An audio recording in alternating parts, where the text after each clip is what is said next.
How to Cook for Your Gal Stepsister Girlfriend. Volume 1, by Tomo Shirano. Audiobook by Masquerade at Masquerade Audiobooks. Chapter 1, Everyone has a size L side they only show to family. Normal girls don't want to have a secret love. Even girls who aren't normal probably feel the same. About a month into high school, your place in the classroom tends to settle naturally.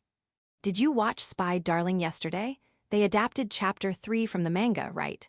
You know that scene, right before Anastasia jumps out of the burning helicopter, where she sees her reflection in the window and worries about her hair? In the manga, it's just a tiny panel, but the anime gave it so much time and had it moving so smoothly. Seriously, the staff get it.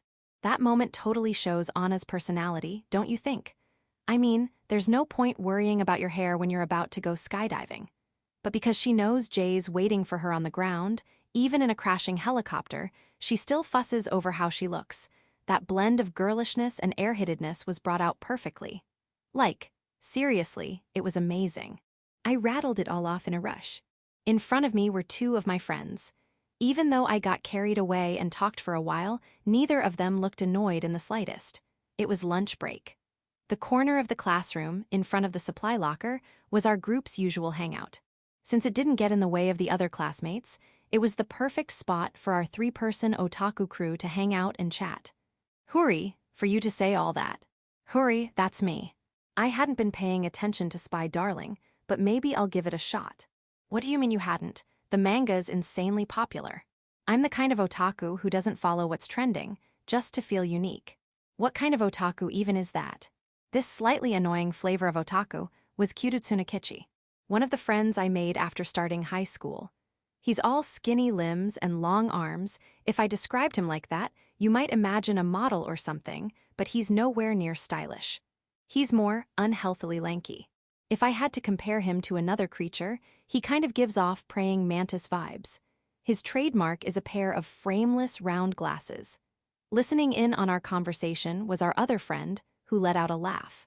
Tsunakichi-kun, you should totally watch Spy Darling. I'm hooked too. Ah, that's right, Rokuhara Kikuteru, you said you were reading it too, didn't you? What volume is the manga on now?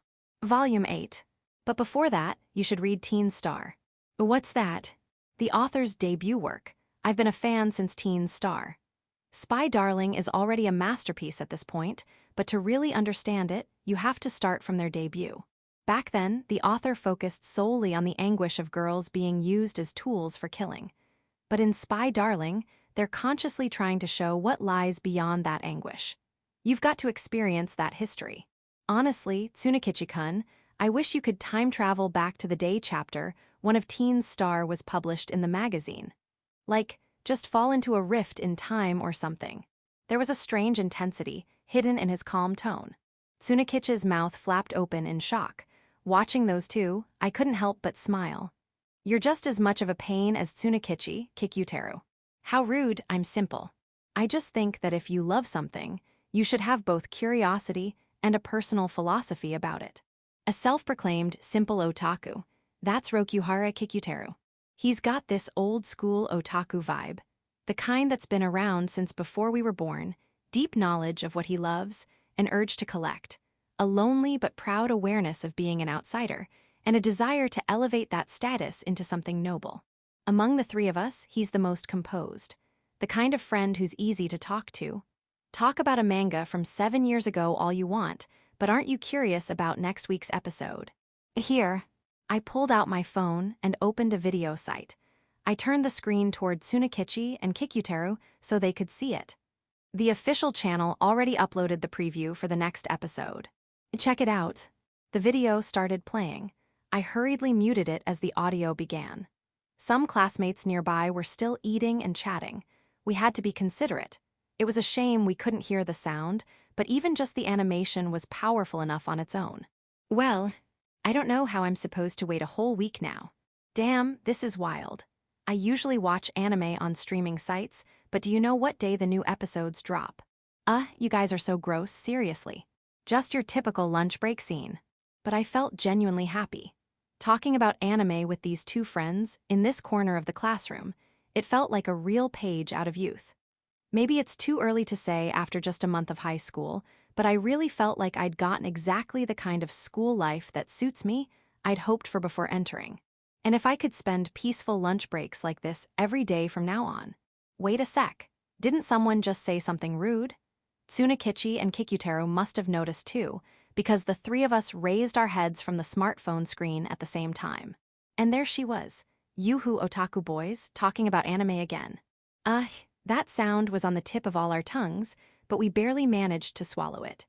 Somehow, she'd slipped right up next to us while we were huddled around the phone and started watching the video too. Her name was Sakura Kozuki, one of the central figures in our class. Dyed long hair, gel nails, multiple earrings with a big industrial one in her right ear. Her short skirt and cardigan tied around her waist highlighted her slender, beautiful legs. But no amount of accessories could outshine the natural beauty of Sakura Kozuki's face. The fact that she wore minimal makeup showed she was well aware of that herself. She talked to everyone in class without distinction. If she spoke to you even once, you couldn't help but think, someone this dazzling actually talked to me, and for a moment, all your quiet anxieties about fitting in and surviving school life felt like they melted away.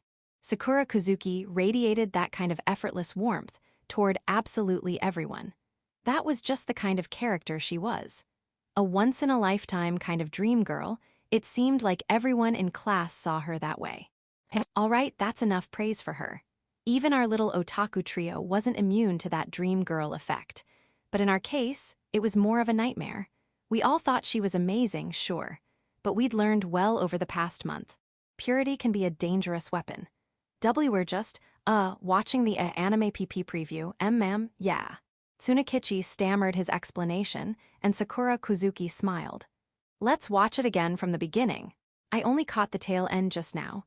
Gimme your phone. Oh. She snatched the phone right out of my hand. With her polished nails, she tapped the screen lightly and restarted the video from the beginning. Then, realizing the video was muted, she did the unthinkable. She turned the volume up. Next week on Spy Darling, a high-pitched moe voice, courtesy of the super popular voice actress Hanamizaka Kaori, echoed through the room. Kikutaro covered his face. Tsunakichi began to tremble. A nearby group of classmates who had been eating lunch awkwardly averted their eyes from us and silently returned their focus to their meals. Darling, this is bad. The capital's caught in a three-way war between terrorists, gangsters, and pirates. The president ran away. So cute. Who is this girl? She's amazing. And the fight scenes are super cool too. Sakura Kozuki's eyes sparkled. Meanwhile, the three of us, me, Tsunakichi, and Kikutaro, looked nothing like we did earlier while watching the same video. Our expressions were completely lifeless. Maybe for her, playing a video with sound in the middle of the classroom just because she liked it was no big deal. But for us, at the bottom of the social ladder, doing something like that would make us worry. What if people thought we were getting cocky? It wasn't something we could do lightly. Of course, with Sakura Kozuki next to us, no one was throwing us dirty looks like, why are the nerds acting out? But still, we couldn't help but feel a little guilty, like we were disturbing the peace. But it's okay. This is exactly the kind of moment where we shine. Since Darling's a gentle spy who doesn't want to kill anyone, I'll take care of all the rebel scum for him. Wait, why is Darling trying to stop me? Oh, her boobs just jiggled. Sakura Kozuki exclaimed happily, pointing at the heroine Anastasia on screen. Tsunakichi and Kikutaro visibly froze. My own stomach twisted into a knot. Tsunakichi scratched the back of his head rapidly with all 5 fingers and replied. Did they? J-jiggle, I mean? I didn't notice at all, but yeah, maybe a little. That's kind of what I thought, personally. It sounded like an aftershock following a magnitude 2 earthquake. We were, by nature, the kind of otaku who weren't used to dealing with girls. Especially not when it came to handling dirty jokes from a top-tier girl. None of us had a clue how to respond. Will Darling be able to stop my rampage? Tune in next week. Up next, Secret Service, Secret Service. The video ended. That 1 minute felt long. Sakura Kozuki kept talking in the same high energy she used around her usual social circle at the top of the class hierarchy. That was so much fun. I usually never watch stuff like this, so getting to see it once in a while with you otaku guys, I seriously love it. Anastasia-chan, right? She was so cute, but like, wasn't she kind of way too sexy? Her boobs, her thighs, that tiny wedding dress-looking outfit, so hot. I love that kind of thing. And that weird little creature she sometimes had on her head was adorable too. What was it called again? Underground rabbit or something. I wonder if it fights, or maybe it turns into a weapon. Angora. Her rapid-fire talking stopped dead. Tsunakichi and Kikuteru stared at me, clearly shocked I'd cut her off. Their faces said, "Don't do it," but I kept going anyway. Angora rabbit, a long-haired breed that looks like cotton candy. It's an old breed, and aside from being kept as pets, they've been raised all over the world for their wool, Angora wool. Because of the name, people think they come from the Republic of Angola, but their actual origin is Turkey. Calling it an underground rabbit makes it sound like something you'd find on the black market. I cut her off because I figured it was about time. If we let her innocent chatter keep going, the three of us would have ended up completely dried out. Sakura Kuzuki puffed out her cheeks in mock anger and stepped in front of me, pouting with her lips. We were less than 30 centimeters apart. It was the kind of closeness that make most guys painfully aware of their personal space. She's tall for a girl. She glared up at my face from just below. There it is. The cockiest otaku of them all. I've been here from the beginning. Also, that phone, it's mine. I snatched my phone back from her hand. Spy Darling definitely has that, sexy character appeal you mentioned, Kuzuki-san. But that alone isn't enough to make a hit that sells over 1 million copies in its first year. It's the way it carefully shows the spy girl's first love, the inner conflict it brings, and the way her era of having nothing to lose slowly comes to an end. That's what grabs people's hearts. Want me to send you the director's interview link later? Wait, no, that's not me trying to set up a future conversation or anything, it's just us. As I started stumbling over my words, I could feel the worried gazes of Tsunakichi and Kikuteru piercing my back. Meanwhile, Sakura Kuzuki smirked confidently, like she was watching an otaku self-destruct and was now fully convinced of her victory. You really do love Anastasia-chan? Otaku-kun. But you know, she poked me in the chest with her finger, just a little rougher than when she was tapping on the phone screen. Anastasia-chan's in love with the main guy, right? So why are you so into her? You don't stand a chance, Otaku-kun. And come on, girls who call people darling. They don't exist anymore. Probably never did. Anime is fine, but seriously, Otaku-kun, you should learn more about real-life girls. I'm sure there's at least one person out there in the world who could fall for a guy like you. Total defeat. That was her perfect payback for me interrupting her fun. Then she walked away, leaving the three of us standing there in shock.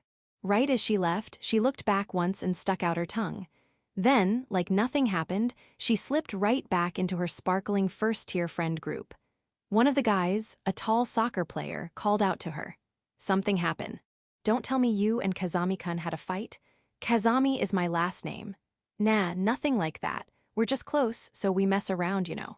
That exchange was probably overheard by everyone in class. Right after, the atmosphere in the room loosened, and the usual lunchtime vibe returned. I hadn't noticed it while I was caught in the middle of it all, but it seems our classmates had been feeling a little uneasy about Kuzuki confronting the otaku guys. Not that they were feeling sorry for me or anything. It's just that when someone like Sakura Kuzuki, popular and with lots of friends, gets upset, they worry the fallout might hit them too. Like how a parent's mood can change an entire day for a little kid, that's probably what they were concerned about. Tsunakichi muttered. Yikes, so today was one of those talk-to-us days for Kuzuki-san, huh? That one line summed up how both Kikuteru and I were feeling. Sakura Kuzuki talks to us, those of us in the classroom corner, maybe 2 or 3 times a week. And when she does, things usually go like today. Our quiet otaku talk gets blasted at full volume across the classroom, and we're left feeling completely exposed. Though it's rare for me to take the fall so dramatically like today. The problem is, we all know she means no harm, so no one can call her out on it. Not even Tsunakichi or Kikuteru can bring themselves to reject her outright.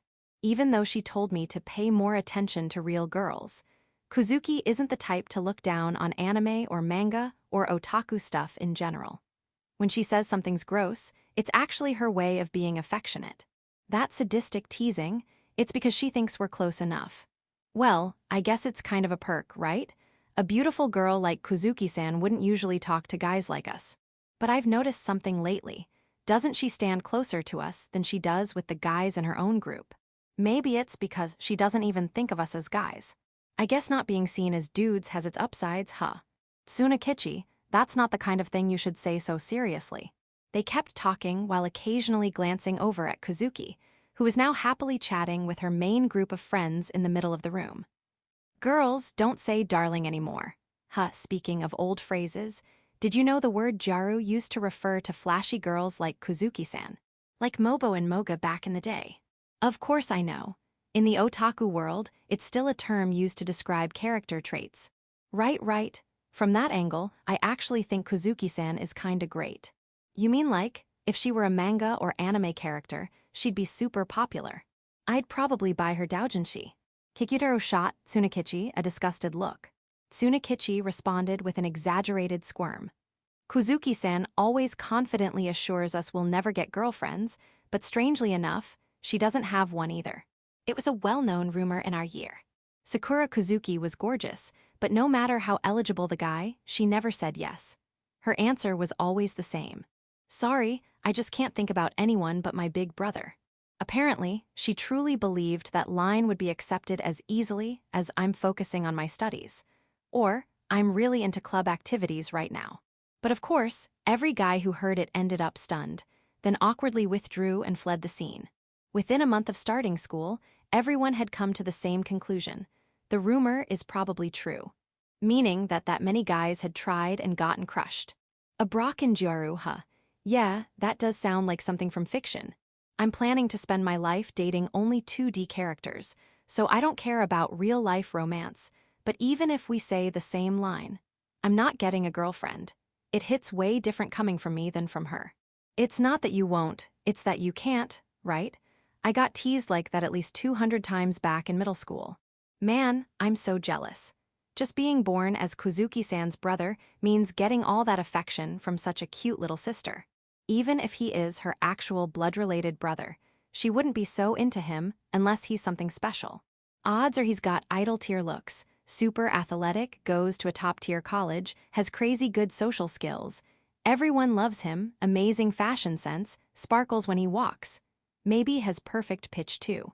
And on top of that, probably the kind of guy who never tosses his socks in the wash inside out or anything. No way someone like that exists in real life.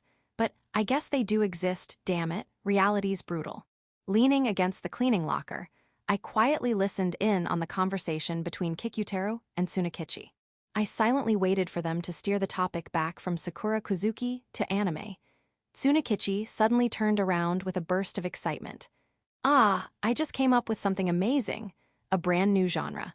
Gyaru who's harsh on otaku. What do you think, Kazami? That's probably just a regular gyaru. From our school, if you go all the way out to Ikebukuro, then transfer trains twice more. Eventually, there's no one else in the same school uniform. It's my usual after-school routine, my usual route home. When I get off at my local station, Shinohanacho, I feel my mood switch from on to off. I exit the station with relaxed steps. In the early evening, the plaza in front of the station has more shoppers from the nearby shopping street and groups of college students than it does business people in suits. I weave through them and head into the shopping district. There's a shoe shop, a locksmith, a net cafe, an izakaya, a Chinese restaurant. Some shops are bustling while others seem forgotten. I stop in front of one, Daily Shiraboshi. It's my go-to supermarket. There are no parents at home where I live. But that doesn't mean I live alone. There's one person I live with.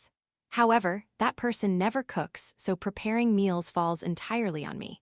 Which is why, on the way home from school, I often stop by the supermarket. I walk in. The soft scent of the vegetables near the entrance greets me. As I recall what's left in the fridge, I move through the store.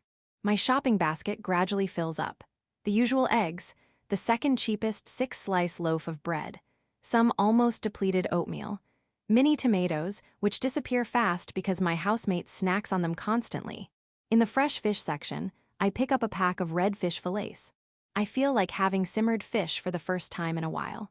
The store only sells red fish fillets in packs of 3, which is kind of inconvenient when there are only 2 of us. Maybe I'll submit a request in the suggestion box. Could you sell these in 2-piece packs? Would that bother the staff? Along the way, an elderly woman with a stooped back thrust a pack of chicken thighs toward me and said, "Could you tell me how much this is per 100 grams? I can't read small print anymore at my age. I read the numbers under the barcode for her. I line up at the register. Next to the checkout, a pillar with a mirror reflects my image. I notice I'm slightly hunched over, so I straighten my posture. Naturally, the guy in the mirror does the same. I think to myself, I really don't look like a high schooler. I mean, my blazer is buttoned all the way to the top, my hair is plain and unstyled, and I carry the standard school bag. This gives off a proper student vibe, but I know that's not what actually defines a high school student. The ones who truly look like high schoolers are the ones in the center of the class, the kids who customize their uniforms to the edge of the rules. They are the ones society smiles at and calls youthful. People even look at someone who wears their uniform properly and think, isn't that kind of lazy in a way? And that's something you can't forget. After leaving the supermarket, I stretch my arms wide. The small satisfaction of having secured today's supplies fills me with a quiet sense of contentment. I hate wasteful spending, but I actually like shopping for daily essentials. I pass through the shopping street with my grocery bag in hand. A short walk later, I arrive at a 12-story apartment building called Seoul Love Shinohana. I unlock the autolock door, ride the elevator to the 10th floor, and stop in front of my room. Room 1008. My home. I open the door and finally return for the day. First, I drop the grocery bag in the kitchen. Then I head to my room, change out of my school uniform, and slip into a t-shirt and track pants. After that, I unload the groceries into the fridge. The phone I'd left on the living room table buzzes. It's a message from my housemate. She says she's out with friends today and will be back around 7. I reply with a quick, "Got it." While doing my homework and reviewing class materials, the time flies by. It's already past 6:40. Massaging my shoulders, I step into the kitchen. I plan to have dinner ready by the time my housemate gets back. Standing in front of the 3-burner stove, I feel my mood naturally lift. I'd already planned the menu while shopping at Shiraboshi. I take 2 pieces of red fish from the pack and place them skin side up in a frying pan. With the tip of a knife, I make cross-cut slits in the skin. Then, 1 tablespoon of sugar. Next, a teacup's worth of water, pouring it in to dissolve the sugar. After that, 2 tablespoons each of soy sauce, sake, and mirin-style seasoning. Then I just leave it on medium heat. Next, the side dish, or rather, a second main dish. I chop a leek into bite-sized pieces and set them aside on a plate. Then I cut 1 chicken thigh into chunks, season it with salt and pepper, and toss it into a greased frying pan. This dish is for my housemate. She gets grumpy if there isn't a hearty meat dish at the table. Once the chicken starts browning, I throw in the chopped leeks. The aroma from the simmering red fish grows stronger. The blend of sugar, soy sauce, and fish oil creates a sweet, savory scent that makes me feel slightly intoxicated. Now 1 more dish, soup. Let's keep it simple. I throw some broccoli into a snow-white pot, add 2 bowls worth of water, and pour in a dash of white dashi. Once it comes to a boil, it's done, broccoli soup complete. All the dishes are finished and just waiting to be plated. All that's left is for my housemate to come home on time. The clock in the living room ticks from 6:58 to 6:59. I hear a key turning in the front door. She's back. "I'm home." Her voice rings out, followed by the sound of the door opening. In the short time it takes her to walk from the entrance to the living room, I rinse my hands and dry them with a towel. With light steps, Sakura Kuzuki walks into the living room. She spots me in the kitchen and approaches with open arms. "Hug for my I'm home." "Yes, welcome back." Sakura jumps into my chest and wraps her arms around me. I hug her back, closer even than when she leaned in during class earlier. Just beneath my chin, I can see the nape of her neck. It's at just the right height for my natural breathing to tickle her skin. I slow my breathing ever so slightly. This is practically part of our daily routine. "All right, go change. I'll finish setting the table while you're at it." I loosen my arms to release her, but Sakura doesn't move away from my chest. She looks up at me from beneath her lashes, protesting. "You're as cold as ever. Would it kill you to at least pat my head? Your cute little sister made it home safe again today, you know." Say something like, Don't stay out so late and make me worry. You're mine, after all. Sorry, I could never say a cheesy high-spec shoujo manga guy line like that. I think it wouldn't hurt to act like a super darling, at least when we're home. Oh, and just to be clear, I mean super darling as in perfect boyfriend, not spy darling. Just once, come on, try being a stay-at-home super darling. Don't make it sound like I'm some over-the-top samurai lord or something. HMMPH. Then this is a request, not as your sister but as your girlfriend. I placed a hand on Sakura's head, gave her a gentle pat. Good boy. Only then did she finally move away from me. She headed to her room to change out of her uniform into loungewear. Before stepping out of the living room, she glanced back like she just remembered something and said, "That smell when fish is simmering in soy sauce, it's so nice." The second I opened the door, I thought, this is the best. There's meat too. Even better. Once I confirmed she disappeared into her room, I washed my hands at the sink again. If Sakura had seen, she probably would have yelled, "You wash the hand that just patted me." Still, sitting at the table with clean hands is a universal rule of manners. What even is this situation? If someone had overheard my and Sakura's conversation just now, that's probably what they'd say. Let me explain it clearly. First, Sakura and I are siblings. Second, we're also in a romantic relationship. Third, and we live together. That's it. We keep all of this a secret from friends, teachers, and anyone else at school. At school, Sakura and I act like nothing is going on, so no one finds out about us. If you're wondering how things ended up this way, you'd have to go back to our time in middle school. Back then, Sakura and I weren't living in Tokyo, we attended a middle school in a different region. When we became second-year students, we ended up in the same class. Our seats were next to each other at the beginning of the year, and we talked exactly once, just that one time. After that, we never spoke again. You could have called us strangers, and no one would have argued. The turning point came a little while after we'd become second years. Sakura and I got closer, almost fatefully, because of something that happened. The single mother who raised me and the single father who raised Sakura happened to meet through work and fell in love. Not long after falling in love, they came to believe that the other was someone they could walk through life with as partners. One day, Sakura and I were suddenly brought together by our parents. You two are going to be like step-siblings starting today, so get along. That's what they told us. I became the older brother because my birthday is 3 days earlier than Sakura's. Sakura and I had barely even acknowledged each other at school, so we were both completely blindsided. Someone to walk through life with and like step-siblings. That vague, half-baked phrasing was the key. You see, while my mom and Sakura's dad had indeed sworn their love for each other, they never officially got married. They both had complicated feelings toward their previous spouses, and they were wary of the legal institution of marriage itself. They wanted to love and support each other freely, without being tied down by formality. That was their wish. At the time, Sakura and I were right in the middle of adolescence. So naturally, we were shocked at first, but surprisingly, not much changed afterward. That's because neither mom nor Sakura's dad ever said anything like, "Let's become a family of 4 under one roof." I kept living with my mom. Sakura stayed with her dad. Nothing in our daily lives changed. Sometimes mom would casually report to me that things were going well with Ryoji-san, Sakura's father. That was all. Those days came to an end at the close of our second year of middle school. Through a series of twists and turns, or maybe just the kind of interaction you'd expect from middle schoolers, Sakura and I ended up in a romantic relationship. We told mom and Ryoji-san right after we started dating. But just like now, we kept it hidden from our classmates and friends. There was a day when our relationship had grown to the point where we'd say things like, "Wouldn't it be nice to run away together?" Yeah, totally, like a typical couple. Then suddenly, my mom and Ryoji-san announced they wanted to move to Italy. My mom, a suit tailor, wanted to study Neapolitan tailoring. Ryoji-san, an entomologist, wanted to conduct serious research on foreign insects. That's why they wanted to go to Europe.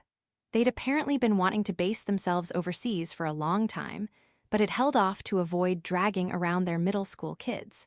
But now that we were in high school, mom figured it was safe to give us the choice. Come with us to Italy or stay in Japan. Sakura and I chose to stay in Japan. We started living together in a Tokyo apartment that mom and Ryoji-san rented for us. Technically, my registered address is one of the apartments my mom owns in Tokyo. Thanks to that, no one at school suspects that Sakura and I live together. I wanted to go to the same high school as Sakura. She wanted it even more than I did. We both passed the entrance exam and moved to Tokyo together in March of this year. Ever since school started, we've been acting like strangers in class so no one finds out. At home, we're an affectionate couple and overly close siblings, living a double life. Sakura and I have only just begun this new chapter of living together. This simmered fish is so good. Yeah, it tends to curl when you cook it at home, which bugs me a little, but the taste is solid. I really like this chicken thigh with leeks too. It's like yakitori's nejima, just not on skewers. The flavor of the chicken really clings to the leeks. I like it too. As long as you're careful about when to throw in the leeks, it's pretty simple to make. The broccoli in the soup is nice and tender too. Yum. Right? I found out recently. Apparently, the frozen broccoli they sell at supermarkets is already blanched at the factory. Makes it super easy to work with. At the dining table, dinner for two. Sakura may look slender, but she eats a lot more than you'd think. Seeing her smiling like that, I finally feel like the cooking is truly done, and I let out a small breath of relief. As usual, we talked about all kinds of things. Even though we go to the same school and sit in the same classroom, Sakura and I live in completely different worlds. The things she tells me always feel new and fresh. You know Onii-chan from the soccer club? He's apparently gonna have a PK shootout with a senior to compete for the regular spot. The event club is selling tickets for it, 1,200 yen with one drink. Kyoko-chan's planning to confess to a senior from the basketball team. And that senior, after hearing about it through the grapevine, went and declared, "I already have a girlfriend." On the way back, I ran into Akino-san at the entrance downstairs. Mamasaka-san was with her. They didn't even look at each other until the elevator doors closed. And then suddenly they laced fingers like a couple. It was so awkward for me. And then, for some reason, Mamasaka-san took my hand too, so the three of us were holding hands all the way to the 10th floor. What was that about? Sakura and I spend most of our day in the same space, school and home alike. But when we reflect on the day together like this, I realize just how much I miss in my own daily life. It feels like I've lived twice as much of the day as usual. A strange kind of fulfillment. Then Sakura said, "Today's lunch break was a masterpiece, huh, Onii-chan. At school, we've always said I'd play the cheerful popular girl, and you'd be the stereotypical otaku. I could approach you guys, but you couldn't approach me, that was the rule. But today you came at me so boldly, I couldn't help but be happy. That. Honestly, I thought you were pushing it a bit too far today. If you'd gone any further, the rest of the class would have started getting suspicious. Like, why is ever-cheerful Sakura Kozuki so aggressively buddy-buddy with just the otaku group? You really think so, but I still feel like it's totally fine. I mean, for other people, the idea of someone like me and someone like you dating is so unthinkable it wouldn't even cross their minds. So I figure we can be pretty bold, and no one would suspect a thing. Well, true, wait. I just remembered, you said, I'm sure there's at least one person in the world who could fall for a guy like you, Otaku-kun, right? That's a famous line from Gaju-san wa Oniyom, isn't it? Tsunakichi and Kikuteru didn't catch on, but seriously, that was crossing a line. You're the one who's supposed to be a closeted otaku. Yeah, you're totally right. I got carried away. I love Gajunai so much. The words just slipped out. I'll be more careful. Even with a downcast look on her face, Sakura kept picking up pieces of chicken thigh and popping them into her mouth at a steady rhythm. I took a sip of the clear soup to moisten my lips. Well, maybe today's just one of those days where we're both at fault, you know? I ended up snapping back even though it's not really like me, and that's what got everyone's attention in the end. Thinking back, I probably should have handled things more carefully. Yeah, but I brought a piece of green onion to my mouth. Every ingredient in our family's cooking is cut to fit Sakura's small mouth. Because of that, when I use my chopsticks, it makes me feel like I'm being unnecessarily refined for some reason. I was the one who said I wanted a secret relationship in the first place. The wilted broccoli disappeared into Sakura's mouth. Then she reached for another piece of chicken thigh. Just one glance at the pale meat was enough to tell it had been seasoned with nothing but salt and pepper. That simple, unadorned beauty suited her perfectly in her loungewear. Are you really okay with keeping it a secret? I mean, I try to act normal in class, but are you really fine with things staying this way? Isn't it stressful, pretending all the time? Sakura gave me a sheepish smile. It's not as bad as you think. Honestly, I prefer it this way. Say people at school found out about us, right? And then my friends started asking questions about you. I'm pretty sure I'd make a disgusted face and snap, mind your own business. I wouldn't be able to help it. There are definitely going to be people who think dating someone like you, a total otaku, lowers my value, or who tell you stuff like don't get cocky. Just imagining it makes me want to punch someone. I don't want anyone knowing about us. That's why I probably won't ever speak honestly with anyone in class. I see. At school, Sakura always had a bright smile for her friends. But I knew that deep down, she was only ever focused on things like the freshness of the friendship, how long it would last, how functional it was, all those status-based metrics. While everyone around her sparkled like the very image of youth, Sakura felt nothing toward them. And although she didn't exactly lay it all out for me, she never tried to hide it either. I just gave her a small nod in response. It's always been Sakura's choice how she handles her friendships. I came to terms with that a long time ago. It's the life she chose for herself, or perhaps was forced to choose after what she's been through. All I can do is be there for her. For someone who doesn't want to be found out, you sure talk to me in class a lot. That could easily tip someone off. Have you ever thought about just not talking to me during school? What? No way. That's totally not happening. I hate the idea of being in the same class as you and not getting to talk at all. So in class, I act like the kind of person who just talks to everyone. That way, if I come talk to you a few times a week, nobody thinks anything of it. Amazingly, Sakura had crafted her school persona purely so she could enjoy her once-in-a-lifetime first year of high school with me, without causing trouble or attracting attention. The result, she'd slipped right into the role of the friendly, outgoing girl in the popular crowd. Slipped right in. On a whim, I asked, "What do you like about me?" Sakura's chopsticks froze midair. That's a rare question, everything. Anything but everything. Sakura set her chopsticks on the rest, closed her eyes, crossed her arms, and started thinking. Without realizing it, I stopped eating too and straightened my posture. She went quiet, far longer than what you'd expect in a casual conversation. Then, Sakura opened her eyes. "Why do you want to know?" she asked. I could have told her not to answer a question with another question, but instead, I decided to just respond. I guess it's just, we've been together a long time now. When we were in middle school too, Sakura added, nodding. And that was where I stumbled, unsure how to follow up. Why does she like me? The question had just sort of come out, an offhand remark during dinner. It wasn't supposed to be loaded with meaning. It wasn't supposed to lead to some big emotional moment. But now that I'd said it, I genuinely wanted to hear her answer.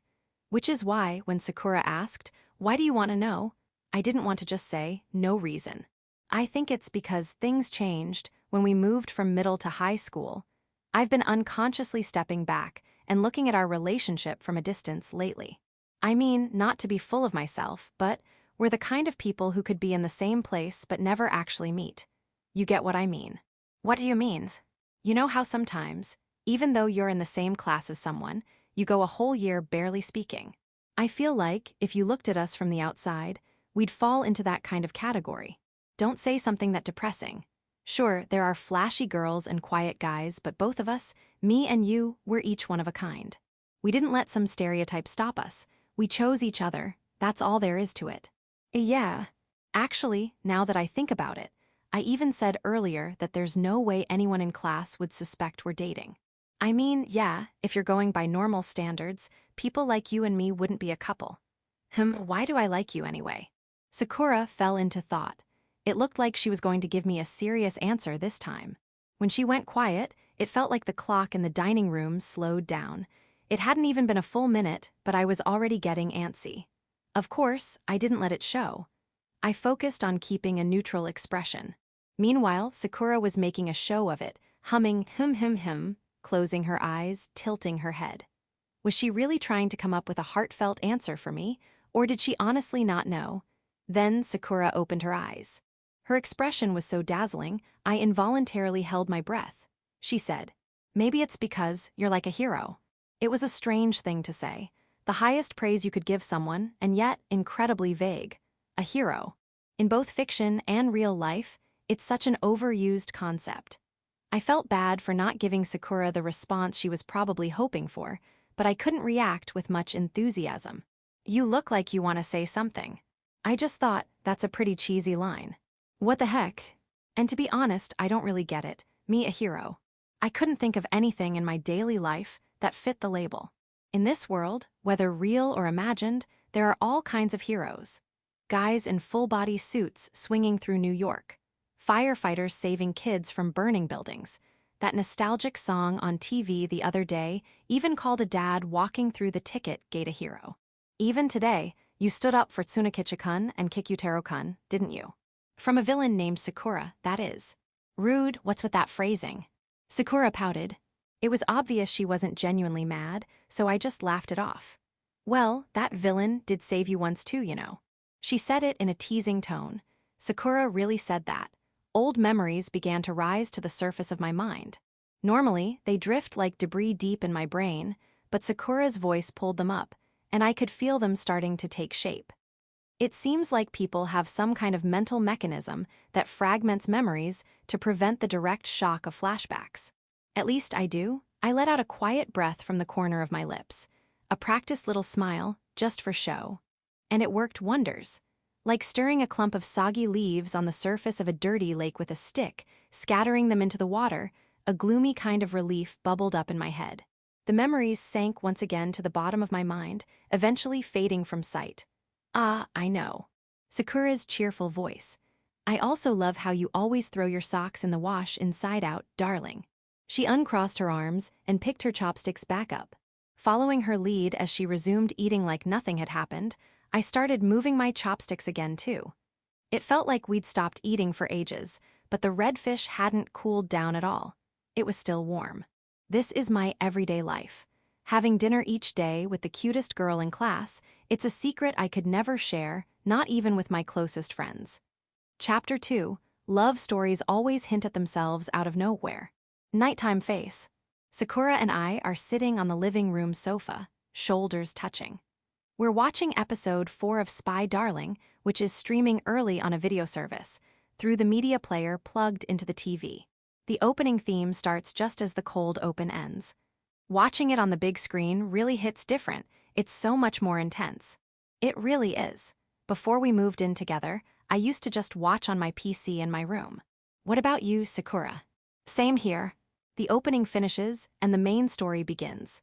Jay, the protagonist, and Anastasia, the heroine, are spies loyal to the Republic of Termari. Now, the hand of the enemy draws near. A mysterious monster suddenly appears in Goldorn, the capital. It turns out to be a low-ranking gang member who, after being injected with a spy gene, gained special abilities at the cost of his sanity. Anastasia takes on the monster alone. Ah, what do I do, Onii-chan? If this keeps up, Onii-chan's gonna lose. You've read the original, haven't you? This is a scripted loss. But maybe if we cheer loud enough, the story will change. Bet the animators would be shocked. Sakura hugs a cushion tightly and stares intently at the screen. Onii-chan, turn up the volume. She probably doesn't want to look away for even a second. She orders me without hesitation. I mean, I am her older brother, even if only by 3 days, so she could at least ask a little more nicely. But I can't say no to my cute little sister. I pick up the remote and turn up the volume. 5 minutes later. Hang in there, Onii-chan. That mustache guy's special spy gift is electrical manipulation. Don't fall for it. Go, Anastasia. The reason it feels like there are multiple enemies is because he's controlling drones hiding in the shadows. Take him down. Caught up in Sakura's enthusiasm, I realize I'm shouting right along with her. It feels more like we're watching a live hero show than an anime, but our cheers are in vain. On screen, Anastasia. She lost. We cheered so hard, I knew this would happen, but it still hurts so much. Sitting side by side on the couch, we both stare up at the ceiling. The mood is like after losing a sports match, even though we've just been sitting still for 20 minutes. When I glance over, Sakura is sighing sadly as she swipes through her phone. What are you looking at? Trying to heal my broken heart, I searched Anastasia and erotic on an illustration site. You're clearly fine now, where's the heartbreak? While I stare in disbelief, Sakura gives a sly smile. Tusk, tusk, tusk. She wags a finger in front of my face like in a Western movie. Onii-chan, that's that, this is this. Ah, Onii-chan, come on. A young girl shouldn't be fighting monsters in such skimpy clothes. Sakura crosses her legs, gazing dreamily at her phone. Her legs, peeking out from her short shorts, looked dazzlingly beautiful, almost the opposite of the lewd lines she was just muttering. Ah, Onii-chan is just too cute. Her sharp face is pure genius. When a girl with a face like that keeps pulling off ditzy moments, how could anyone not fall for her? And that pure white mini wedding dress? So hot. I love how it gradually gets stained red from enemy blood as the story progresses, turning into a one-of-a-kind design for each episode. Stylish and sexy. Her chest, her thighs, perfect. And now's the season where illustrators who started drawing after episode 1 aired are really starting to upload their work. I don't want to miss a single one. You really do love cute girl characters, huh? Love them, don't you too? As a guy, sure, but I can't match your energy. Especially girls like Onii-chan. She's kind to everyone, so full of life and fights so hard, it's amazing. Just watching her fills my heart. I see. Sakura stands up and heads to the kitchen. She pulls out a 900 ml pack of orange juice from the fridge and pours herself a glass. Want some too, Onii-chan? Yeah, thanks. Sakura returns with 2 glasses. Sitting back down on the sofa, she picks up her phone from the table and swipes the screen again, probably diving right back into her sexy Anastasia art search. Ah, look, Onii-chan. There's an artist saying they're going to post an illustration next week where Onii-chan gets into serious trouble after losing to that monster. I can't wait. Let's look at it together next week. Why would we need to do that together? Truth is, it's actually a blessing that Sakura is the kind of otaku who just plainly adores female characters. Because, well, if she were the more logical, over-analytical type like Kikutaru, there's no way she and I could talk at school. Like that time the other day when she came up to me in class and said, "Oh, your chest just bounced." That whole exchange was probably mostly genuine. I say that because her conversations with me at home aren't all that different. Her act at school is usually impeccable, but when she gets into her favorite subject, she loses all sense of balance. If her rambling ever turned into a deep, analytical breakdown of the show's thematic structure or something, her secret otaku identity would be exposed in an instant. But the way she keeps shouting, "So hot," about girl characters actually makes her sound like one of those trendy girls who don't care about anime. So even when she's being honest about her love for a series, she avoids being outed as an otaku. That said, Sakura seems fully aware that her style functions as a sort of safety net when her conversations with the other otaku guys get too heated. Otherwise, I doubt she'd have let herself even talk to me at school, despite us being in the same class. Sakura downs her orange juice in one gulp and flashes a big smile. Onii-chan is the best, she's literally an angel. Daytime face. Sakura, you're the best, seriously cooler than the official models. Morning at school. Before short homeroom. There's a bulletin board at the back of the classroom where announcements and reminders from the school are posted. A small crowd had formed. At the center of it was Sakura, standing shyly in front of a photo posted on the classroom bulletin board. I knew exactly what that photo was. From my seat, I could only catch small glimpses of it through the gaps between people. But I'd just seen the same thing last night when Sakura showed it to me. A picture of Sakura, featured in a fashion magazine as a reader model. She'd been scouted by an editor back when we were still living in the countryside, during the winter of her 3rd year of middle school. Normally, the most effective way to get scouted for that sort of thing is to hang around one of Tokyo's so-called youth hotspots. So how did Sakura, who lived in what could safely be called the middle of nowhere compared to Tokyo, end up getting picked by a major fashion magazine? Simple, one of my mom's connections, she's a suit tailor, happened to be a fashion magazine editor. My mom introduced Sakura to the editor, and apparently the moment he saw her, he said, "This girl carries a complex poem of love and loneliness within her. And she has the intelligence to express that through the simplest gestures." The editor had Sakura take a few days off school and brought her to Tokyo, where a top photographer shot several pictures. One of those pictures was selected and published in this month's issue. Thanks, Mia. You even went through the trouble of cutting out my page and laminating it. Sakura smiled at the girl in front of her, who arched her back with overwhelming delight. Hiyodori Mia. She's the one who cut the page out and brought it to school, a member of the same top-tier friend group as Sakura, probably the one you could call Sakura's best friend. Flashy, like Sakura, and debates every few days about whether to get piercings like her. Occasionally shows passion towards Sakura that goes beyond typical friendship, just like she's doing right now. If you're happy, then I'm happy too. Wasn't it tough though? It only came out yesterday, right? Not at all. The moment I saw you in my usual magazine, I got so excited I blacked out. And next thing I knew, it was morning and your photo was laminated and lying in front of me. So I'm not tired at all.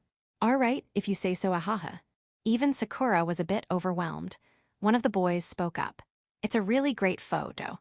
Kuzuki, you're seriously amazing. This is your model debut, right? Not just some street snap either. This was taken in a studio. That kind of debut doesn't happen often. That was Atani Ikiru, the most popular guy in our class. He'd only just enrolled, but he was already considered a sure pick for the next soccer match. With his soft looks and gentle demeanor, he's liked by both girls and boys. Haha. Am I already becoming the next big thing? Do the same pose from the photo? The boys chimed in, clapping their hands.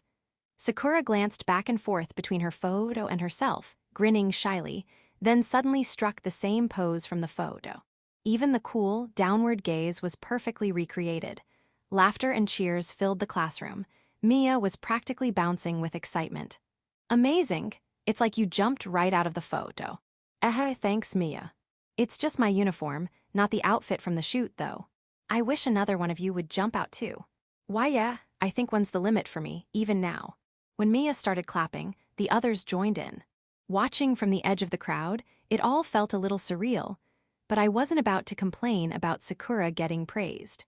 It was like a surprise standing ovation after a flawless small theater performance. What are you all so rowdy about before homeroom starts? Has Jinmiya-sensei not shown up yet? A deep voice came from outside the classroom. It was Tendo-sensei, the PE teacher. He's the homeroom teacher for class 1 to 3, which is right next to ours, class 1 to 2.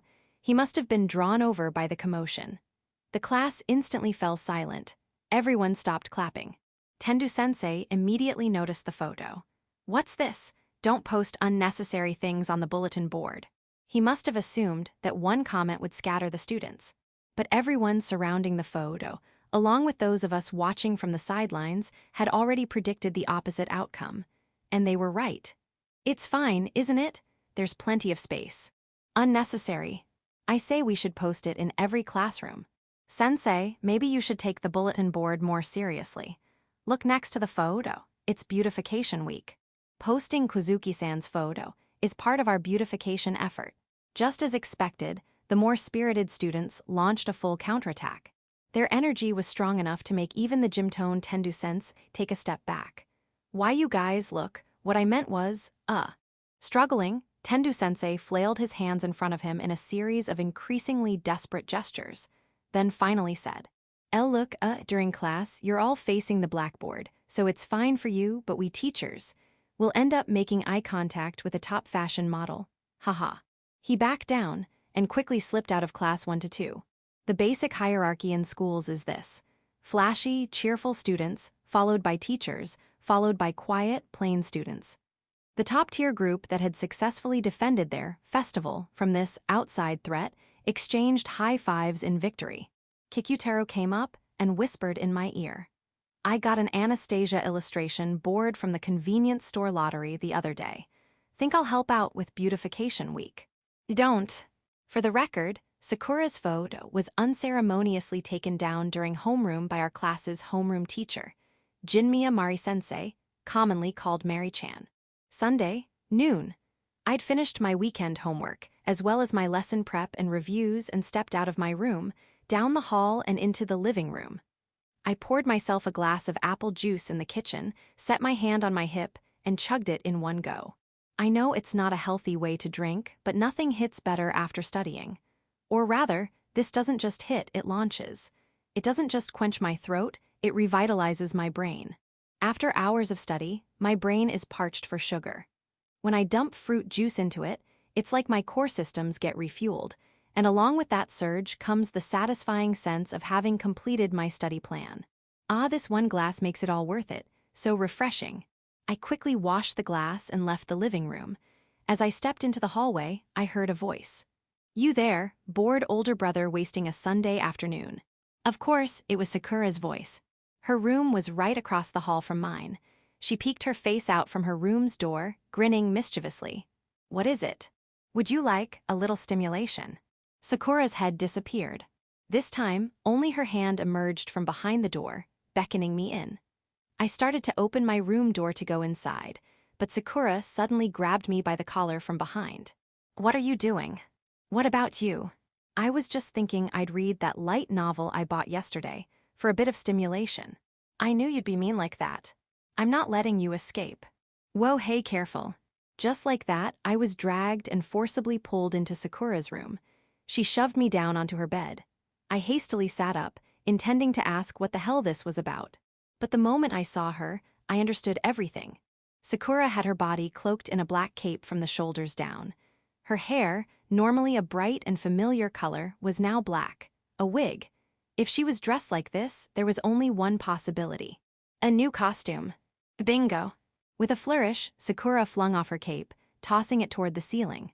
Beneath it was, oh, Anastasia. The outfit of Anastasia, the heroine of Spy Darling. Cosplay was a hobby Sakura had picked up in her second year of middle school, and, once again, it was our mother who encouraged her hobby. Not long after she and I started dating, Sakura began frequenting Mom's suit workshop. While watching Mom work on haute couture, Sakura began learning how to make anime character costumes. Drawn to her, I found myself stepping closer. I examined the costume up close. The quality was superb, no surprise, given she'd learned from a professional like Mom. Even the distinctive chest pouch design of anime outfits, where the shape of the bust is clearly molded into the fabric, was recreated perfectly. And it was at that moment that I realized I'd leaned in too close to Sakura's chest. When I looked up, our eyes met. She was looking down at me, awkward. "It's fine, Onii-chan.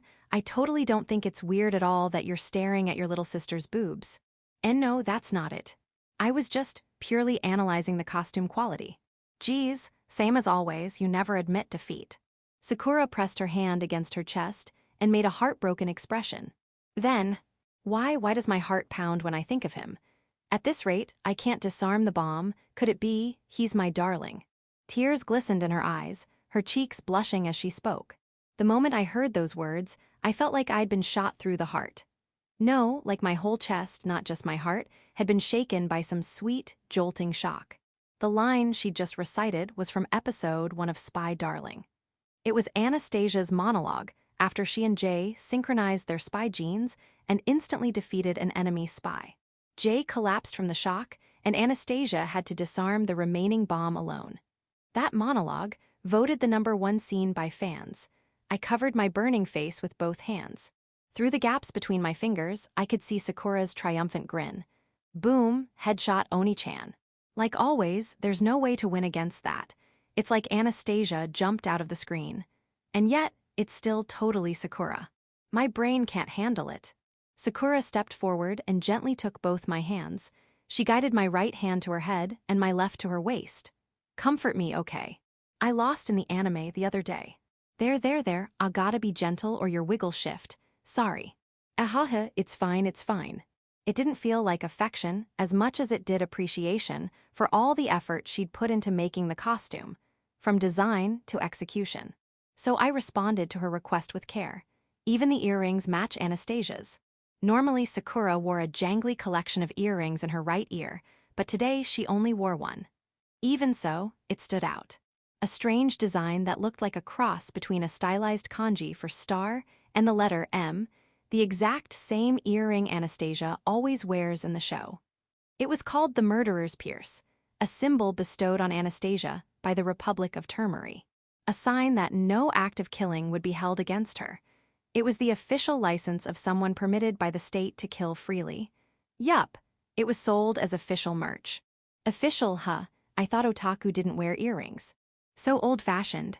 Otaku these days aren't all geeky types like you, Onii-chan. Wearing earrings is normal. Hey, who are you calling geeky? I gently pushed Sakura back a little to create some distance. Ah, that was fun. There's a kind of nourishment you can only get from being spoiled by Onii-chan while cosplaying. Sakura looked deeply satisfied. I glanced toward her desk. A large one, topped with a vibration-dampening mat and a sewing machine.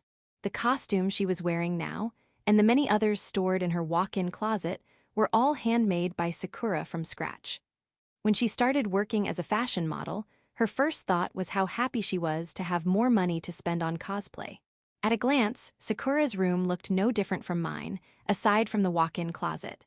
But in truth, the walls, ceiling, and floor had all been specially soundproofed. Thanks to that, she could use her sewing machine without worrying about disturbing the neighbors. That soundproofing was one of the main things Mom and Uncle Ryuji had insisted on when looking for a place for us. By the foot of her desk, there was a 45-liter garbage bag. It was stuffed full. Noticing my gaze, Sakura scratched her cheek with her finger. Those are all fabric scraps from making costumes.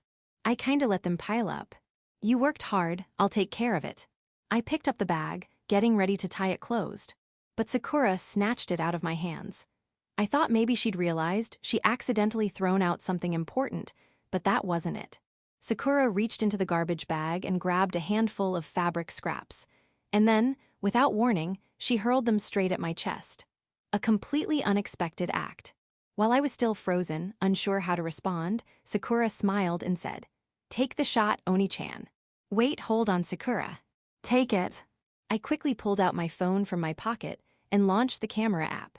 Then I grabbed a scrap of fabric from the garbage bag myself and threw it toward Sakura's lower half, careful not to hit her face. Like kids splashing water at each other at the shoreline. We tossed scraps of fabric at each other's bodies. With one hand holding my phone, I was at a disadvantage in this fight.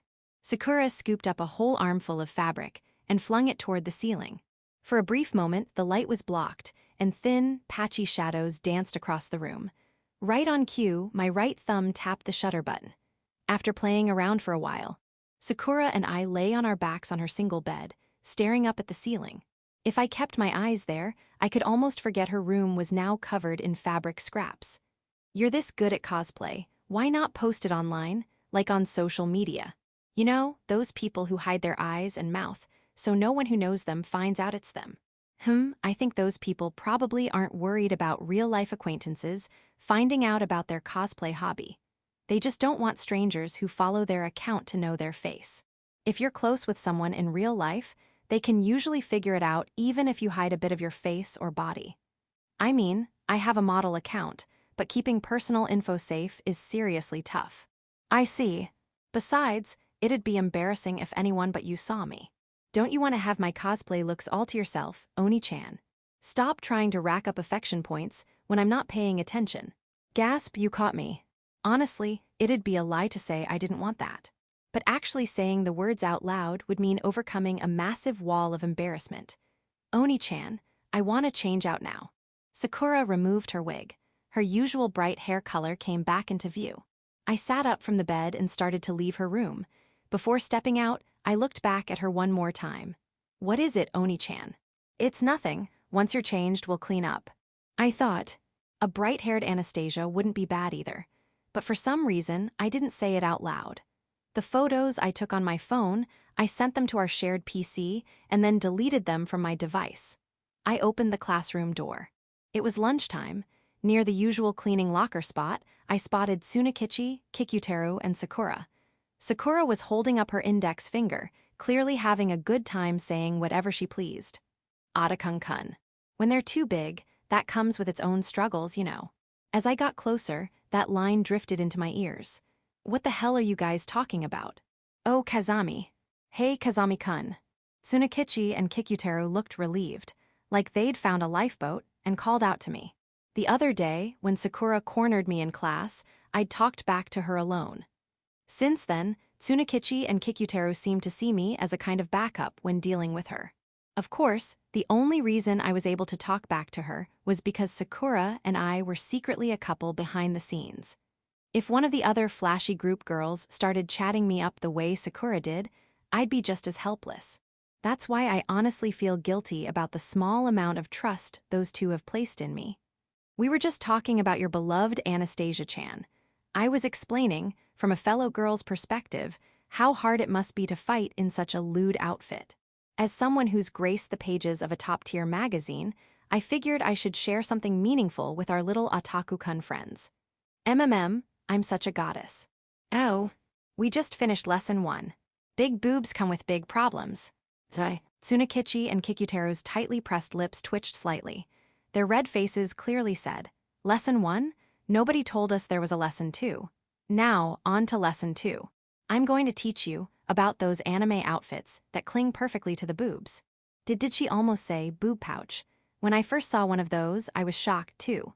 As a high school girl, I had only one feeling toward those pouches: jealousy and admiration. You said 2 things. You definitely said 2. Did you 2 say something? At Sakura's sharp glance, Tsunakichi and Kikuteru quickly clamped their mouths shut and shook their heads frantically. As if nothing happened, Sakura resumed her lecture. Normally, no matter what clothes a girl wears, the body line never shows like that. Like I said in lesson 1, girls with big chests have a hard time finding clothes that fit in the first place. The way clothes hang vertically from the bust line to the ground means that, okay, Tsunakichi-kun, what happens to a girl's silhouette? A pop quiz out of nowhere. She looks fat maybe. Don't call a girl fat. Eek. Sorry. -10 points. For what? Geez, the correct answer is, she looks plus-sized. Isn't that basically just saying? No backtalk. Looks like next time I show up to mess with you Otaku-kun boys, I'll need to bring a whip. Tsunakichi's lips twitched. He was probably thinking, Kozuki-san might actually do it. Plus-sized is cute, but when it looks that way without meaning to, it sucks. That's how a girl's heart works. Big boobs are wonderful.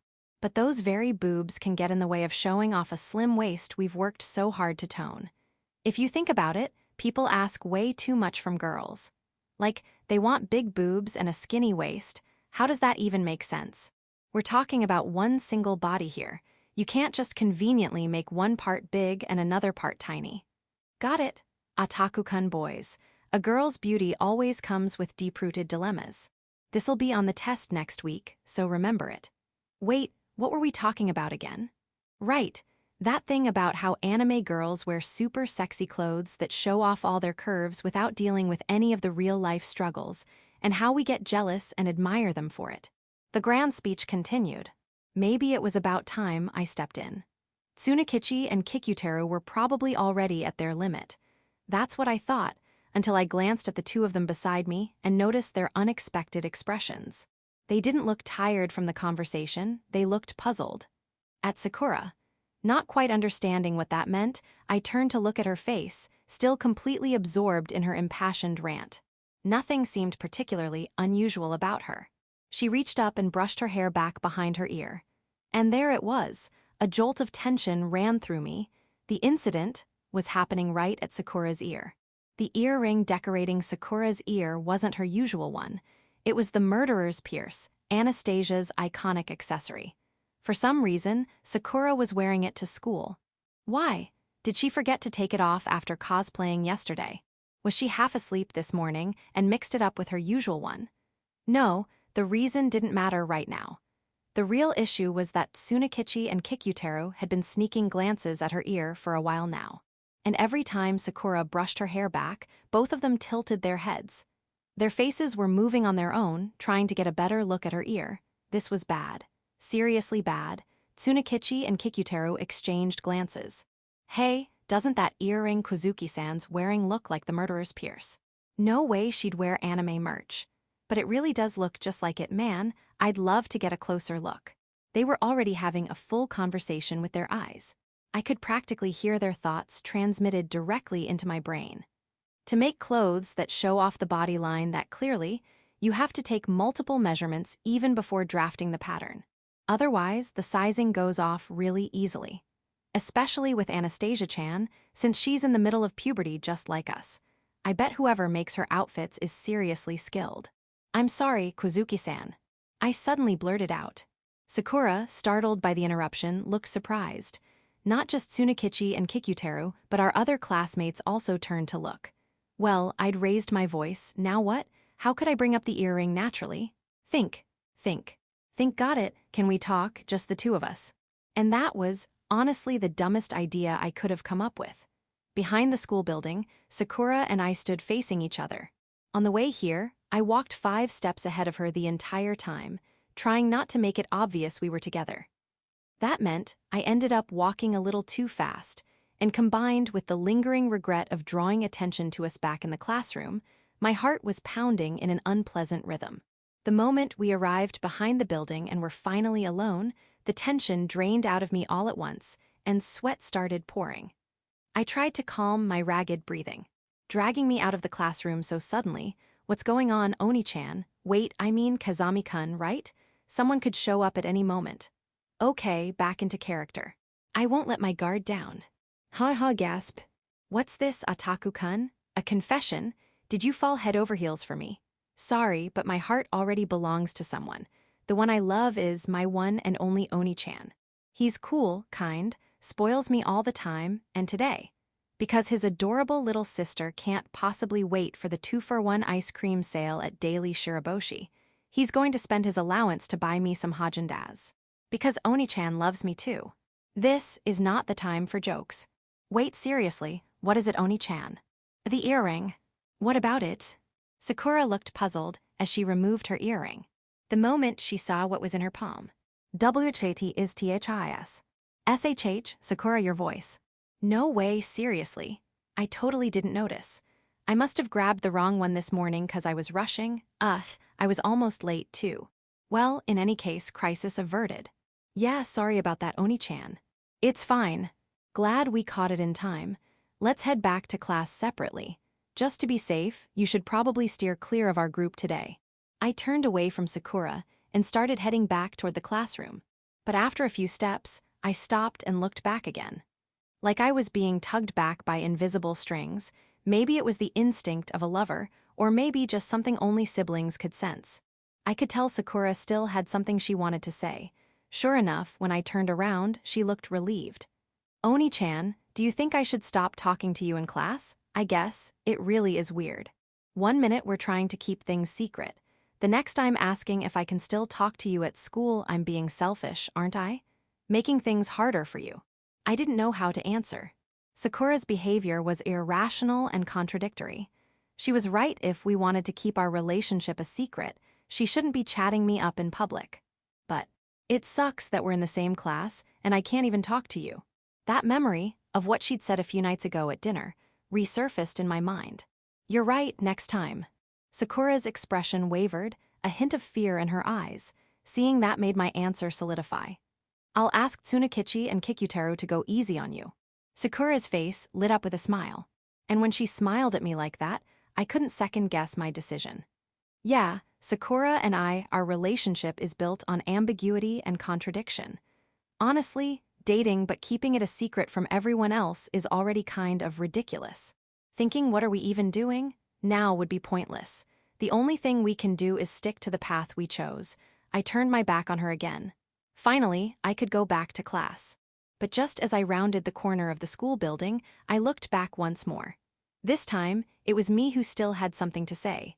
Buy your own damn Haagen-Dazs. When I returned to the classroom, I was immediately surrounded by Tsunakichi and Kikutaro. Tori, Aori-kun. Damn it, come to think of it, I hadn't thought at all about how I'd explain what just happened. The part where I suddenly dragged Sakura Kuzuki, the queen of the class, out of the classroom. Even though there was still one last hurdle I had to clear, I hadn't come up with a single plan before coming back in here. Don't tell me, you and Kuzuki-san.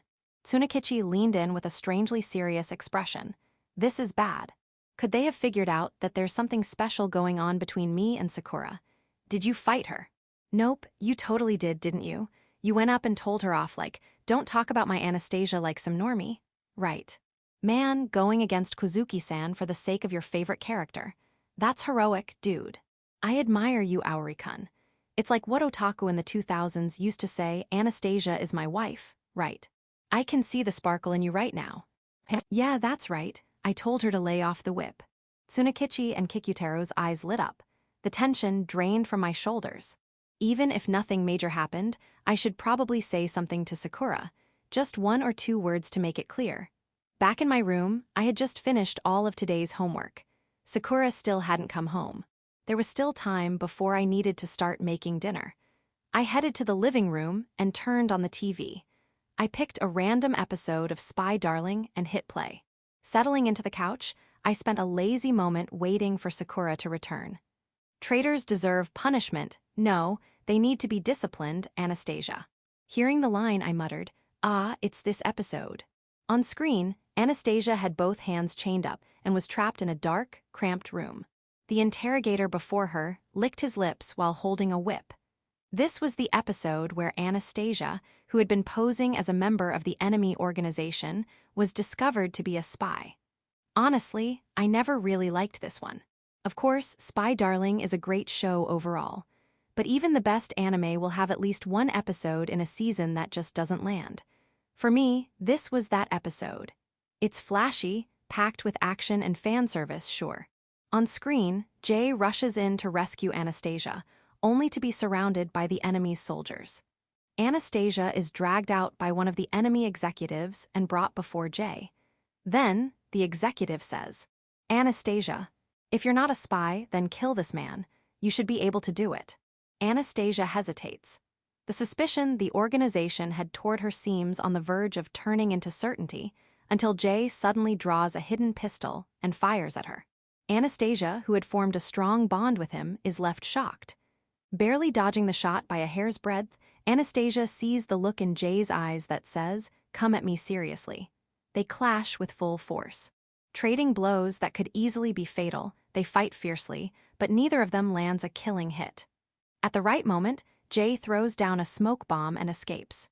Left behind, Anastasia is seen as having made a genuine attempt to kill Jay. Her status as a loyal comrade is accepted. Of course, Jay shot at her precisely so this would happen.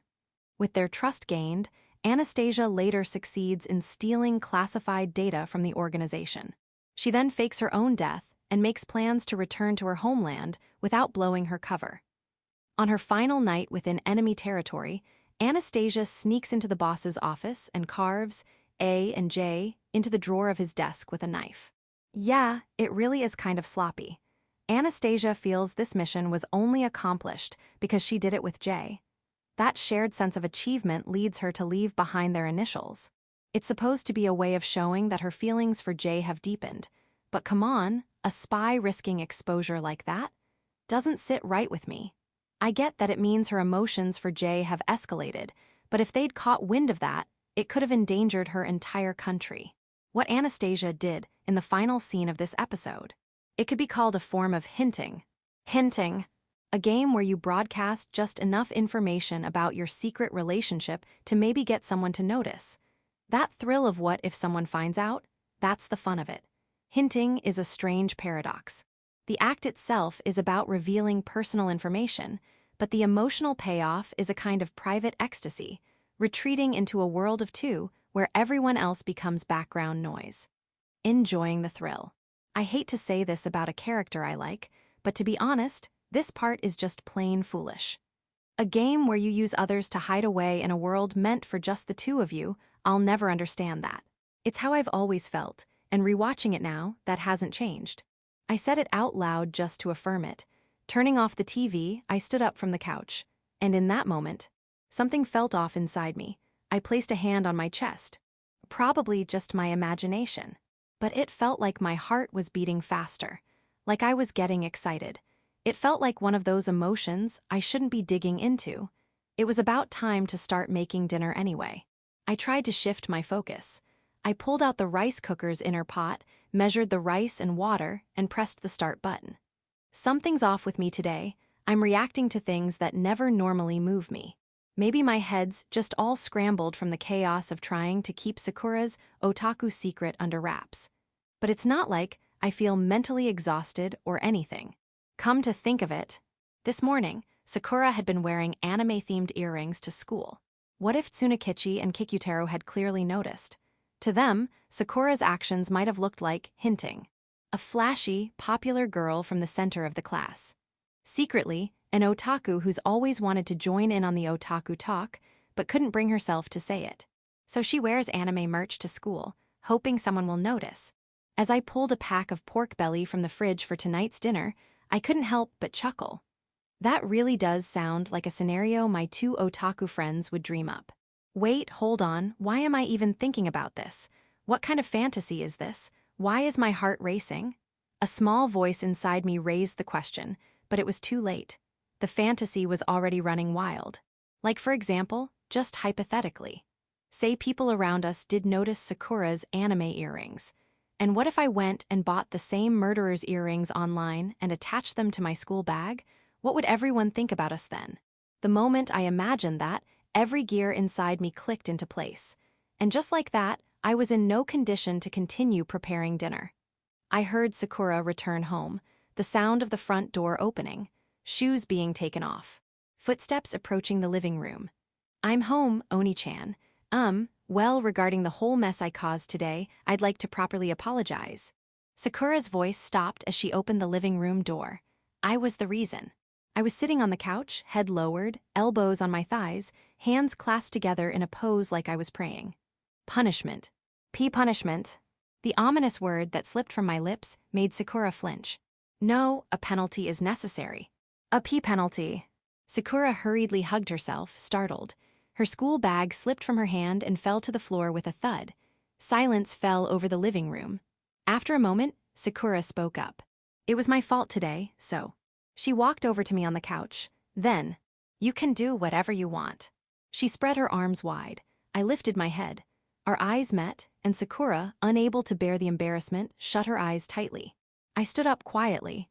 Sensing something, Sakura's body tensed for a moment. Hit me, just once, right in the face. "Wait, what? Why?" Sakura opened her eyes again and looked at my face, pale and drained. "Onii-chan, so you're into that kind of thing? This is new. Like you've been holding it in all this time, but now you're at your limit." "No." I shook my head firmly, and with all the courage I could muster, confessed. "I've activated the hinting switch." Silence returned to the living room. Sakura blinked in confusion. "What's with that look, Sakura? You're not taking this seriously at all, are you?" Now it was Sakura's turn to look down and think. It didn't take her long to realize that no amount of thinking on her own would help her make sense of what I'd just said. "First of all, what's a hinting switch?" "Thank you for asking. Those earrings you accidentally wore to school today, the Anastasia ones." "Oh, Sakura picked up her school bag from where it had fallen and started rummaging through it. "You mean these?" She opened the earring case she pulled out and showed me the murderer's earrings inside. Jaya. "Oh, Onii-chan." Seeing me cry out, Sakura seemed to finally grasp that this was a serious situation. While she stood there stunned, I explained everything to her. That when I got home, I'd watched an episode of Spy Darling, one I'd never particularly liked, and for some reason, I'd gotten way too excited. That I realized the source of that excitement might be the events of today. The tension I felt when I noticed Sakura had worn Spy Darling merch to school by mistake, and then the relief when it all worked out. That emotional arc might have engraved itself into my brain as some kind of pleasure. And now, I was afraid I might give in to that pleasure and start hinting about our relationship at school tomorrow. I might not be able to resist the urge. Something had flipped on inside me that couldn't be stopped. This is the hinting switch. I mean, even if you call it that. Sakura's expression had regained its composure, or rather, it had turned cold. She was giving me that look you give when your partner is saying something incredibly sketchy. She moved away from me and headed to the kitchen, rustling around in front of the fridge, probably looking for juice or something. Seeing her like that made my anxiety spike. No way did she just decide that this situation wasn't urgent, that this wasn't something to be taken seriously. We're nowhere near the end of this crisis. Sakura returned from the kitchen. Desperate to get her to take me seriously, I dropped to my knees and clung to her legs. "Please, Sakura, shut off the hinting switch inside me. If I go to school tomorrow like this, something terrible is gonna happen." I was trying to imagine how you'd scold me on the way home, but I didn't expect this. I grabbed Sakura's left hand, still holding the earring case. I don't know, I want this. I want you to give it to me." "Wait, why do you want my earrings?" "I want to put them on my school bag. I want Tsunakichi and Kikuteru to ask, 'What's that about?' And then I'll reply with, Ah, someone gave them to me. Apparently, they can't wear them to school anymore because of circumstances. And I'll give them a cryptic smile. That smile will make it clear that this someone is important to me. And I want those two to remember that Kuzuki Sakura, the class's most popular girl, wore the same earrings just yesterday and start wondering, could it be? You're not the calm Onii-chan I know. What do I do? What do I do? Sakura panicked and looked around for help. But of course, we were the only ones in the house. No one was coming to save her. All paths blocked. Even I knew, in the rational part of my brain, that I shouldn't give in to this impulse. But I couldn't hold it back anymore. At this rate, I was about to push Sakura's own hinting switch, get her to turn it on, and then we'd live a happy little hinting life together. A sound echoed through the living room. It was a sound that didn't match the seriousness of this moment at all. Or maybe it was a perfect match for how ridiculous the situation really was. It was the sound of a stomach growling. Sakura's stomach, right in front of me, was protesting its hunger. I froze. As if a bucket of cold water had been poured over my overheated brain, my emotions began to settle. As for Sakura, she stood there stunned, not quite able to understand the effect her stomach had just had on me, not that I completely understood it either. I murmured under my breath. I left the meat out. Huh? What was that? The meat's still out. I stepped away from Sakura and ran to the kitchen. The pack of thin-sliced pork belly I'd taken out of the fridge earlier was still sitting there, untouched. I haven't made any progress on dinner. Wait, Onii-chan, Sorry, Sakura, we'll talk later, I have to hurry. It was May. Still a ways off from summer, but already too warm to leave raw meat sitting out for long. Right, the rice cooker. I already hit the button earlier. Thank you, me from 30 minutes ago. I won't let the hope you left us go to waste. I grabbed the cutting board. First, I sliced the bell peppers into thin strips and set them aside. Then, I chopped up the Napa cabbage, followed by the pork belly. The cabbage and pork went straight into the pot. I added miso, mentsuyu, cooking sake, and mirin-style seasoning. I set it all to simmer on medium heat. I debated adding about 1 centimeter of garlic paste, but decided against it. We had school tomorrow, and even if I didn't mind, it was probably better for Sakura's sake. Since the dish would have plenty of broth, I didn't bother making a separate soup. I tossed the bell peppers into a frying pan with a little salad oil and sautéed them. Once cooked through, I turned off the heat, added a tiny bit of doenjang and 2 tablespoons of sake, then turned the heat back on to burn off the alcohol. Finally, I turned off the heat again and mixed in a spoonful of salted kelp. Side dish, done. When I looked back at the pot, the white parts of the Napa cabbage had started turning translucent. As always, I felt a strange sense of triumph. Finally gave in, huh? As I worked in the kitchen, I thought I heard Sakura softly murmur, "I'm glad it's the usual Onii-chan." But I was too focused to really catch it. While I was finishing up the food, Sakura went back to her room. She was probably changing. By the time she returned to the dining table, all the dishes were set and ready. Dinner began, as it always did. So, after school, I was chatting with the usual crew for a bit. Your name came up, Onii-chan. So they brought up how I dragged you off during lunch, huh? At first, I thought I might just lie and say Kazami-kun confessed to me. Whoa, come on. Well, that would have actually been safer. At our school, once a guy confesses to me, he kind of just gets tossed into the everyone else category. We're already getting to that phase. That's messed up. It's only been a month since we started here. But if I went with that story, it'd mess things up for you. I mean, the 2 people who know you best would be totally confused if they thought you suddenly confessed to me. Yeah, that makes sense. So I went with this. Kazami-kun called me over first, and I followed him. But then I ran into a friend from another class and ditched Kazami without saying anything. That's pretty brutal. The usual crew kinda backed away from me a little. Talking while eating seemed to lift Sakura's mood. The tender Napa cabbage and the slightly chewy fat of the pork belly made for a satisfying texture. The bell pepper side dish also had a nice kick, thanks to the subtle touch of doenjang and the flavor of salted kelp. By the way, Onii-chan, what happened to the whole hinting switch thing? She reminded me. I brushed my chest lightly with my left hand, searching. Nothing. I think I'm okay now. That went away like a hiccup. Maybe it was the routine of cooking, something rooted in daily life. That saved me from being swept away by the foreign thrill of hinting. I did say you could do whatever you wanted earlier. But if you ever feel like punishing me, just don't do it by taking away dinner, okay? In that case, I gave her a wicked grin. What kind of punishment fits someone who bought Haagen-Dazs, even though it's not Shiroboshi's discount day? Ah, you looked in the freezer. I was wondering what you were up to when you were poking around the kitchen earlier. But after talking with you at lunch, I really started craving it. I got some for you too, let's eat it together. I took her up on the offer. Cleansing the palate after pork belly with something cold and sweet didn't sound bad at all. As I imagined the taste of dessert, I picked up another piece of pork with my chopsticks and popped it into my mouth. And once again, I was glad I decided not to add garlic. Chapter 3. A surprise is best when it's not too sweet. You always say you can't eat rice with nikujaga, right, Sakura? There's something about that I don't quite get. What is it? Even if I load the nikujaga with a decent amount of pork, you still say you can't eat it with rice. Why not just eat the pork with the rice? Then just eat the potatoes and carrots on their own, without thinking about how they pair with rice. I can't just mentally separate the ingredients on the same plate like that. I mean, nikujaga is tasty though.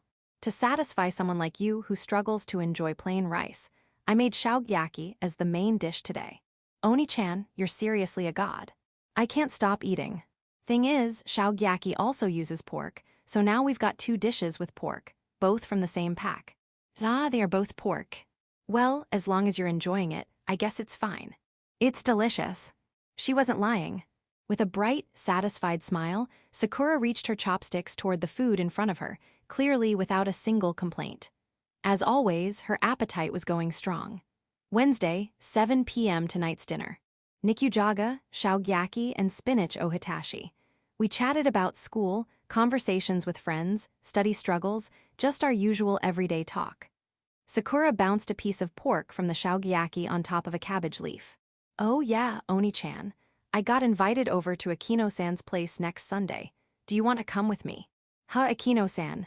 The sudden name caught me off guard. We live in an apartment complex called Soul Love Shinohana. Akino-san lives on the same 10th floor, unit 1002. So yeah, she's a neighbor. She's a 19-year-old woman attending a prestigious university, lives with her girlfriend. And she's one of the very few people who knows about me and Sakura's relationship. We first met Akino-san back in March this year. It started with a casual greeting when we passed her in the hallway, just standard neighbor stuff. Back then, Sakura and I were heading out for some shopping. Sakura was the one who spoke to her first. We're siblings who just moved in last week. Nice to meet you. It was something we'd decided on beforehand. We could hide the fact that we lived together from our classmates, but it'd be nearly impossible to do the same with neighbors, especially those on the same floor. So, we agreed to tell our neighbors that we're siblings and push through with that story. As for the building management and such, Mom and Ryoji-san handled that. I have no idea how they pulled it off, but apparently, they even signed confidentiality agreements to make sure our info doesn't leak. So we're good there. When Sakura introduced us, Akino-san looked between the two of us and said, "Are you two dating?" Blunt, or maybe cutting, is a better word. It was that kind of comment. I tensed every muscle in my face to keep my expression from reacting. How did she figure it out? We were just walking side by side, weren't we? Was our distance too close? Do normal siblings not go shopping together? But anime siblings do stuff like that all the time, right? My head was spinning. Sakura, on the other hand, stayed composed with her usual charming smile. What are you talking about? People say we don't look alike, but we're definitely siblings. I can tell you're siblings, but you're dating, right? And that was the last thing said. After that, Sakura, Akino-san, and I all fell silent. In that silence, I started to wonder if we hadn't just ended up with someone very unusual as a neighbor. Akino-san has strange eyes. Eyes that seem to naturally peer into the hidden walls people build inside themselves, like a god looking down from above and seeing everything without even trying. Sakura looked at me. I could tell she was thinking the same thing I was. I nodded. Sakura was the one who broke the silence. The truth is, we're actually. And just like that, Sakura and I told Akino-san the truth about who we really were. We figured there was no point in hiding it from her. Of course, we were a bit concerned about whether she'd keep it to herself, But so far, there was no sign she'd told her girlfriend, Mamasaka Minoru, either.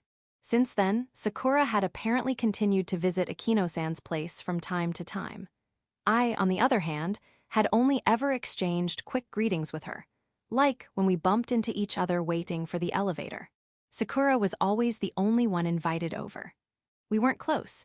Akino-san and I couldn't help but wonder if it was really okay for me to tag along with Sakura and go over to their place like this. Do you not like Akino-san, Onii-chan? No, it's not that. It's just that I'm not exactly great at socializing in general. So yeah, same old hesitation. I see, makes sense, but that's not the only thing you're feeling, is it? Sakura looked at me knowingly. She was right.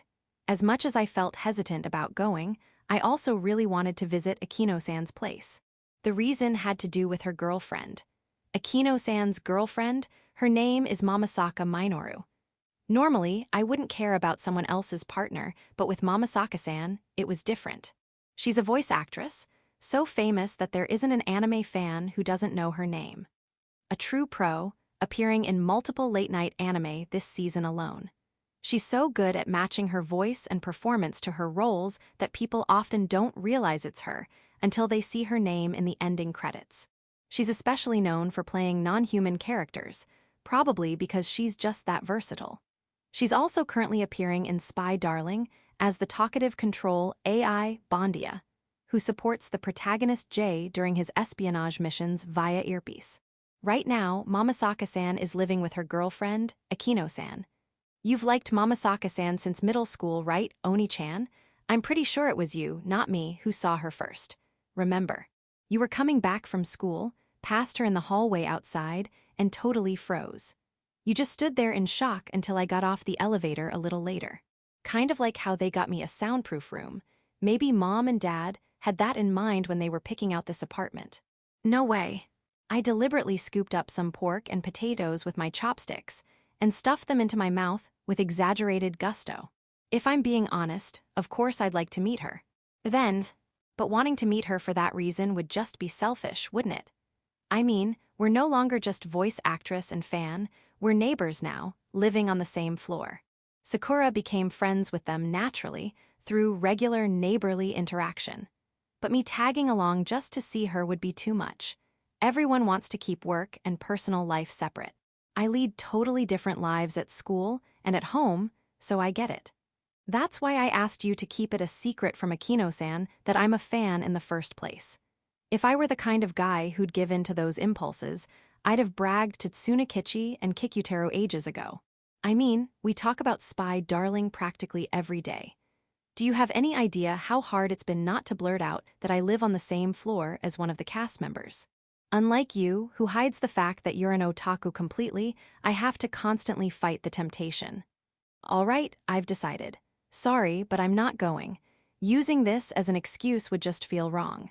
I don't want to risk disturbing Mamasaka-san's life, not even a little. What if going might actually help her? What do you mean? Well, the thing is, Sakura explained the situation. Apparently, next Sunday is an anniversary for Akino-san and Mamasaka-san, the day they first met. And since neither of them is good at cooking, they'd been thinking, if only we could find a kind, generous person who'd cook for us for free. Don't go putting a target on my back. Come on, it'll be fun. You can cook for 4, and we'll all have a party together. I mean, I get the situation now, but doesn't that just make it worse? Why would a total outsider like me be there on their anniversary? Honestly, maybe even you should skip it. Wouldn't it be better for the two of them to just go out somewhere nice? Besides, I only cook regular meals at home. I'm not exactly a gourmet chef. They said they actually want to try your kind of cooking. You know, the homemade type. What do you mean, actually? Awa, poor Akino-san and Mamasaka-san. I guess they'll just spend their anniversary sadly munching on convenience store rice balls. My resolve started to waver. You said earlier that you live totally different lives at school and at home, right? That's why you understand how Mamasaka-san must feel. I think you're right. These days, even voice actors end up in gossip mags for their scandals. She probably can't talk about having a girlfriend to people around her, especially not others in the industry. And you know, Akino-san told me the other day that her dad is kind of old-fashioned, so she's afraid of word getting out too. That's why she can't even tell her longtime friends about Mamasaka-san. It's just like us. We were only able to open up to Akino-san because she's outside our world. Maybe for them, we're the only ones they can rely on. Since you and I both lead double lives, we might be the only ones who can really understand what they're going through. Sakura had a point. If they were reaching out to people who shared their struggle, it'd be hard to turn them down without feeling guilty. My heart wavered but still. With iron will, I shook my head. I'm not going, I made a decision and I'm sticking to it. And then, the day of Akino-san and Mamasaka-san's anniversary arrived. As for me, I ended up coming. It was 6 in the evening. I stood in front of room 1002 of Soul Love Shinanohana, holding a large plastic bag filled with cookware and ingredients. The day Sakura had invited me to help cook at Akino-san's place, I had refused. But not even an hour later, I changed my answer and said, "Actually, I'll come." To be fair, my cooking isn't exactly anything special. And if I messed up, I might disappoint a voice actress I admire. Still, knowing they were expecting me was a big deal. And, to be totally honest, what really pushed me was that I wanted to meet her. Despite all my big talk to Sakura about not going, the excuse of "they invited me, so it's fine" grew more and more convincing in my head. Kicking myself for being so indecisive, I pressed the intercom. A woman's voice answered, "Akino-san, most likely." I'd been told ahead of time that Mamasaka-san would be late because of work, so only Akino-san should be home right now. Sakura, meanwhile, had plans with friends and wouldn't make it until just before 7. "Hello, it's Kazami." After a short wait, the door opened, and out came a woman with long black hair. "I've been waiting." "Come in." It was Akino-san, a cool, composed woman wrapped in an air of intellect. At the entrance, I managed to take off my shoes smoothly without letting my nerves show. All that mental rehearsal before ringing the doorbell had paid off. She led me down the hallway. Beyond it were the living room, dining area, and a separate kitchen. The layout was exactly the same as the apartment Sakura and I shared. But with different people living here, the atmosphere was completely different. The decor leaned heavily toward whites and blacks, minimalist and intellectual. The glass coffee table in front of the sofa sparkled in a way that simply didn't exist in our apartment. I delivered the greeting I had practiced in advance. "You have a beautiful apartment." "Thank you." Perfect delivery. Out of the corner of my eye, I saw something move on the floor. For a second, I thought it was a cat and tensed up. Not that I dislike cats, it was more the fear of not knowing how to properly compliment a host's pet. But it turned out to be a false alarm. What was gliding along the floor wasn't a cat, but a circular robot vacuum, a Roomba. It passed by Akino-san's feet. "My apartment just got a compliment. It's thanks to you, Edison." I was dying to know whether it was Akino-san or Mamasaka-san who named the Roomba Edison. But I decided not to ask. The small, round Edison now rolled toward me.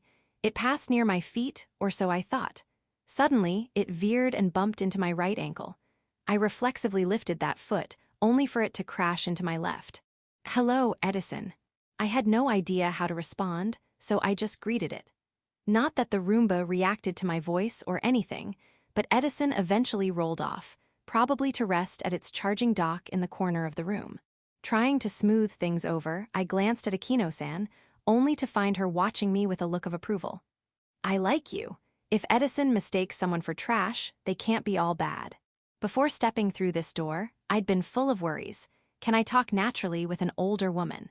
Will I live up to the expectations of a voice actress I admire? But at the very least, it seemed I didn't need to stress about being overly formal. "If it's all right, may I take a look at the kitchen?" Of course. The kitchen was, to put it nicely, spotless. Less charitably, it lacked any signs of daily life. But if neither Akino-san nor Mamasaka-san cooks often, that made perfect sense.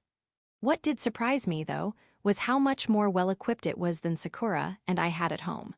A high-end microwave with a superheated steam function. A skillet, Chinese wok, blender, air fryer, even a tagine pot. Minoru brought all of that when she moved in. She thought it all looked fun and bought it, but apparently hasn't used any of it even once. Standing in a kitchen that looked like it could handle anything from any cuisine, Akino-san said, "Now then, don't hold back. Let me try whatever you make." "Yes, ma'am." I pulled out a frying pan, cutting board, and mixing bowls from the many available options. Today, let's make pancakes. Shall we make them together? I think that would make Mama Saka-san happy too. I see, so we're doing a game where she has to guess which pancakes you made and which ones I did. I wasn't planning on going that far, but having multiple bowls was a blessing. At home, we only had one. Somewhere along the way, I'd convinced myself that each household should only have one of each type of kitchenware. But here, they had multiple versions of the same items in different sizes and designs. Adding in the bowls I brought, it looked like prep would go very smoothly. All right, let's start with the batter. Follow my lead. Next to me stood Akino-san, now wearing an apron. The sensation of standing in the kitchen with someone else was strangely fresh. I'd never cooked alongside my mother, and at home, Sakura was strictly on the eating end of things. Cooking with a woman I barely knew, it felt oddly surreal. In front of each of us were 2 bowls, 4 total. First, into the first bowl, 200 grams of cake flour, 4 grams of baking powder. Mix well with a whisk. I moved slowly and clearly, making sure it was easy for Akino-san to follow. In the second bowl, the same amount of milk, 2 eggs, about 6 tablespoons of sugar, and 2 tablespoons of salad oil. Make sure to add the sugar first. If you add the oil before, the sugar will stick to the spoon. Once everything's in, whisk thoroughly again. Despite saying she didn't cook often, Akino-san's movements were quick and precise. Her technique felt more like a science experiment than cooking, calm and detached, but trustworthy nonetheless. Now, slowly combine the first bowl into the second one, a little at a time. Mix until smooth. That's the batter done. For a while, we stirred in silence. It had been a while since I'd made pancakes. I focused on my hands, careful not to tip the bowl. Eventually, we completed 2 batches of batter. I brought out 2 more bowls and set them down as before. Let's make one more round. It's a party, after all, might as well prepare plenty. I don't mind, but can we really eat it all? No problem, worst case, Sakura will finish the rest. It was a throwaway comment, but Akino-san let out a small laugh. Soon, we had batter for 4 full batches. Next, let's prep the sauces and toppings. I'll slice some bananas, chop up chocolate, and dice onions for the tuna mayo. Let me know if your eyes start stinging. Tuna mayo. Yup. Got the idea from crepe toppings. It should go well with pancakes too. I'd like you to handle the mixing type sauces. Check the plastic bag I brought. Cottage cheese, avocado, black sesame, manchego. That's right. Just follow my instructions and mix them up. I got to work chopping a chocolate bar on the cutting board. Akino-san watched me with interest for a bit, then turned to her own tasks. We finished preparing 8 different sauces by 6:30 p.m., that's it. Now we just wait for Mama Saka-san and Sakura to arrive. Once they're here, we'll cook the pancakes. Finally, a breather. Thanks to Akino-san's help, we finished well ahead of schedule. Prompted by Akino-san, I sat down on the sofa. She returned from the kitchen holding 2 glasses. The sound of the glasses being set down on the glass table had a fragile feel to it, but it wasn't unpleasant. Akino-san sat down beside me. I was used to sitting on the same sofa with someone, thanks to living with Sakura. Still, the sensation of someone other than Sakura beside me made me restless. The soft, subtle shift in the sofa as someone else sat down sent a light ripple through my thigh, and my chest stirred faintly. It might be a bit soon to say this, but next time, if we get a chance like this again, I'd love to do it with all 4 of us from the cooking stage. Minoru had worked today, so we had no choice. Her words warmed my heart. I took a sip of the drink Akino-san brought. It was straight tea. I remembered seeing an unopened pack in the fridge earlier. This must be it. It was my first time cooking, but it was fun. I feel like I should prepare some sort of thank you for you. Oh, there's no need for that. Ah, wait. I rejected the idea reflexively, but a thought suddenly crossed my mind. If I may, I actually do have one favor to ask. What is it? Would it be okay if I borrowed the blender in your kitchen? The blender? My place doesn't have one. Apparently, a popular model recently posted a photo on social media of a smoothie she makes herself every day, and Sakura got interested. I was thinking, if I surprise her by making it for her, she'd be happy. All the kitchen appliances belong to Minoru, so I can't give you a direct answer, but I'm pretty sure she'll say yes. I'll ask her for you. Thank you so much. This must be what they call unexpected joy.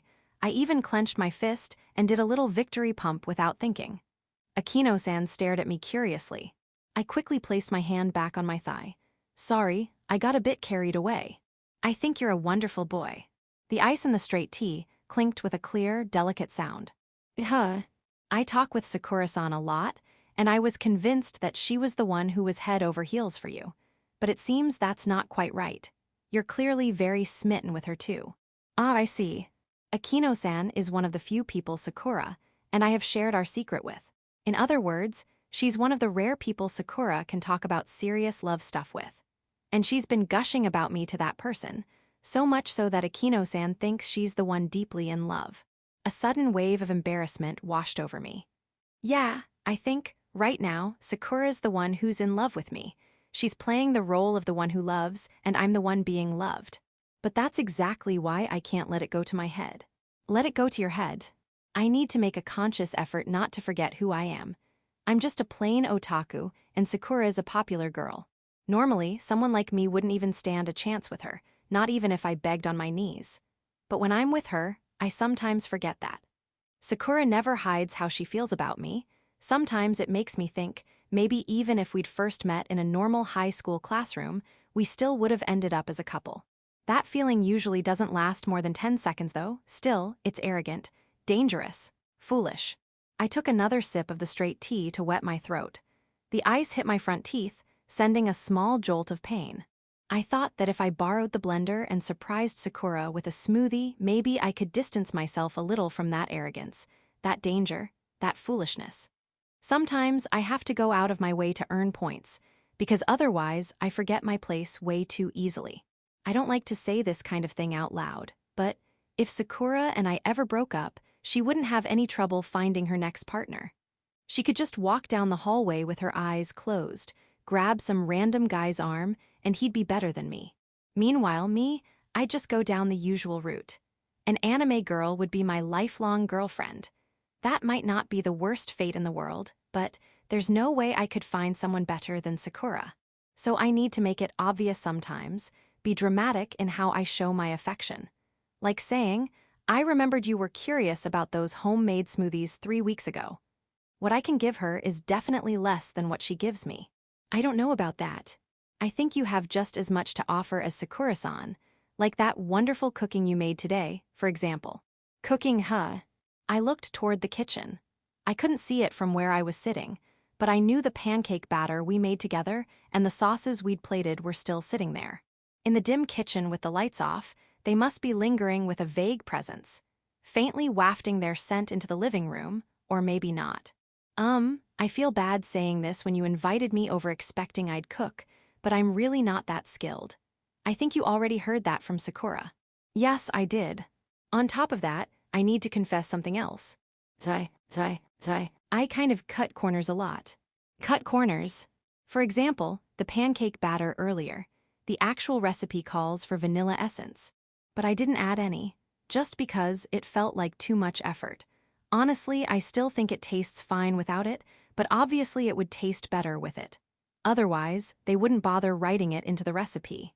Does it make the cooking process more complicated if you add it? Not really. I just need to add a few drops to the bowl. It barely makes a difference. But I've always had this resistance to buying vanilla essence. It's something that only ever gets used for sweets, right? I don't like having ingredients like that in the house. I bought baking powder because it's useful when I need to use up flour quickly, but vanilla essence is just a bit too much. I felt a twinge of anxiety. Would Akino-san criticize me for not following the recipe properly? But she didn't seem upset. Nodding with a serious expression, she said, I see. That actually makes perfect sense. Right? Oh, I've got another corner-cutting story. This one's recent. I made simmered redfish. Oh my, that sounds lovely. Delicious. There's one thing that almost every recipe for that dish has in common. Do you know what it is, Akino-san? A redfish. Wrong, it's an adashibura. Never heard of that ingredient. It's not an ingredient, it's a cooking tool.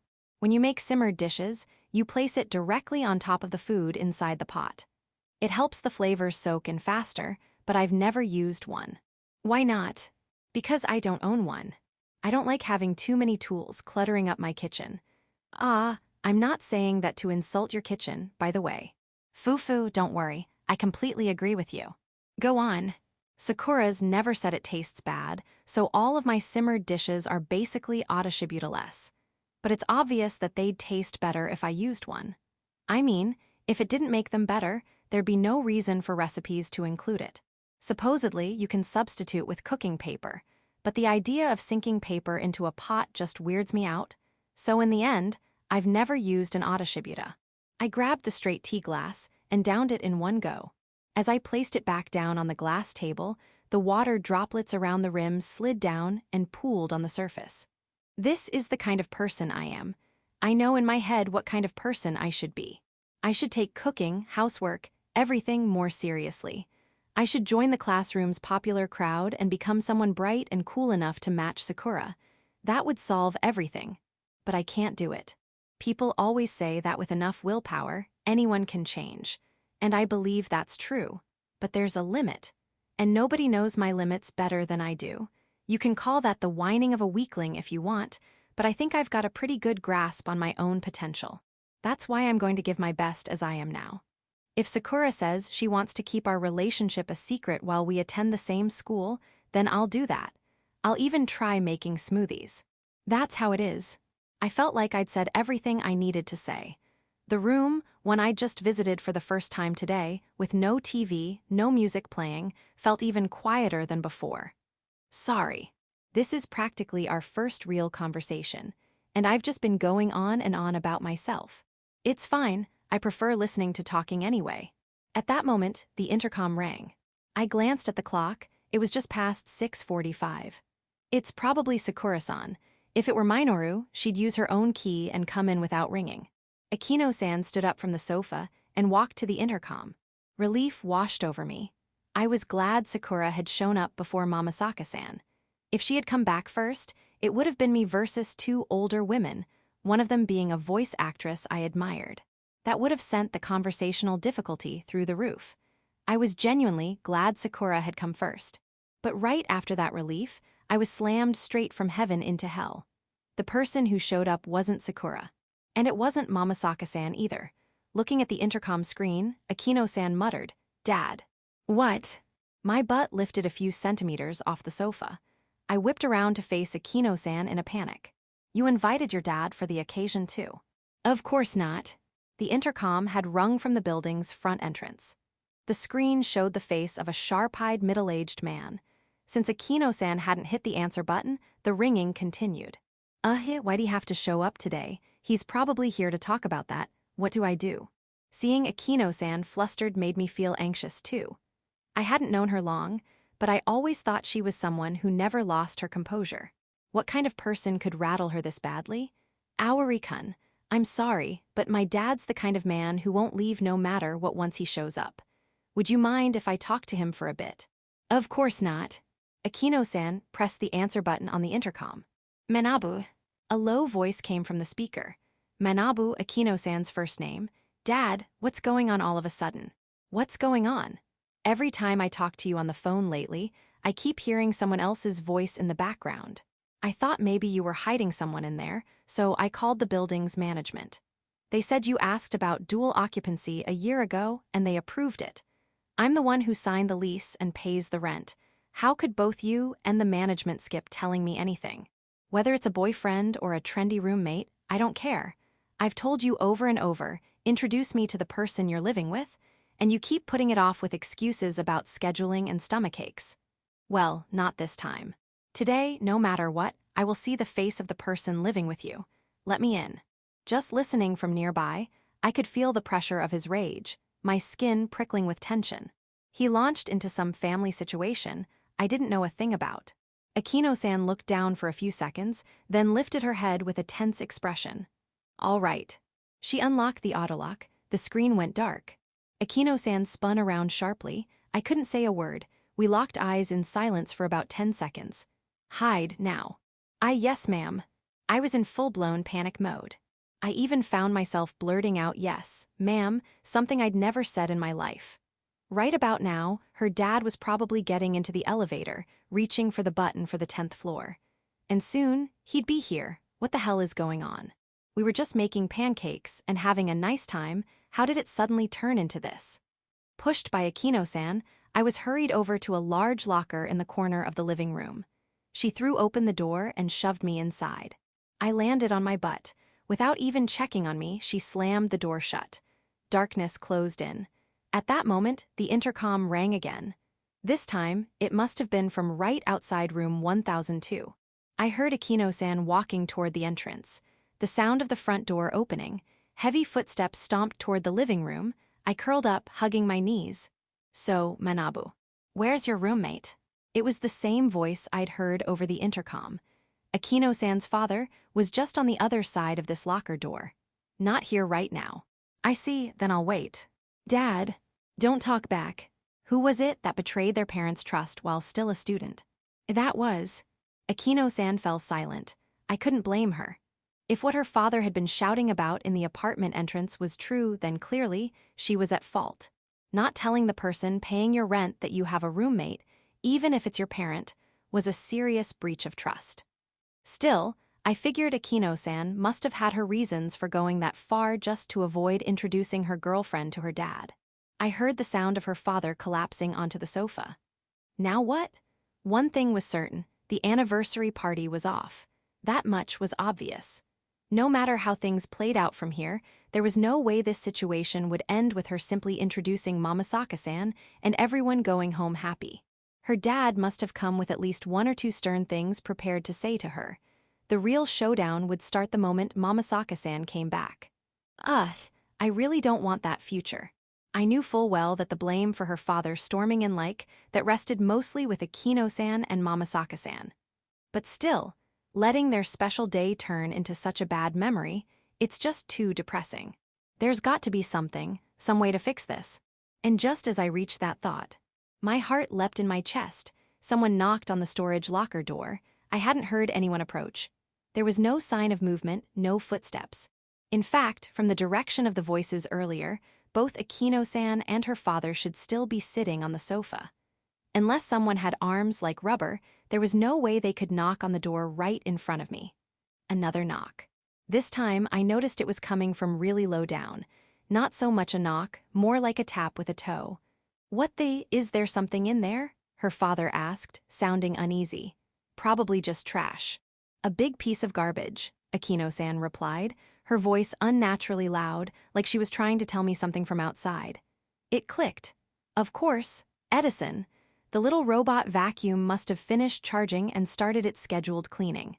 Nothing to worry about then, thank God. No, wait, this is bad. I'm hiding in here, if Edison keeps making weird noises. I knew it, there's definitely something in there. I'm taking a look. He'll draw her dad's attention. I heard him get up and walk toward the locker. W8 Dad. Akino-san tried to stop him, but it was too late. The door flew open. Light from the ceiling spilled in all at once. Her father stared at the empty space above my crouched figure for a moment, then slowly looked down. Our eyes met. We locked gazes in complete silence. Behind him, Akino-san had her hands over her face. Summoning every ounce of courage, I spoke up, voice trembling. "Please don't mind me, just pretend I'm garbage or something." Her father let out a full-on scream. Totally fair, honestly, finding some unknown guy hiding in your daughter's house? Pretty valid reaction. His shout echoed within the small storage space like a bomb going off. The sheer force of the sound paralyzed me on the spot.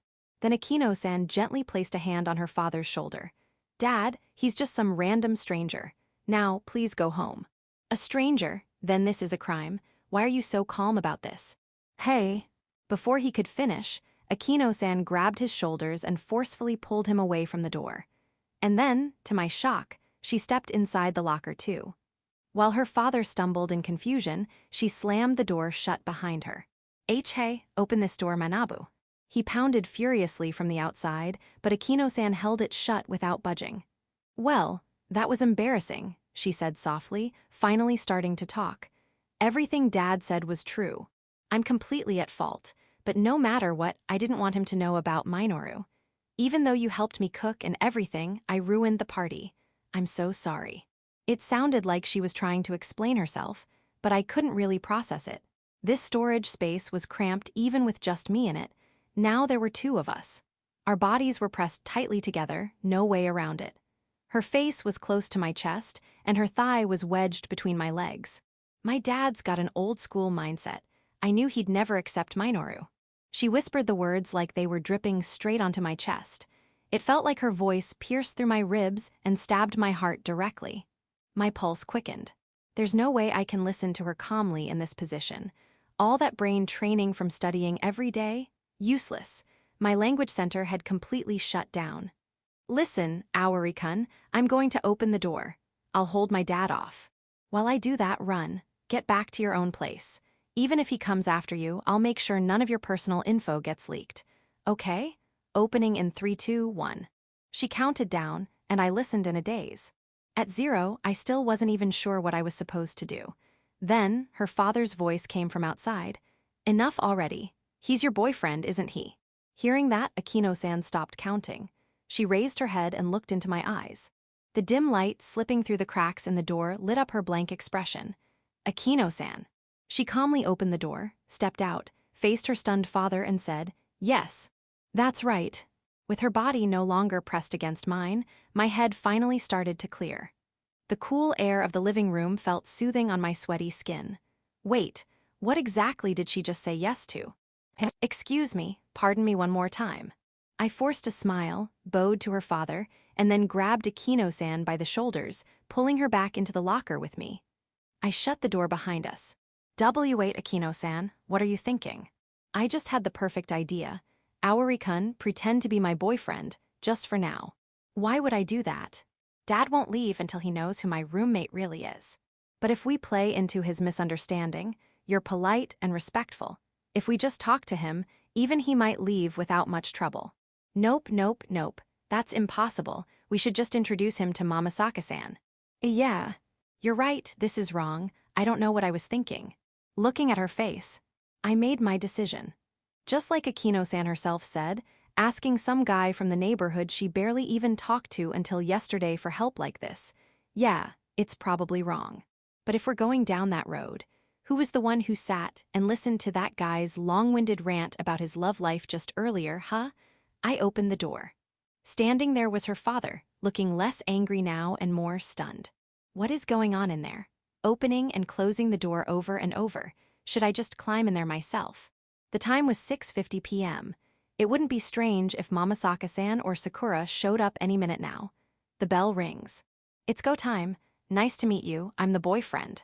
Maybe, back when Akino-san buzzed her father through the autolock and invited him inside, I should have bolted straight home. If I'd been thinking only about minimizing the trouble for myself, that would have been the right move. Looking back now, yeah, maybe I just panicked and couldn't think straight. But I'm also kind of glad I didn't run. If I had, Akino-san would have had no choice but to give in and introduce Mamasaka-san to her father. But I'm still here. I'm still standing my ground in room 1002. We sat across from each other at the dining table. My hands, resting on my thighs, were shaking like crazy from the nerves. Her father had his arms crossed, staring daggers at me. Well, I gotta say, rough deal for you, huh? Even if this is all circumstantial, getting called trash or a random stranger by your own girlfriend, that's a bit much, don't you think? Haha. By the way, I have no problem referring to you as trash or a stranger myself. After all, I am the father of your girlfriend. Kidding. Her dad was taller than me, easily over 180 cm, and his body looked like it had been carved out of stone.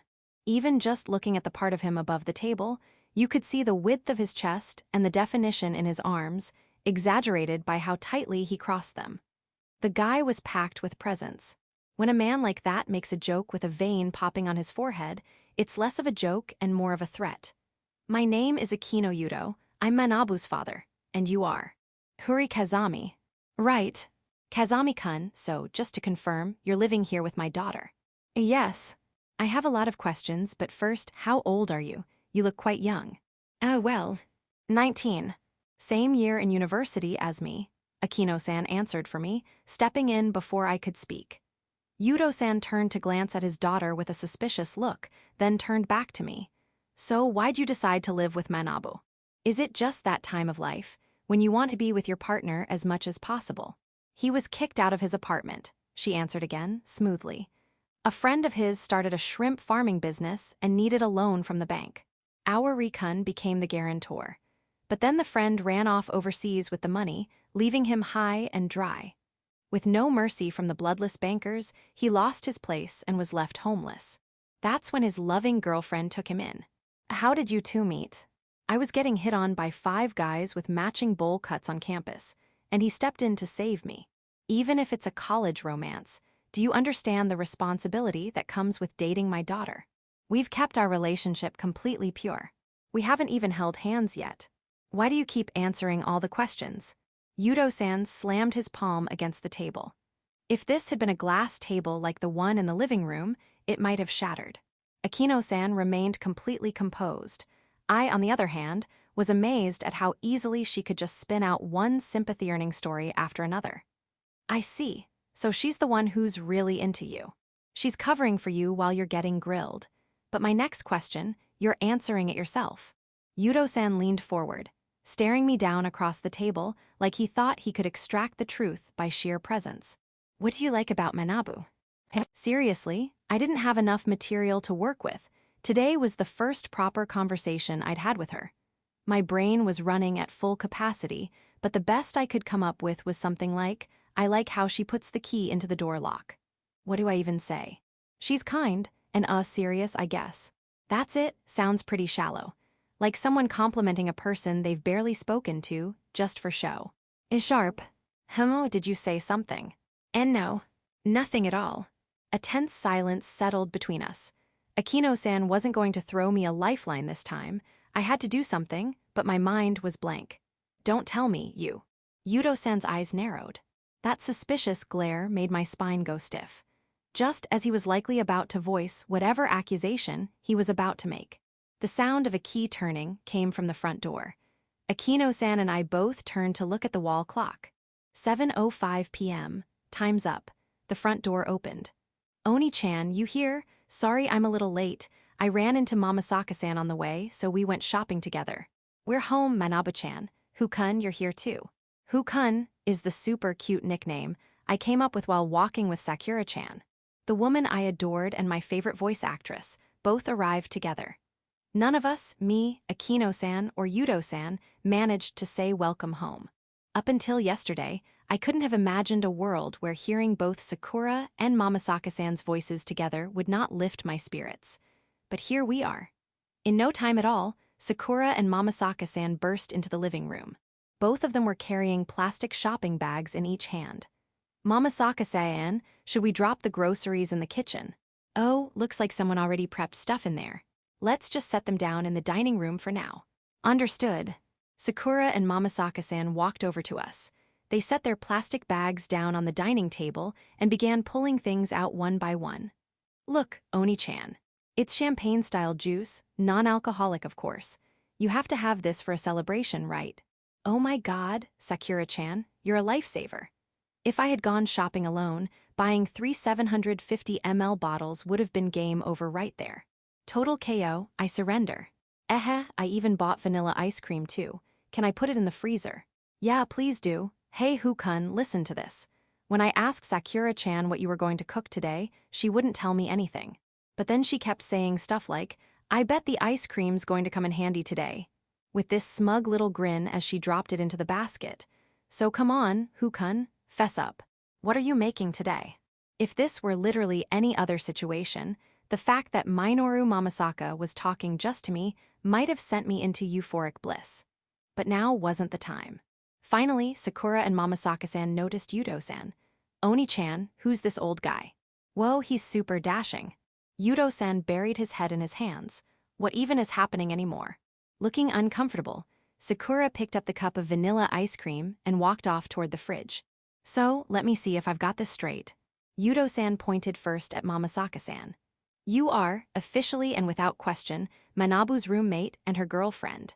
Mamasaka-san nodded, then he pointed to me. And you, Kazami-kun, you're not her lover or roommate, just the guy next door. You figured out that Manabu didn't want to introduce Mamasaka-san to me, and as a friendly neighbor, stepped up to pretend to be her boyfriend. Yes, that's correct. Finally, he pointed to Sakura. And you're the younger sister. Yep, my brother's a total siskin. Manabu-san is way too good for him. Her cheerful voice was the last sound before a heavy silence fell over the dining room again. Dad, I'm sorry. This is all my fault. I should have told you about Minoru a long time ago. Akino-san stood trembling, facing her father. I'm really sorry too. I wanted to support Akino, Manabu-san, but I ended up making things worse. I even lied to you. That's unforgivable. There had to be a better way to handle this. I followed up after her. Since I'd been her partner in crime, I had every obligation to apologize too. Seriously, I've never been messed with like this in my life, Yudo-san muttered, bracing himself on the table as he slowly stood up. But at the same time, I can't deny that this is partly my own doing. It's a sensitive topic, sure, but I'm going to speak like the clueless middle-aged man I am. Manabu kept her relationship from me, and Kazami-kun helped cover it up. Because Mamasaka-san is a woman, isn't that right? No one answered. Even Mamasaka-san kept a straight face, silently observing. Minoru Mamasaka, a popular female voice actress, featured in multiple late-night anime this season. Yudo-san had hit the nail on the head. Maybe Akino-san thought that if her dad knew her partner was a woman, he'd completely lose it. That suspicion was what ultimately pushed me to help her. Akino-san remained silent. That silence alone confirmed his words. If I were to say, no one cares about that kind of thing nowadays, I'd be the most tone-deaf person in the room, wouldn't I? I know Manabu sees me as rigid, but I never realized she thought I was so closed off that she couldn't even talk to me about this. The root of all this probably lies with me. He turned to leave the living room. None of us, me, Sakura, Akino-san, or Mamasaka-san, could say a word. All we could do was watch him go. But suddenly, Yudo-san came to a stop and looked down at his feet. There was a round shadow there. Edison, huh? That takes me back. You made it when you were in your first year of high school, right, Manabu? When you told me you wanted to bring it with you to university, I felt kind of relieved. Back when we lived together, it kept bumping into my legs all the time. Walking around the house was a nightmare. As he said this, he tried to step over Edison. I'm Edison, Dad, don't leave. Edison talked. Yudo-san practically leapt a meter into the air. He bolted right back to the dining room with the momentum.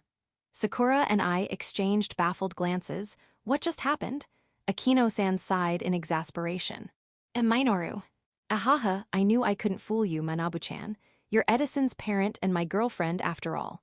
I didn't stand a chance. No way. That voice from Edison just now, Mamasaka-san had been dubbing it herself. I hadn't noticed at all. With just one line, she managed to steal the attention of everyone in the room. Girlfriend? Minoru, not right now, Akino-san muttered. Why not? I mean, you let Hukun act like your boyfriend in front of your dad, didn't you? But I'm not allowed to act like your girlfriend? That's not just rude, it's practically cheating. In one smooth move, Mamasaka-san stepped closer to Akino-san, and with a flourish as vivid as if she were standing on stage, she wrapped her arms around her. Look into my eyes, and promise me, never again, even as a lie, will you speak the word love with anyone else. The line carried a weight that couldn't be put into words.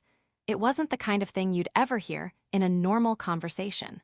It sounded sharpened, refined through repetition, like a line rehearsed on a theater stage. Even after she finished speaking, it felt like her words would hang in the air for the rest of the night, their echo quietly reverberating. But that dramatic atmosphere was suddenly shattered. Ha.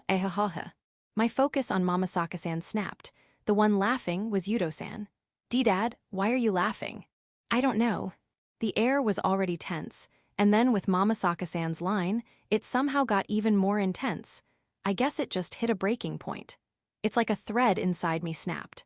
And then suddenly, watching you two stare into each other's eyes like I wasn't even there, it was just too much. I couldn't help it. Ahahaha. Manabu-chan's super dashing dad. If it's okay, would you stay a little longer and talk with us? Ah yes, that sounds good. Please, I'd love to. I want to hear everything. Manabu, Kazami-kun, little sister, you're all right with that, right? Akino-san's expression brightened in an instant. Mamasaka-san guided Yudo-san back to a seat at the dining table. Watching this, Sakura poked me in the arm. What are you doing, Onii-chan? What is it, Sakura? This is it, the moment for the pancakes. When it came to this recipe, the brand new frying pan was my greatest ally. With pancakes, if you oil the pan, you can't get a nice, even browning. A perfectly clean non-stick pan, never used, with not a scratch on it, that's ideal. I scooped batter from the bowl with a ladle, pouring it from a slightly elevated height into the heated pan. Once it starts to fall, don't move or tilt the ladle. That's how you get it to spread naturally into a clean, round circle. I'll help. Akino-san came into the kitchen. Thank you. As you can see, all 3 burners are in use. I was kind of hoping someone would help, but I didn't want to say anything. The atmosphere was really good, after all. Mimicking my movements, Akino-san began pouring batter too. From the kitchen, I glanced toward the dining table. Mamasaka-san, Yudo-san, and Sakura were chatting and laughing. Akino-san had been sitting with them just a moment ago. They seemed to have no shortage of topics, about Mamasaka-san herself or about Akino-san's childhood. At first, both she and Yudo-san looked a bit stiff, but Sakura played the perfect lubricant, easing the flow of conversation until everyone relaxed. Eventually, Sakura stood up and came over to us. Onii-chan, I'll bring the sauces to the table, okay? Are these all of them? No, the perishable ones are still in the fridge. The one with the chocolate, melt it in the microwave first before you take it over. Okay. The pancakes cooked in under 5 minutes per round. Flipping them was kind of a pain, but once I showed her how, Akino-san followed my movements precisely. We had enough batter for 8 pancakes. Yudo-san joining us had been unexpected, but not a problem. This was a party, after all, and I'd made extra just in case. Around the time we finished 4, I spoke up. Akino-san, you should head back to the table. No, I can't let you handle all of this alone. What are you talking about? I'm here because I was asked to cook. I've got it from here. She picked up a plate of finished pancakes and left the kitchen. I'll join you all once the rest are done. Go ahead and start without me. From the dining room, voices called out, thanking me. The meal began. Sakura grasped the bottom of the champagne-style drink bottle and poured it into everyone's glasses. I busied myself flipping pancakes on all 3 pans, glancing over at the dining table as I worked. In the center of the table sat a large plate piled with pancakes. Around it, 8 smaller dishes filled with toppings and sauces. The idea was for everyone to customize their own using a spoon. Each little dish had something different. Honey, blueberry jam, strawberry jam, chocolate sauce, banana slices, tuna mayo with black pepper, manteco with cream cheese, and a tofu avocado mix. Oh, so you and Manabu made all this, Kazami-kun. Ah, I love this. Hu-kun and Manabu-chan cooking together. Next time I'm totally joining in. Yes, next time let's all cook together. Minoru-san, Sakura-san, I'll start with the avocado one. This is really good. The pancakes aren't too sweet, so savory toppings like this pair surprisingly well. Funny how it smelled so sweet while cooking, though. Yeah, this is delicious. Honestly, I usually avoid sweets, but I could eat these no problem. A little banana, a drizzle of honey, just perfect. I'm so hungry from work, I could eat a mountain. One pancake with a mountain of tuna mayo, the other with a mountain of jam. Minoru's going in. Oh, that's my Onii-chan's ultimate strategy. Sweet and salty, back and forth, it's an endless loop. After flipping the last pancake onto a plate, I finally let myself relax.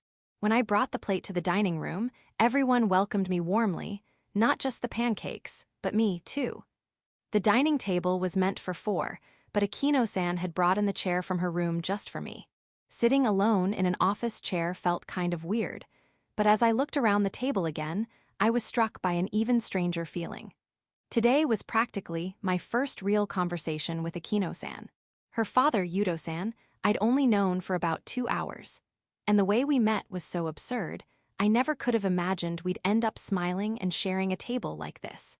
And as for Mamasaka-san, just yesterday, I told myself 100 times not to gush or act like a fan, not to mention her work, not to blow my cover. But now, after everything that happened, I wasn't even thinking about that. Even sitting across from Minoru Mamasaka, who once felt like someone from another world, I wasn't freaking out.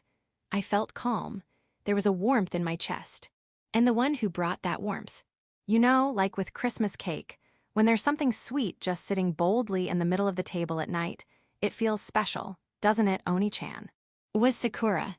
Despite the chaos, if Sakura hadn't been there, I wouldn't have been invited into this house in the first place. She scooped some Mentaiko cream cheese and a little honey onto her pancake, and I copied her. The gathering came to an end a little after 9 o'clock. After helping wash the dishes, Sakura and I returned to our own home. You know, Akino-san said she barely had any experience with cooking, but she was surprisingly good with the timing and prep work. The only thing she couldn't quite get the hang of was handling avocados. So you got along with her? Yeah, by the end of it, I could catch the avocado pits she tossed at me without even looking. Facing each other across the dining table at home, Sakura and I reminisced about the day. Sakura stood up to go fill the bathtub. I headed to the kitchen. There was a single paper bag sitting there. Inside it was the blender I'd borrowed from Akino-san. Figuring I'd better stash it before Sakura got curious, I opened the bag. Inside sat a sleek, modern blender. I placed it inside the undersink storage that Sakura rarely ever opened. When I reached for the paper bag to fold it up, I felt something still inside. Looking in, I found a fairly large plastic bag remaining at the bottom. I took it out. Inside were several small, round disc-shaped items made from stainless steel, silicone, and wood. Drop lids. There was also a small note enclosed. Good luck, return these with the blender. Akino. I couldn't help but smile. I placed all the drop lids alongside the blender in the cabinet. Then, my usual high school classroom. I stood frozen. There was no one else around. Outside the window, the sun was high in the sky. It was a strange sensation. No matter how I strained to listen, I couldn't sense anyone, no footsteps in the hall, no voices from the next class. It felt like there might not be a single soul left in the whole school. Maybe even the whole city.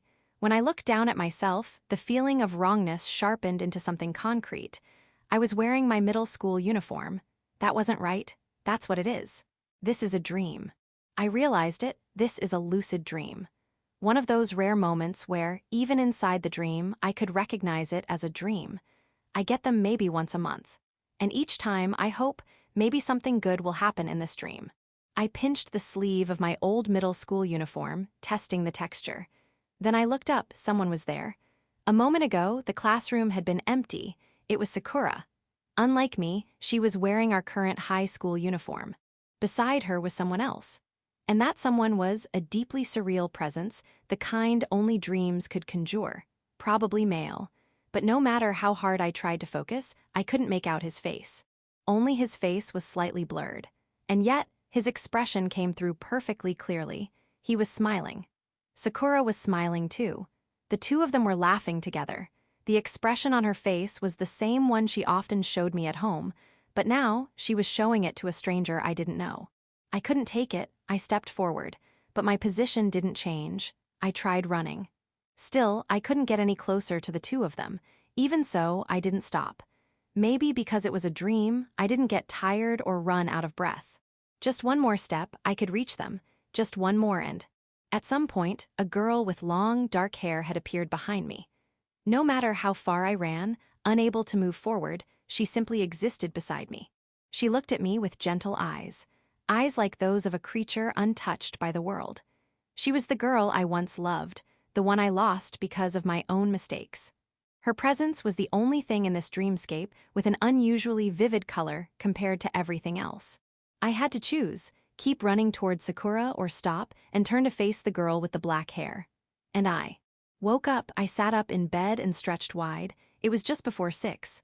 I'd woken before my alarm. It was a weekday, which meant school.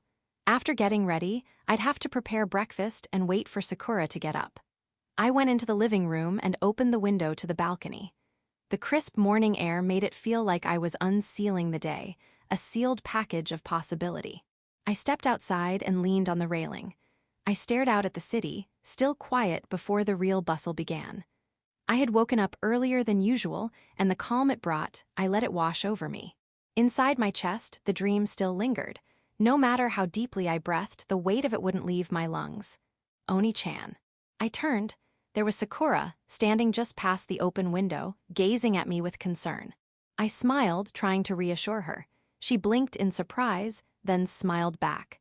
We returned to the living room and exchanged a few light morning greetings. Sakura headed to the sink to wash her face. I went to the kitchen, opened the cabinet under the sink, and pulled out the blender I had borrowed from Akino-san a week ago. I placed it on the counter and plugged it in. Today, I was going to try making a smoothie for the first time. Not that try was even the right word, it was hardly a challenge. You just throw everything in and hit the switch. I opened the fridge and lined up the ingredients on the counter. All I had to do was blend them, but still I looked over them again. Tomato, banana, tofu, milk, honey. Maybe it was just my lack of experience with smoothies, but the combination didn't exactly sound appetizing. Especially the tofu, where did that even come from? Whose recipe was that? I gave the tomato a quick rinse, peeled the banana. To hell with it, I thought, and tossed the ingredients for 2 servings into the blender, then hit the switch. The moment the blades began spinning, a much louder noise than I'd expected filled the kitchen. Sakura, who was at the sink, let out a startled yelp. What's that sound, Onii-chan? Are you using my sewing machine? And no, it's fine, nothing to worry about. It'll be noisy for a bit, but just ignore it. My heart was pounding, too.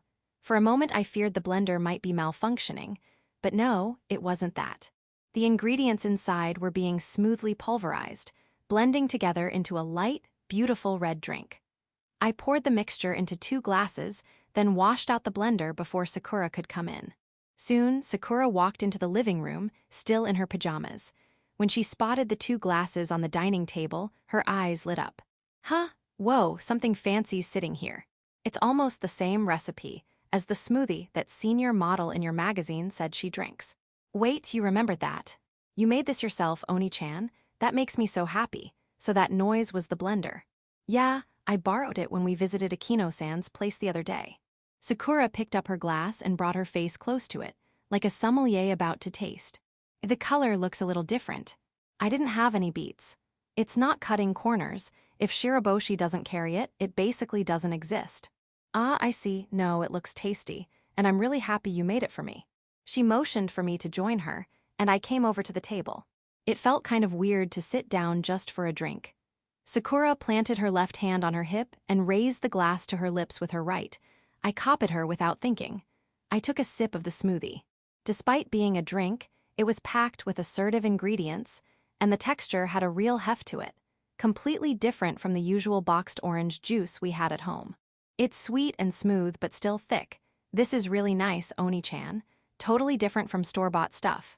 Yeah, it surprised me how good it was. It's strange. These are ingredients you wouldn't normally want to eat together, but once they're blended, they become something completely unified.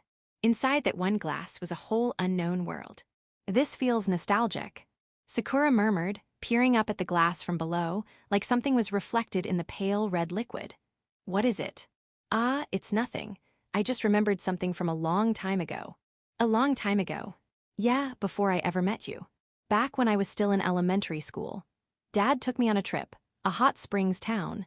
There was this stylish cafe there, and we ordered drinks during breakfast. Yeah. At the time, I remember thinking it was a weird kind of juice. But now that I think about it, I bet it was a smoothie. Drinking the one you made just now kind of brought the memory flooding back. It's funny. I've had bottled smoothies sometimes, but I never made the connection until now. I'm glad I borrowed that blender then. Yeah, honestly, I feel so nostalgic right now. Like I'm in a dream. Back then, Mom had just passed away. Dad took me on the trip to cheer me up.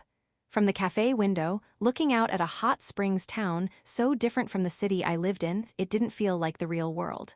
It felt like I'd wandered into the same place Mom had gone. But even then, somewhere in the back of my mind, I knew, no matter how much I search this town, I won't find her. I cried so much.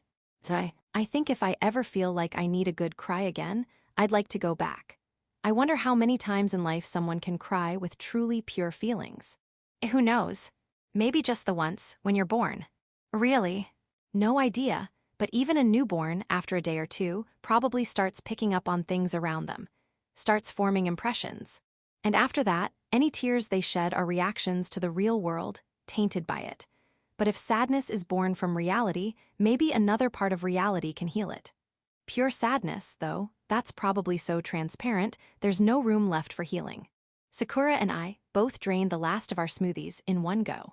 A pale red residue clung to the inside of our glasses. I collected her glass and brought it to the kitchen. I turned on the tap and began rinsing it out. Kind of a heavy conversation for the morning, huh?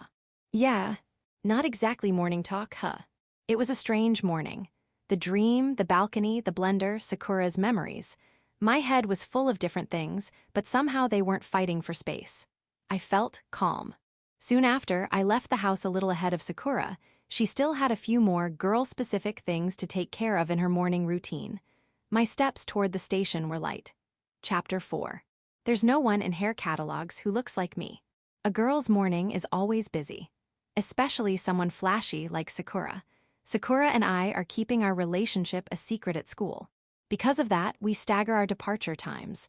I leave the house early, and Sakura leaves later. Let me take a moment to explain our morning routine.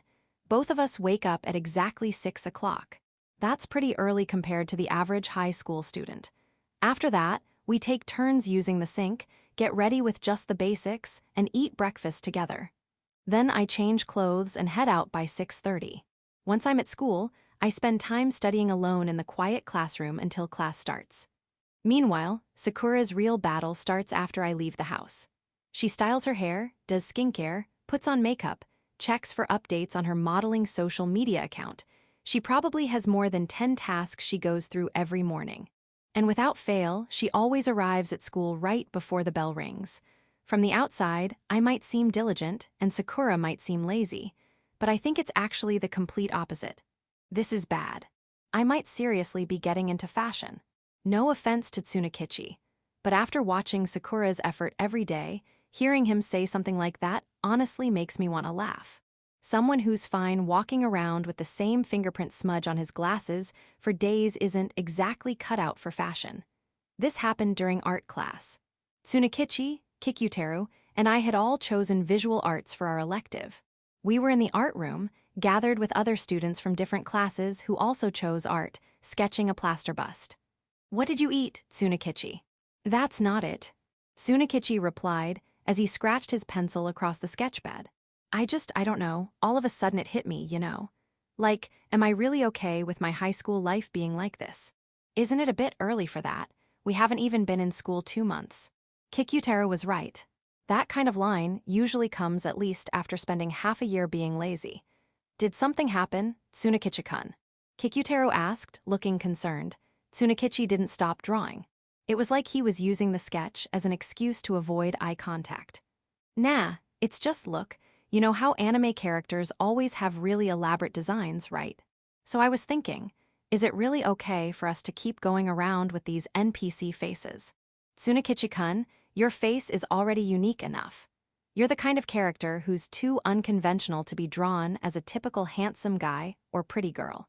If you were in a light novel as the protagonist's friend, the illustrator would probably be confused on how to draw you. So you'd go a whole volume without getting any official character design, and even in the illustrations, you wouldn't appear. But then around volume 4, if the series got lucky and continued, the editor would be like, okay, it's time to finally give this character a design. He's shown up a lot by now, and readers are starting to get confused. And then the illustrator would reluctantly design you. What the hell kind of face is that? Am I really that bad? Tsunakichi glared at Kikuteru, offended, then quickly dropped his gaze back to his sketchpad. "You guys, have you ever been to a hair salon?" "Nope. Nope." Kikuteru and I answered instantly. It must have been the answer he expected, because Tsunakichi went right to the next question. "Me neither. So where do you guys usually get your hair cut?" "I go to a barbershop where they do a decent job for about 1,500 yen. My mom cuts mine." Tsunakichi and I both froze. We looked up at the same time and stared at Kikuteru. "What's with that look? I thought we were friends. Is it so bad to have your family cut your hair?" "Nah man, it's just, I didn't know you still called your mom, Mommy Gui." Kikuteru chopped Tsunakichi on the back. I stayed silent, pretending to focus on my drawing again. Anyway, that's about the level of our fashion sense. If someone like Sakura, who has a stack of hairstylist business cards, heard this conversation, she'd probably snort with laughter. 2-block center part, mash wolf cut. Tsunakichi kept mumbling to himself while poking at the plaster bust's head with his pencil. "What are you muttering about, Tsunakichi?" "Hairstyles, all right, I've decided. Tomorrow after school, we're all going to a salon." "Huh? What?" Caught off guard, Kikuteru, and I let out dumbfounded noises. Tsunakichi puffed out his chest like he'd just made the best suggestion ever. Wait, seriously, what's going on with you, Tsunakichi? I'm out, by the way. I already promised the barbershop owner I'd get a shampoo too next time I come in. Business is tough for him. Same. My mom would think I went delinquent. Tsunakichi's proud stance deflated into a slump, but he still hadn't given up on dragging us along. He looked back and forth at us with pleading eyes. When his gaze landed on me, I spoke up. If you want to go that bad, just go by yourself. You dumbass, you're seriously gonna let me be the only one who looks stylish. What does that even mean? Come on, Kazami. You're the smart one, you should get it. Just imagine it. Monday morning. One nerd shows up looking totally different, not from a cheap 1,000 yen cut, but a shiny, high-end salon style, styled with hair wax for the first time in his life, heart pounding with hope that the world will look different as he opens the classroom door. But what awaits him is a harsh, cruel reality. The loud idiot boys say, "Jaya haha, look at this guy trying to be hot all of a sudden." And the bitchy girls go, "Kaira haha, so cringe. Let's take a pic and post it, this'll go viral for sure. It'll be a trauma that lasts a lifetime. You're overthinking it, haha. No one's gonna say that, hee. You're already laughing. Listen, that's why I need you two to come with me. If just one of us shows up with a new look on Monday, he'll stand out and be a target. But if all three of us do it, people might think, maybe that group was always like that. No way anyone's gonna think that. What, is everyone in our class blind? Don't be mean, it's scary going alone, I'm begging you." Kikuteru and I exchanged looks. Anyway, Tsunakichi's proposal was so sudden that neither of us could possibly give a sure on the spot. Kikuteru and I both gave him the same answer. "Well, think about it." Just as Tsunakichi responded with, "I'll be waiting for a positive answer, you guys," the bell rang. Students placed their completed sketches of the plaster busts on the instructor's desk and began filing out of the classroom. "Tsunakichi-kun, what are you gonna do with that long-haired Giorgione? Don't tell me you're actually submitting it like that. Maybe I'll just give him some nose hair. I'll show that smug plaster bastard that if you just stand there doing nothing, the only thing that grows is your hair." At Daily Shiraboshi, milk was on sale today. I tossed 2 1-liter cartons into my basket without forgetting. As I walked through the crowded store toward the registers, I found myself thinking about what had happened with Tsunakichi earlier. I still couldn't believe he said he wanted to go to a hair salon. That was beyond surprising. I'm not really in a position to talk either, but I always thought Tsunakichi wore his otaku identity like a badge, an excuse not to care about grooming. So what the hell had gotten into him? Something about wanting to graduate from being a background character or whatever. Next to the register was a square pillar covered with mirrors. I caught a glimpse of myself in it.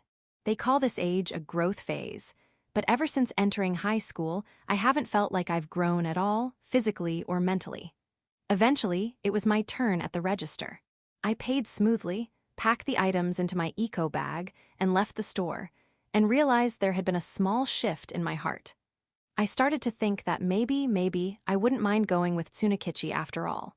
It's hard to explain exactly why I felt that way, but probably, deep down, it had something to do with what I said to Akino the other day. No one knows my limits better than I do. You can call it the whining of a weak man if you want, but I believe I know exactly what I'm capable of, so I'll do the best I can, just as I am. If Sakura says she wants to go to school with me while keeping our relationship a secret, I'll do it. I'll even try making smoothies. And I'll try a cool hairstyle too. That's what it comes down to. I can support a friend.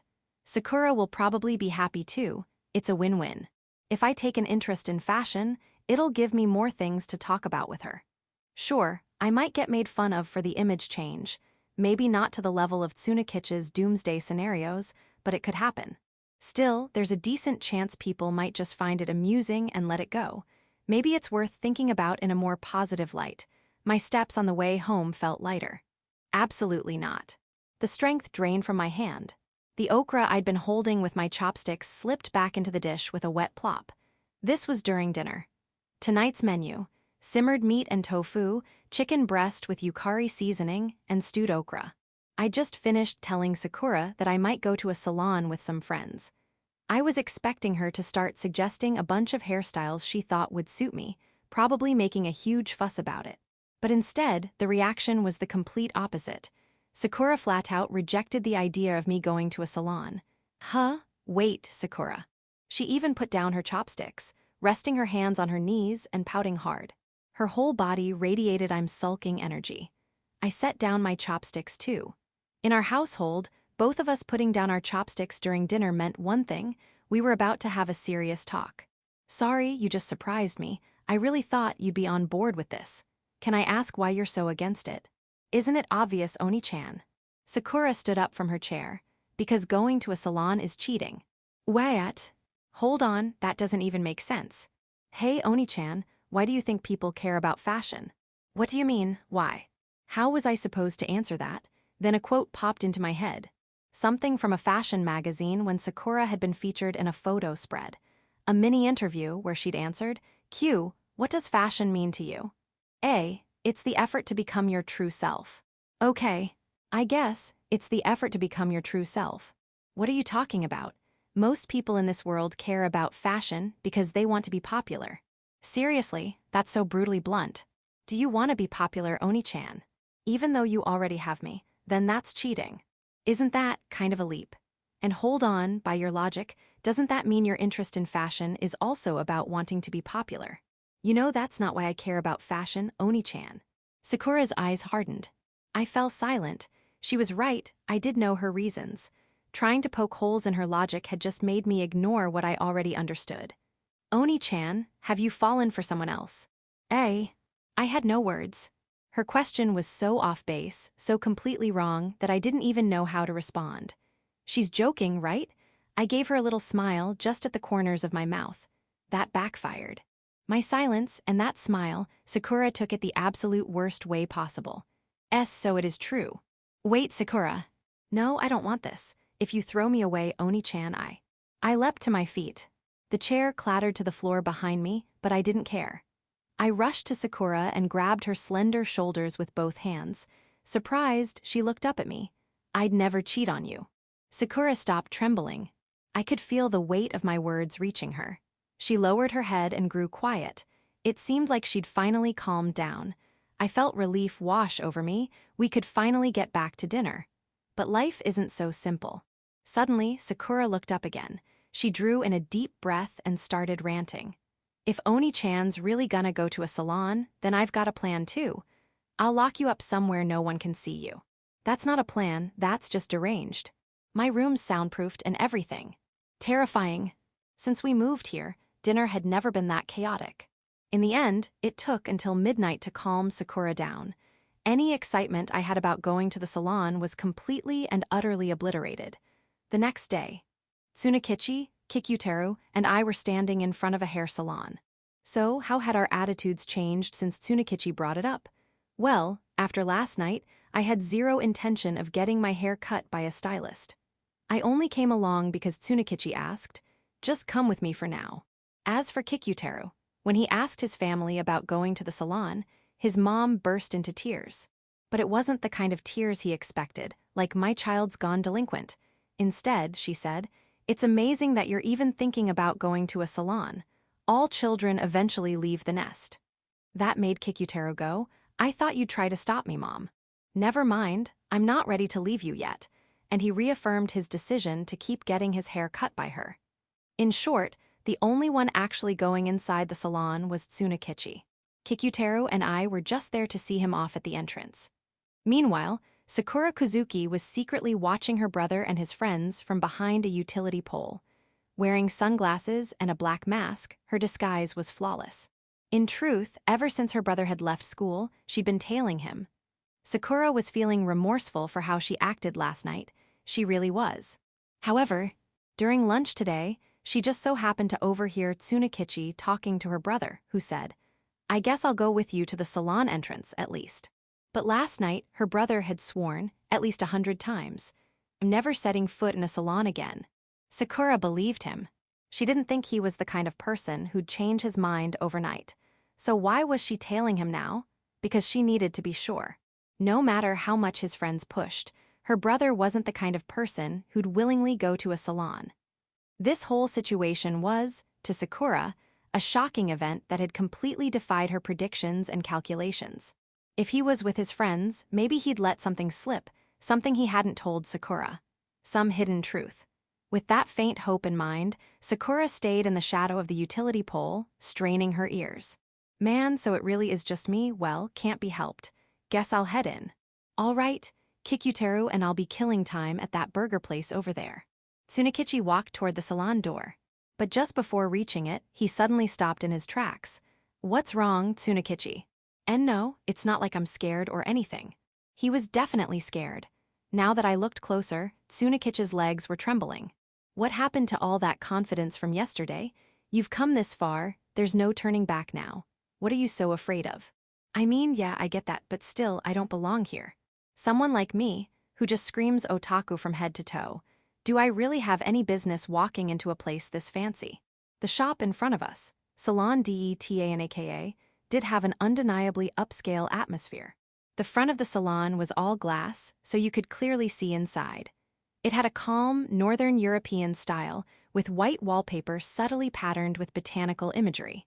It was beautiful. Both the staff and customers looked confident and composed, nothing like how we looked back in the classroom. I'm sure it'll be fine. You're going there to improve your appearance, so it's not like they can complain about how you look before they cut your hair. It's like taking a bath. It'd be ridiculous to worry about dirtying the tub just because your body's dirty. If it were a bath, I'd dive in no problem, but this isn't the same. To me, salons are in the same category as dentists. I could only gape at how pathetic he looked. As I struggled to figure out how to push him forward, Kikuteru quietly spoke up. When you think about it, you are letting someone else hold the power of life and death over you. It is kind of messed up. Having someone stand behind you holding blades, that's just scary. Right. And on top of that, we're the ones paying for it. What kind of logic is that? You're paying them to cut your hair. Tsunekichi started hugging his shoulders, shivering.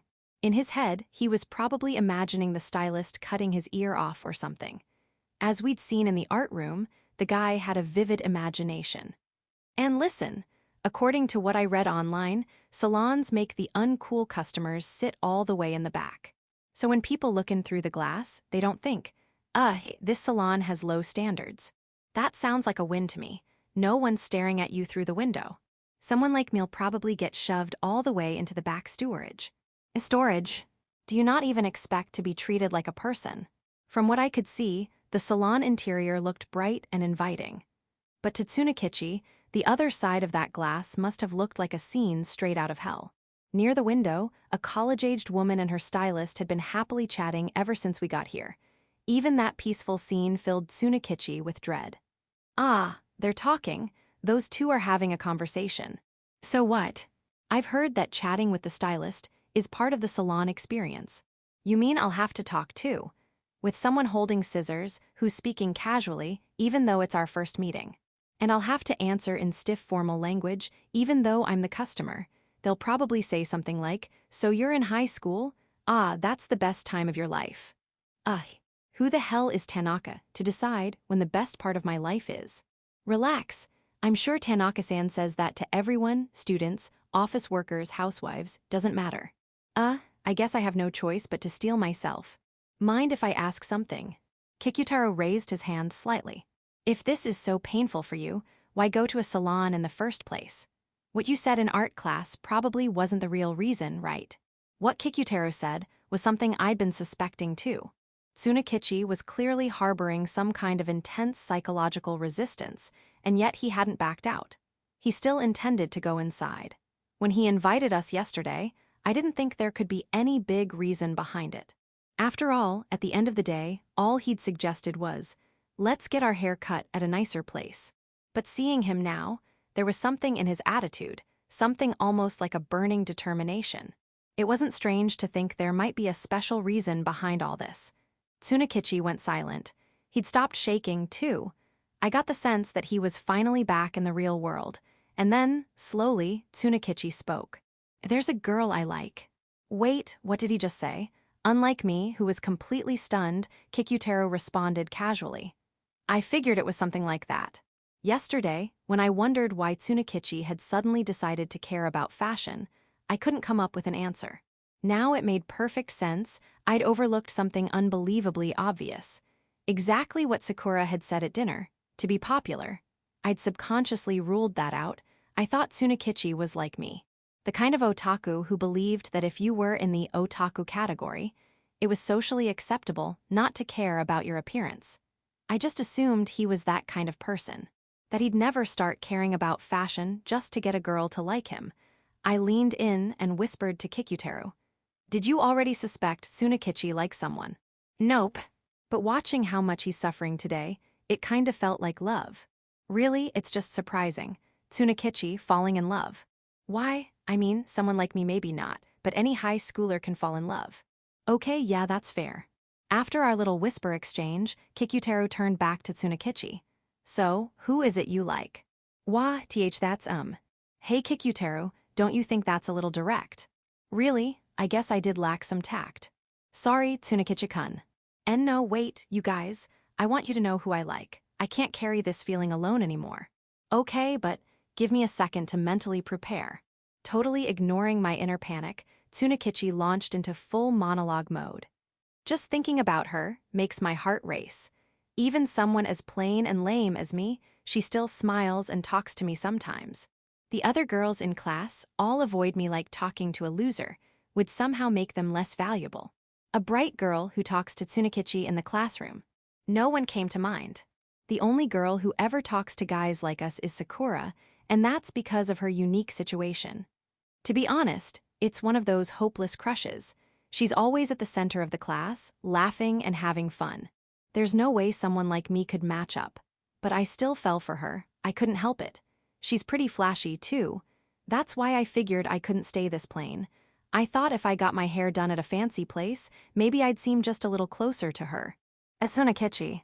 You don't mean the girl he's talking about? My heart started pounding in the worst possible way. Is it Sakura? Her name is. This is bad. If the girl Tsunakichi likes turns out to be Sakura, forget supporting him. I'll be the one standing behind him with a blade, not the stylist. Wait, Tsunakichi, don't say it. It's Hiyodori Miyasa-an. Who, even after hearing the name, I couldn't immediately picture her face. Oh right, she's one of Sakura's friends. The girl who brought in a laminated magazine clipping with Sakura's photo in it. Because I was expecting him to say, Sakura. Hearing a completely different name threw me off. Even though she's our classmate, I just couldn't recall her at first. Mia-san, perhaps emulating her idol Sakura, tries hard to connect with as many classmates as possible. It wouldn't be strange if she had chatted with Tsunakichi a few times. All the tension in my body drained away. Still, I don't know if I stand a chance. No matter how much I want to change, I mean, look at me, haha. Tsunakichi. Tsunakichi-kun. Tsunakichi hung his head sadly. There was a hint of sorrow in his dry laugh. Seeing him like that, Kikutaro and I probably felt the same thing. Tsunakichi is the mood maker in our trio. Just as he described Mia-san as the center of the class, he himself is the heart of our group. Neither Kikutaro nor I wanted to see him like this. I stepped up to him and gave his shoulder a gentle pat. Then change, Tsunakichi. Kazami, you like Mia-san, right? You barely even talk to her, and yet you've convinced yourself you're the one who can protect her, right? In that wild imagination of yours, she probably smiles at you 100 times. If that's the case, then don't hesitate. I stared him down as I spoke firmly. That's when I noticed there wasn't a single fingerprint on his glasses today. Thanks, Kazami, you too, Kikutaro. I'm going. Tsunakichi turned away from us. And then, he walked into the salon alone. He looked completely free of hesitation. All that was left was to wait. I figured we'd kill some time eating burgers while imagining how he'd come out looking all slick and stylish in a few minutes. That was pretty intense, Kazami-kun. Today I learned some unexpected sides of both my friends. Kikutaro said that, sounding deeply moved. He was taking too long, so I just ran out of patience. Not a lie, but also not the whole truth. The real reason, I was dazzled by him, by how openly and honestly Tsunakichi wished to change. But that's not the kind of feeling I wanted my friend to know about. Come on, let's go. We turned our backs to the salon. Or we meant to, but... Tsunakichi came back out through the salon door. When our eyes met, he awkwardly looked away. Huh. What happened, Tsunakichi? They said I needed a reservation. A chilly breeze blew through us, unseasonably cold for this time of year. As my friends and I walked away from the salon, Sakura Kozuki let out a breath of relief from behind the utility pole. She took off her sunglasses and black mask.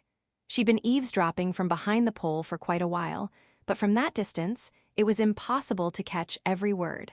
From what she did hear, nothing sounded particularly alarming. Something about salons being like dentists, something about being stored in the back of the shop, and that Tsunakichi was in love with Mia, that was about it. Nothing serious in the end. Sakura stepped up to the salon Tsunakichi had almost entered. It really was a nice-looking place. Her fashion instincts were telling her, this one's a hit. Just then, a woman suddenly rushed out of the entrance, looked like a staff member. She was glancing around, clearly in a hurry. Curious, Sakura called out to her, "Is something wrong?" "Oh, no. Just now, a customer with a reservation suddenly canceled. I was hoping that boy I turned away earlier was still around so I could invite him in. But looks like I was too late." A smile spread across Sakura's face. "I'm home, Onii-chan." "Oh, welcome back." As I relaxed on the living room couch, Sakura returned home. She stood in front of me with an expectant look, clearly waiting for me to say something.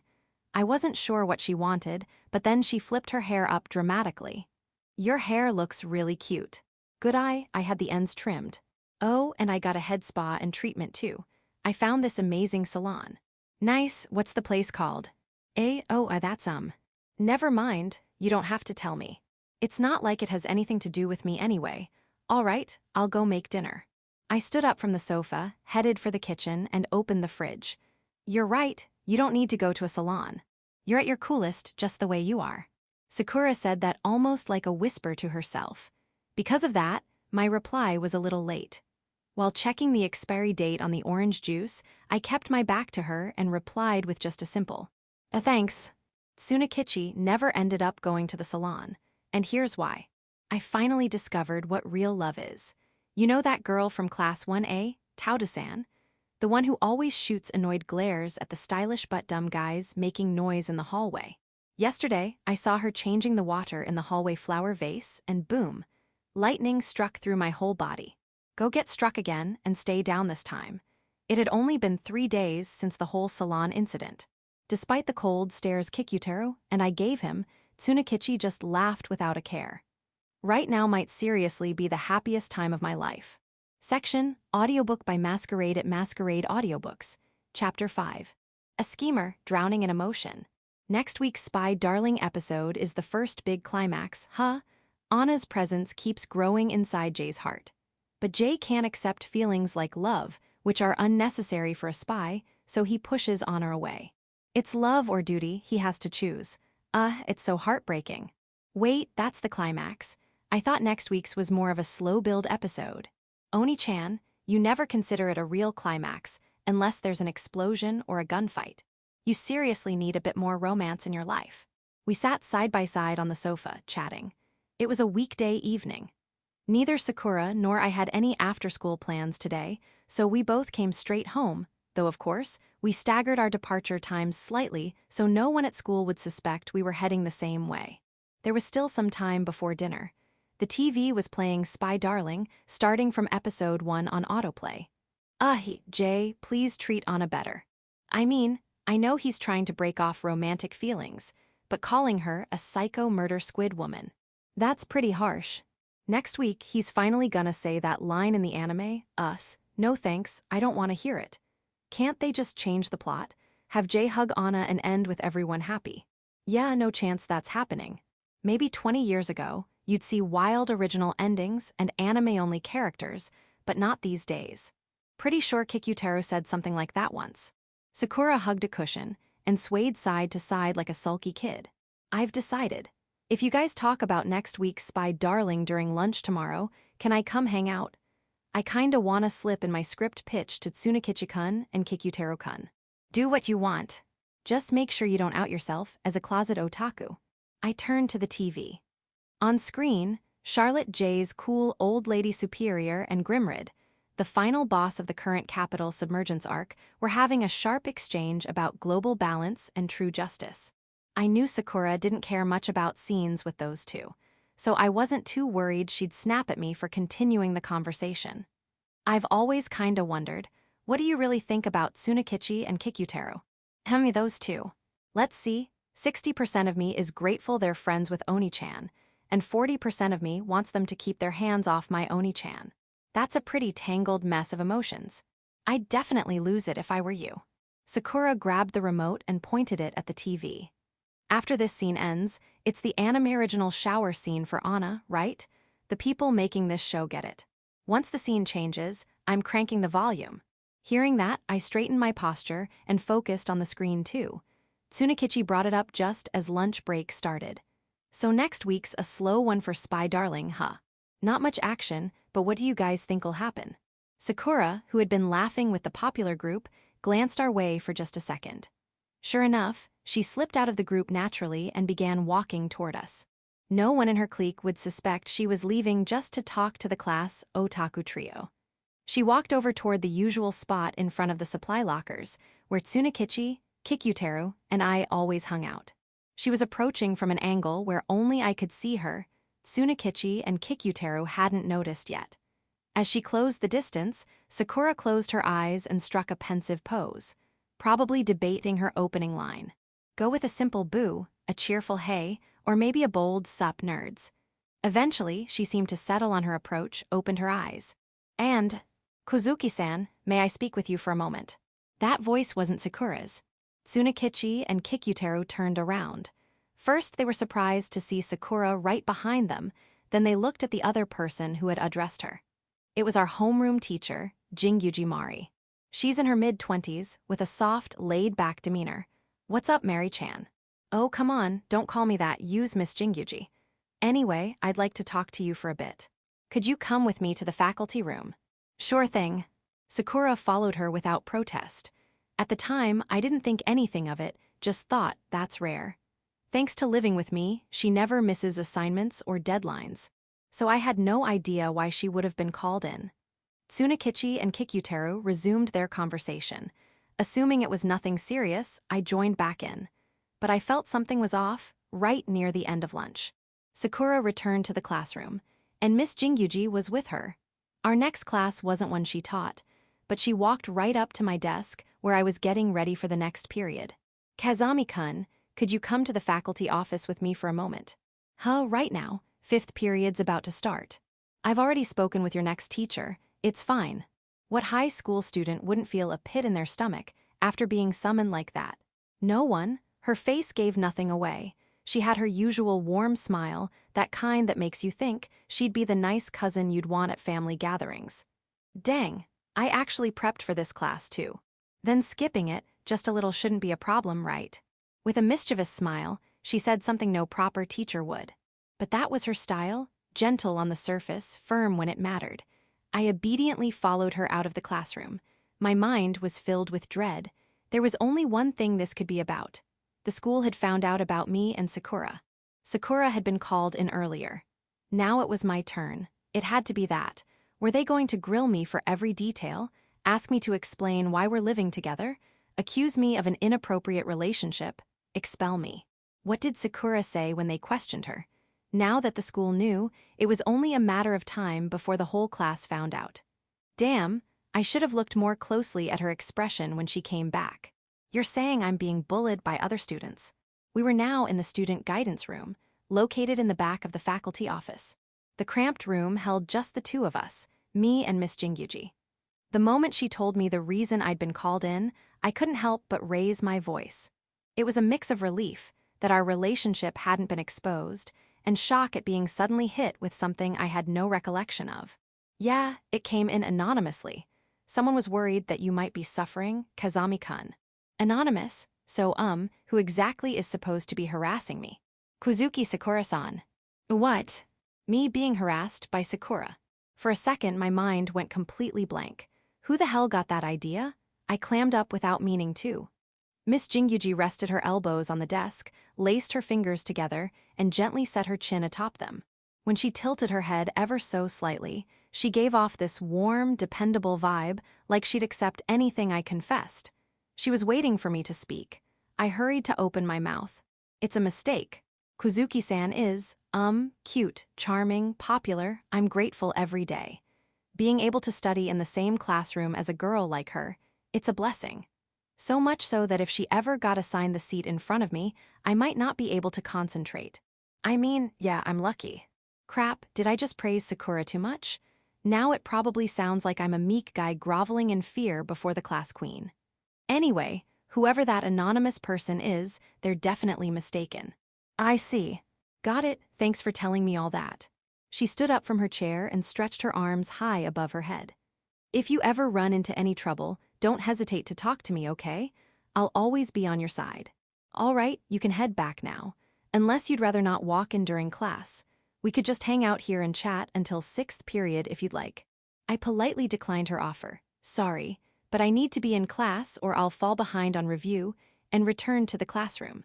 After school, Tsunakichi, Kikutaro, and I had gone to the burger joint closest to school, Burger Paradise, or as we call it, Bappara. We sat at a 4-seater in the eat-in area, chatting about the same kind of nothing we always did at lunch. 2 large fries might have been overkill. Kazami, want some? Kazami-kun, these nuggets with ginger sauce are really good. Want one? Thanks, I'll take one. I helped myself to both from their trays. How is it, Kazami? Is it tasty? Kazami-kun.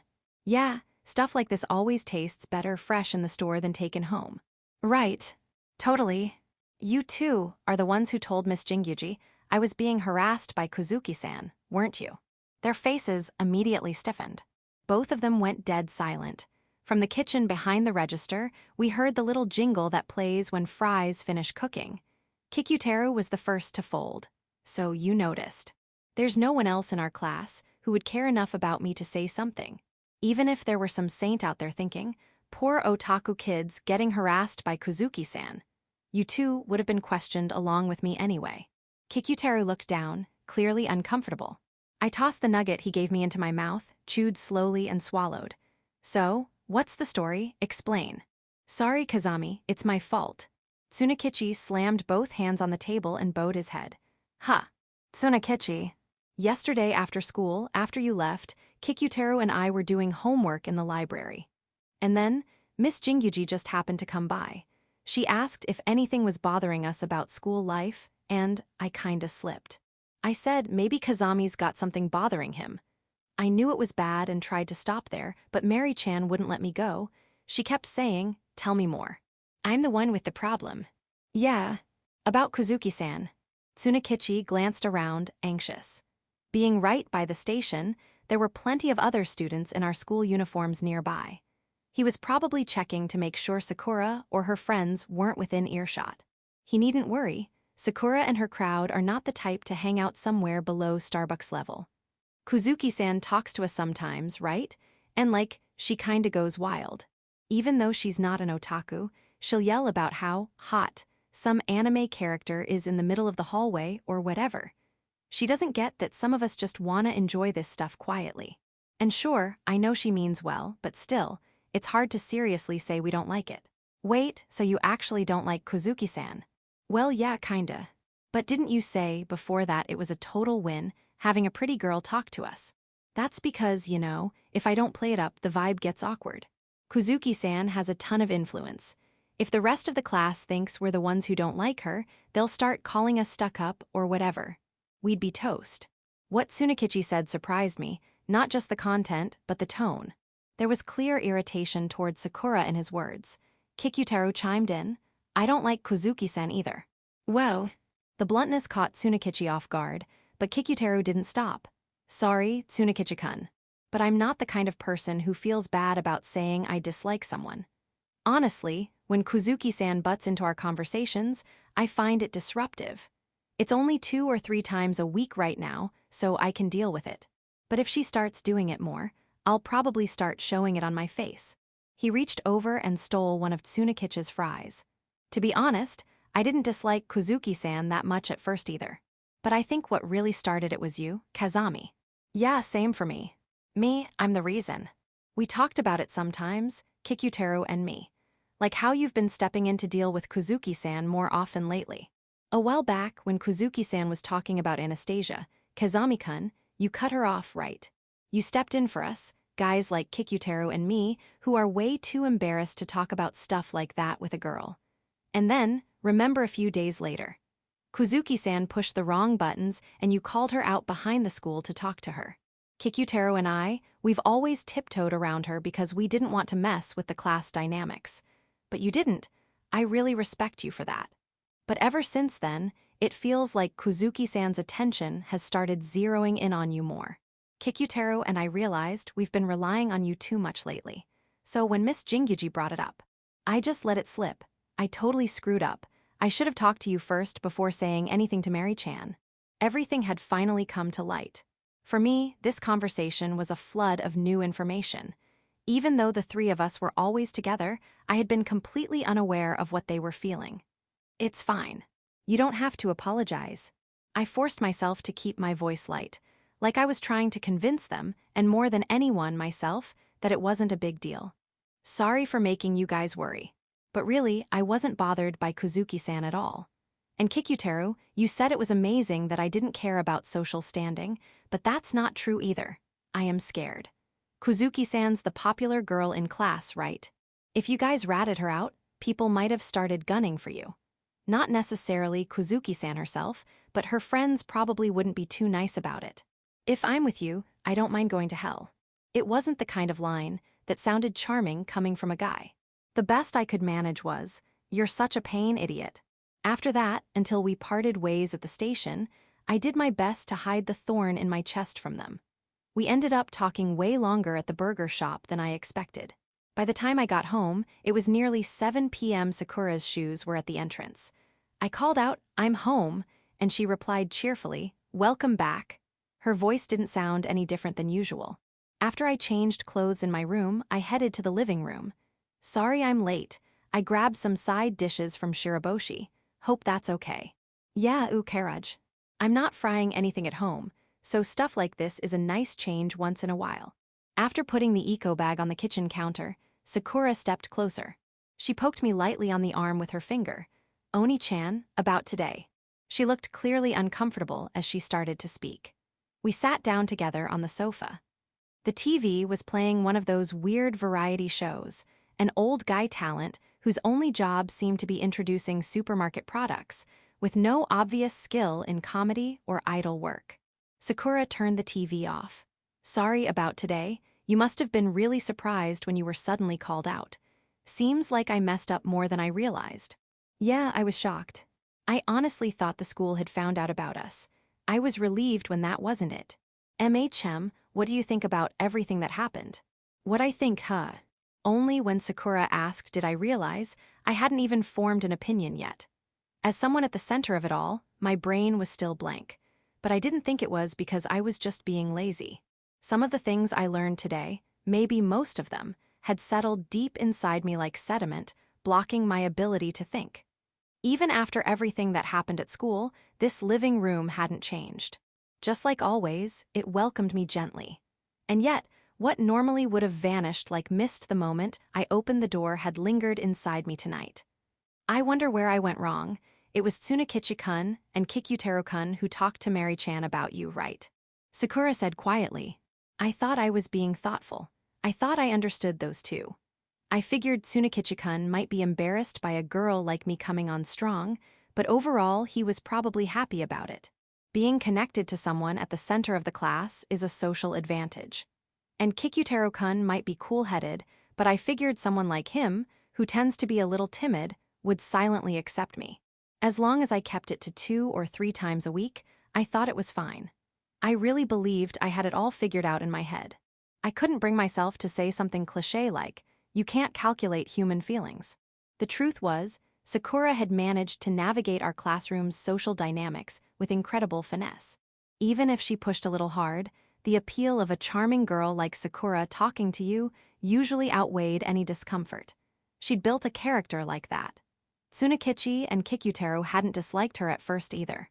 So why had it come to this? "Sakura, this isn't about calculations. It's something simpler." "What do you mean?" "Me and those two were closer friends than you think. That's all." I told Sakura everything that happened at the burger shop. She nodded quietly, never interrupting. "Hearing your close friends talk about me like that really hurt." "Yeah. You asked me earlier what I thought about all this, right?" I took a deep breath, and let some of that emotional weight spill out. Honestly, I'm starting to wonder if the way we're living is a mistake. Sakura didn't say a word. Her silence after hearing that was unbearable, so I kept talking. My thoughts are a mess. It's like my head's stuffed full of all the pieces I need to think it through, but I don't know how to connect any of them. Like, what were Tsunakichi and Kikuteru really feeling when you talked to us at school? Or was it just plain stupid of us to live together and attend the same school while hiding it? I keep thinking about the first time we met, and everything's just tangled up. Even now, I can't make sense of it. I stood from the sofa. I couldn't believe myself. I thought I'd be able to talk this through calmly, but with every word I spoke, I felt the pressure inside me rise. I need some time alone. I'm going to my room. Heat up the food whenever you're hungry. With that, I shut myself away. The next morning, when I woke up, Sakura was gone. Chapter 6, an industrial-type happy ending. The chime marking the start of lunch break never failed to energize the students. Around Otani-kun, the most popular boy in class and a member of the soccer club, gathered boys from the basketball and baseball clubs, forming what looked like a kind of athletic coalition. Next came the girls, cheerful types in loosened uniforms, joining the fun. The joyous lunch break had begun. What a load of crap. But today, Sakura, who was usually part of that circle, wasn't there. Still, there wasn't even a hint of discomfort in the atmosphere around that group. The absence left by Sakura seemed to be smoothly filled by the vibrant voices of the other students, as if nothing had ever been missing. I glanced at them from the side and let out a small sigh. Somewhere inside me, I was hoping that Sakura's unexplained absence would cast at least a little shadow over that group's usual routine. At the same time, I couldn't help but despise myself for wishing something so arrogant. No one makes a big deal over a high school student skipping class for just one day without notice. Most likely, no one had even bothered to send a message to Sakura's phone. Even if a close friend had reached out, being overly protective like that would only come off as creepy. The first string group knew better than to make that kind of mistake. And besides, even if someone had messaged her, it'd be pointless. Sakura had left without her phone. No matter how many messages were sent, all they would do was cause her phone to vibrate on her desk. Normally, I could pay attention during class, but today, none of it stuck in my ears. I kept wondering if I should leave school early and look for Sakura, or maybe even go to the police. But I hesitated. For the same reason the others had. It hadn't even been half a day since Sakura disappeared. I was definitely worried about what might be happening to her right now. But some part of me also believed that if I just went home after school, I'd find her back already, looking apologetic as she welcomed me at the door. When school ended, I went straight home. And the moment I opened the front door, I knew. Sakura still hadn't returned. I sank into a chair at the dining table. My mind kept swinging between hope and anxiety. I felt down, but I hadn't lost all optimism yet. Sakura was responsible in her own way. She already handled modeling gigs, and she understood how the world worked better than I did. Even if she didn't come back tonight, I didn't believe she'd end up spending the night somewhere dangerous. But I also knew she had an impulsive side. I suddenly felt the evening sun on my face. At some point, the light had started pouring in through the window. It seemed I'd been spacing out at the dining table for quite a while. My mouth felt oddly empty, so I headed to the kitchen. I remembered there were some instant cup noodles in the cupboard, ones I'd bought when I first moved in. I poured some water into a frying pan, lit the stove, and once the water boiled, opened the lid of the cup and poured it in. All I had to do now was wait 3 minutes, or so I thought, but I was about a centimeter short of water. I boiled a little more and added it to the cup. Then I cracked an egg into a small bowl and stirred it. On the dining table sat a cup of noodles and a bowl of beaten egg. Bathed in the deepening orange light, I lifted the noodles with my chopsticks, dipped them into the egg, and slurped. Nutritionally speaking, cup ramen is a disaster. But eating it sukiyaki style with raw egg somehow eased the guilt a little. I felt miserable. Eating something so half-hearted at the same dining table where I always ate with Sakura only made the loneliness worse. Then I realized it. I was eating this junk food on purpose, to make it clear that Sakura wasn't here. It was a way of physically expressing that absence in this space. Like I was playing the role of a poor, pitiful guy abandoned by the girl he loved, just to console myself. The big setting sun outside the window, its orange glow looked like a doorway to somewhere else, like a mysterious, nostalgic artifact with magical powers. My thoughts drifted to the past, back when I just started my second year of middle school. I'd fallen in love for the first time in my life. At a small rural middle school, I spent my days numbing my heart. I was terrified of talking to other people. The classroom felt like a cruel fish tank. I remembered a field trip from around 4th grade. We rode a bus to the aquarium. While everyone else was mesmerized by a giant tank full of elegant jellyfish, I was fixated on a small tropical fish tank off to the side. It was the kind you'd find in someone's home, completely unremarkable. There was nothing about it that made it worth stopping for at a public aquarium. It was a tiny, tiny world of fish. A beautiful, bright red fish was being chased by the others. Bumped from all sides, its fins nipped, it flailed about trying to escape. Watching that scene, I cried. A teacher came over and asked what was wrong. My classmates laughed when they saw me suddenly burst into tears. That red tropical fish. To think something so beautiful could be surrounded by such primitive malice, it horrified me as a child. The teacher pulled me away from the tank. So I never found out what happened to that red fish in the end. I had always been a loner in elementary school. I don't remember ever having friends until I was about 10, but I had tried in my own way. I approached the popular boys and tried to make friends. I offered kind words to busy teachers. I spoke to crying girls. Of course, those efforts were pure and innocent, childlike kindness, offered without fear or second thoughts. But every attempt ended in failure. During gym class, a girl tripped and cried out. I took her hand to walk her to the nurse's office. She held my hand at first, but the moment she realized it was me, she yanked it away. Then another boy helped her to the nurse's office. All that was left in my hand was her dried blood from a nosebleed. At the class meeting after school, somehow I was the one being blamed. He pushed me, she said, pointing straight at me. Just remembering that moment when everything started to fall apart sends shivers down my spine. Back then, everything was like that. I came to understand something, that the human heart isn't hurt most by insults or cruelty. It's when your kindness, your good intentions, are treated like filth by others. I learned that people instinctively reject kindness from someone they see as beneath them. I started to realize something. I wasn't cut out to be someone who could help others. Looking back now, maybe it was too hasty to believe that was just part of my nature. If my natural ability to learn and adapt had been allowed to develop within a healthier social environment, if it had reached the right people at the right time, maybe, by the end of elementary school, I could have stood tall and become a cheerful, confident person. But back then, that was simply impossible for me. That endless feeling stretch of time every elementary schooler experiences, where a single year feels like forever, being trapped in that span, wrapped in the darkness of my own cowardice, I felt like my heart had turned to stone. It was as if I were being shaped by some geological force, something far beyond my control, forming a self I couldn't even recognize because no light reached me. I couldn't rely on my mother. Not once had she come to any of my open class days. Once she sat at her sewing machine, it was like she forgot she even had a child. Before I was old enough to understand much, she had already forgotten her husband the same way and divorced him. Once, a teacher visiting our home made a pointed remark to her. "Isn't it a bit early to just leave everything up to your child's independence?" My mother answered flatly, "What makes you so different from me?" Everything you just said, independence, parental love, listening to the child, those are all just things the Ministry of Education or the school board came up with so you could feel secure about collecting your paycheck. At least I'm aware that I'm obsessed with my work. That puts me above you. This kid doesn't need friends anyway. This kid, of course, meant me. Words like independence, family love, or listening to children, none of those things reflect the true nature of people.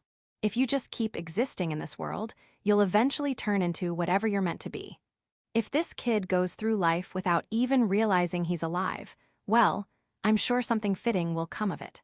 What saved me back then was anime, manga, so-called otaku culture. It was around the upper grades of elementary school when I learned those kinds of things even existed. Our town had only one bookstore. It had a single shelf dedicated to light novels. After school, I often stopped by to look at it. Not to buy anything, but to watch the peculiar customers who came to browse. Some were fat, some thin. Some wore suits, others wore flannel shirts and jeans. What they had in common, at least from my perspective, was that it was impossible to guess what kind of people they really were. That unknowability, that hard-to-read quality fascinated me. Not mystique, not sophistication, not even something like mysterious. If I had to name it, I'd say strange. I had no place in my classroom, so I looked for an escape in the kind of world they belonged to. I had known, of course, that anime, manga, and games existed. I enjoyed them as much as any kid my age. But I'd always thought of those fantasy worlds as nothing more than a source of simple pleasure. I was wrong. The two-dimensional world saved my life, plain and simple. When I immersed myself in fictional stories crafted by someone else, it was like my soul could detach from the weight of my own existence. I used to think the human heart was covered in sharkskin. But those stories gave me an escape, even a tiny breath of relief from the harsh reality of people constantly rubbing their sharp edges against each other. Even a fleeting moment of salvation was more than enough. That's why, on the very first day of my second year of middle school, I was sitting by the window, in my usual seat, reading a light novel. Not an ebook, an actual paper copy. I love paper books, way more than digital ones. Devices like smartphones and tablets, while convenient, feel too connected to the outside world. They're not something I want around when I want to be alone. Paper books connect to nothing. That makes them feel like they validate my solitude. While everyone else in class was trying to make new friends, there I was, visibly isolating myself in a book. And that was fine. I chose to label myself the weird kid. I pushed people away on purpose, because the pain is a little less sharp if you keep others at a distance from the start, compared to the hurt that comes from being labeled a waste of time after a failed connection. The girl in the seat in front of me turned around. "What are you reading?" She had long, straight black hair. I pretended not to hear her. I turned a page. Coincidentally, it was an illustration. "That's a cute drawing, can I see it?" I wanted to say no, but I had a feeling it would be easier to just go along with her and get it over with. So I handed her the book. I was reading the latest volume of a military-style light novel about a soldier from an evil empire who pilots a robot inhabited by a spirit girl. For a light novel, it leaned toward the serious side. The spirit girl, the main heroine, was cute, sure, but the story didn't include the kind of fanservice common in that genre. It was one of those series that you wouldn't be too embarrassed to show a girl, or so I thought. Eek! She let out a small shriek and covered her mouth. I panicked and grabbed the book before it fell. Why had she suddenly reacted like that? A bad feeling crept up my spine. I flipped through the illustrations one by one. My gut was right. There was a page showing the spirit girl, almost completely naked. Probably a bath scene, maybe the protagonist had barged in unexpectedly. She was covering her chest in embarrassment. The author must have changed tone because there had never been any sexy illustrations in the past volumes. Why did it have to be this one? I had screwed up. On the very first day of the new school year, an awkward silence hung between us. After opening and closing my mouth 10 times, trying and failing to say something, she finally spoke. Don't get the wrong idea, okay? I'm not embarrassed or anything. Boys are always looking at stuff like this. I know that much. Her face was bright red as she glared directly at me. But the more she talked, the more she realized she was only revealing her own embarrassment, and eventually she clammed up. She gave a forced, awkward cough, then broke into a big, exaggerated smile. "I'm Sakura Kozuki, the guy on the cover's kinda cool." That was how I met Sakura. She looked like she wanted to wait for me to introduce myself, but the teacher came in with the chime, and she hurriedly turned back to the front. As for me, I couldn't tell if that bell had saved me or ruined everything. Even if she'd kept looking at me, I probably wouldn't have been able to tell her my name. I would have just kept my eyes down, waiting for the storm to pass.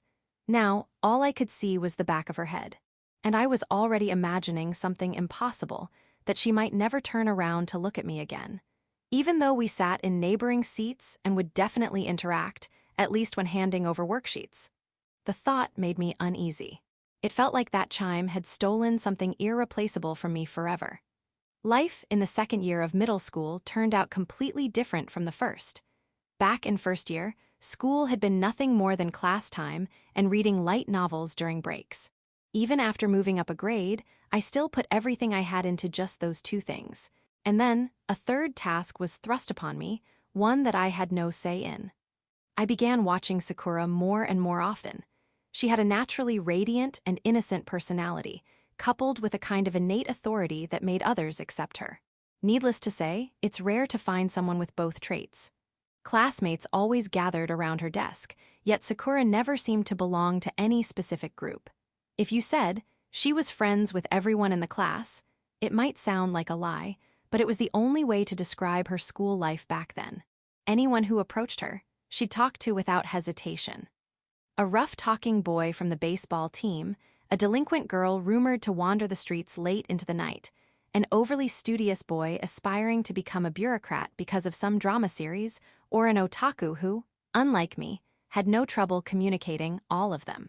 She brought together people who otherwise would never have interacted. Even students who seemed to have clashing personalities would end up chatting easily if Sakura was in the middle.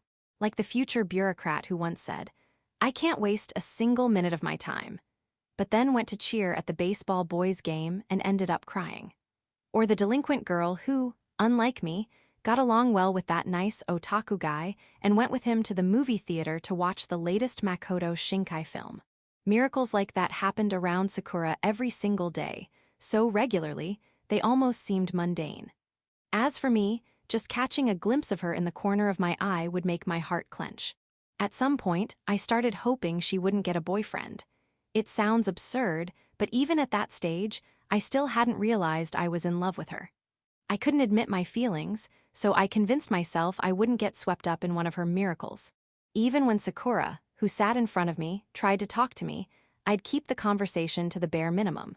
Ironically, fate had other plans. It wanted to push the two of us closer than anyone. One day, my mother took me to a family restaurant along the highway. There, completely out of the blue, I was introduced to Ryoji-san and his daughter, Sakura. That's when we got the full explanation about how my mother and Ryoji-san met and what they were planning for the future. As I listened, I couldn't close my mouth. Ryoji-san apparently hadn't explained anything to his daughter yet either. Sakura looked visibly stunned. Sakura and I both asked to speak privately and quickly stepped outside the restaurant. In a corner of the parking lot, Sakura was the first to speak. "Did you know about my dad and your mom, this whole situation?" "No, I had no idea." "Totally shocking, right?" After that, Sakura's expression shifted several times. Joy briefly crossed her face, then she looked startled, as if she'd just realized something, and then, timidly, she glanced up at me with uncertainty. I raised my hand slightly. "It's not like we're doing this by raising hands," she joked. It was embarrassing. "Kuzuki-san, are you, by any chance, thinking something like this? Oh no, this is such a fun and dramatic development. I really want to tell everyone in class. But Kazami-kun probably hates standing out, so maybe I should keep it quiet. But if I'm the one who suggests we keep it a secret, won't it sound like I hate the idea of becoming siblings with him? What should I do?" Something like that. "Whoa, how did you know?" We talked it over for a while, and in the end, decided to keep it a secret from our classmates for the time being. I felt relieved. Not just because we agreed to keep it secret, but because I realized Sakura wasn't uncomfortable with the idea of becoming like siblings with me. That warmed my heart. I hope the day comes when we can tell everyone at school. They're gonna be so shocked. The headlights of cars passing along the highway lit up Sakura's long, black hair like a gentle camera flash. Huri Kazami, just a plain boy who, at the time, was nothing more than a classmate. And the one I would later come to affectionately call Onii-chan. No, just for now, let me refer to him as I did back then. Kazami-kun. When my father took me to meet his girlfriend, I never expected Kazami-kun to be there. But when I learned that the child of my father's girlfriend was Kazami-kun, I was genuinely overjoyed. It's not that I had romantic feelings for him at the time. I just saw it as an unexpected stroke of luck to form a deeper connection with one of my classmates. And then, maybe 2 months later, that perfect school life of mine, though at the time I wasn't even aware it was perfect, slowly began to fall apart. I don't know exactly what triggered it. I don't want to know. Maybe it was because I was confessed to by the third-year student council president, and that provoked jealousy from the older girls. Maybe my attitude of being friendly with everyone made someone feel slighted, like they thought, she talks to everyone else more than she talks to me. Maybe it was because the delinquent girl I often talked to ended up pregnant by someone, and when the school found out and she got expelled, someone spread a baseless rumor that I was the one who snitched. Whatever the cause, things started piling up, and little by little I became isolated in the classroom. At some point, when I tried talking to people around my desk, fewer and fewer of them replied. A group of 7 or 8 girls began exerting pressure on others to avoid interacting with me. They'd all once been close friends of mine, yet now they'd bonded over treating me as the enemy. Maybe they realized something. Kuzuki Sakura used to be untouchable in class, but lately, she's not so invincible anymore. Maybe we don't need her to maintain our group anymore. Those girls knew that social exclusion is, in a way, the perfect crime. There are plenty of classmates who rarely speak to each other to begin with. So even a coordinated effort to ignore someone doesn't look that bold from the outside. And when a teacher confronts them, they can easily feign ignorance. Then came the unspoken agreement of the day to attack Sakura, like slipping a letter with insults into my school bag. And the moment I found it, laughter would erupt from somewhere else in the classroom. Of course, they never did it in a way that directly linked it to me. It would be masked as someone telling a funny joke within their group, erupting into loud laughter. To me, it was obvious who held the malice, but not clear enough for me to formally accuse anyone. And so, I was forced to endure the slow agony of emotional erosion. For the first time, I found myself in an environment where my natural cheerfulness didn't work. It was painful to realize that what I'd thought was a core part of my personality was really just a kind of privilege that only functioned under specific, favorable conditions. Everyone else in the class, apart from the direct perpetrators, immediately chose to remain passive observers. Inside that classroom, it felt like everyone but me was enjoying my suffering as some kind of event. They treated the shifting power dynamics as entertainment. The same classmates who used to gather so warmly around me vanished, and that went on for 7 months. The ordeal that began for Sakura shortly after our families were introduced was a nightmare for me, too. First, I tried speaking to our homeroom teacher. That was a mistake. He brushed me off coldly. According to him, Sakura is at the center of the class. What you're describing isn't happening. He clung to that belief for the next 7 months just to avoid having any extra trouble land on his already busy schedule. It didn't help that I wasn't exactly well regarded by that teacher, either. Though I now pride myself on academic performance as a high schooler, back in 2nd year of middle school, I was terrible at studying. Just a socially isolated, underperforming student. The teacher probably dismissed me from the start just because I was the one bringing it up. Next, I considered talking to a parent. Not my own mother, but Ryoji-san, Sakura's father. From the look on her face at school, it was clear she hadn't told him anything. But that, too, ended in failure, because Sakura herself asked me not to. The night we were introduced at the family restaurant, Sakura and I exchanged contact info. Until then, we'd never even messaged each other once. But now was the time to finally use it. I suggested, let's talk to Ryoji-san together. But Sakura adamantly refused. At the time, Ryoji-san was busy traveling all over the country for his work as an entomologist. It seemed he was in the middle of an important research period. Sakura insisted, I'll handle it myself, so please don't tell my dad anything. She didn't want to make him worry. And I suspect there was another reason she didn't want to tell Ryoji-san. She never said it directly, but I'm sure she was ashamed. Ashamed for her father to find out she was being bullied. I understood that feeling painfully well. Still, no matter how busy he was, Ryoji-san was her father, and he seemed like a kind man. For Sakura's sake, even if it meant going against her wishes, maybe I should act on my own, just this once. That was as far as I got. A flashback hit me, of that time in elementary school, when I reached out my hand to help a girl who'd fallen and gotten a nosebleed. Just like that girl, Sakura might also feel even more humiliated being rescued by someone like me. A wave of intense fear overwhelmed me. I gave up on going to Ryoji-san.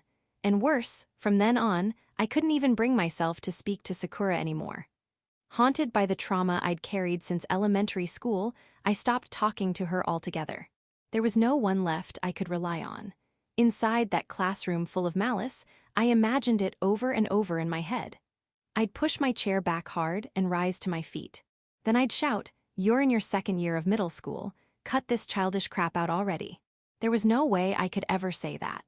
Even the brightest and most courageous person couldn't say something like that in this classroom. I was certain of it. Let alone someone like me, there was no way I could summon that kind of reckless bravery out of nowhere.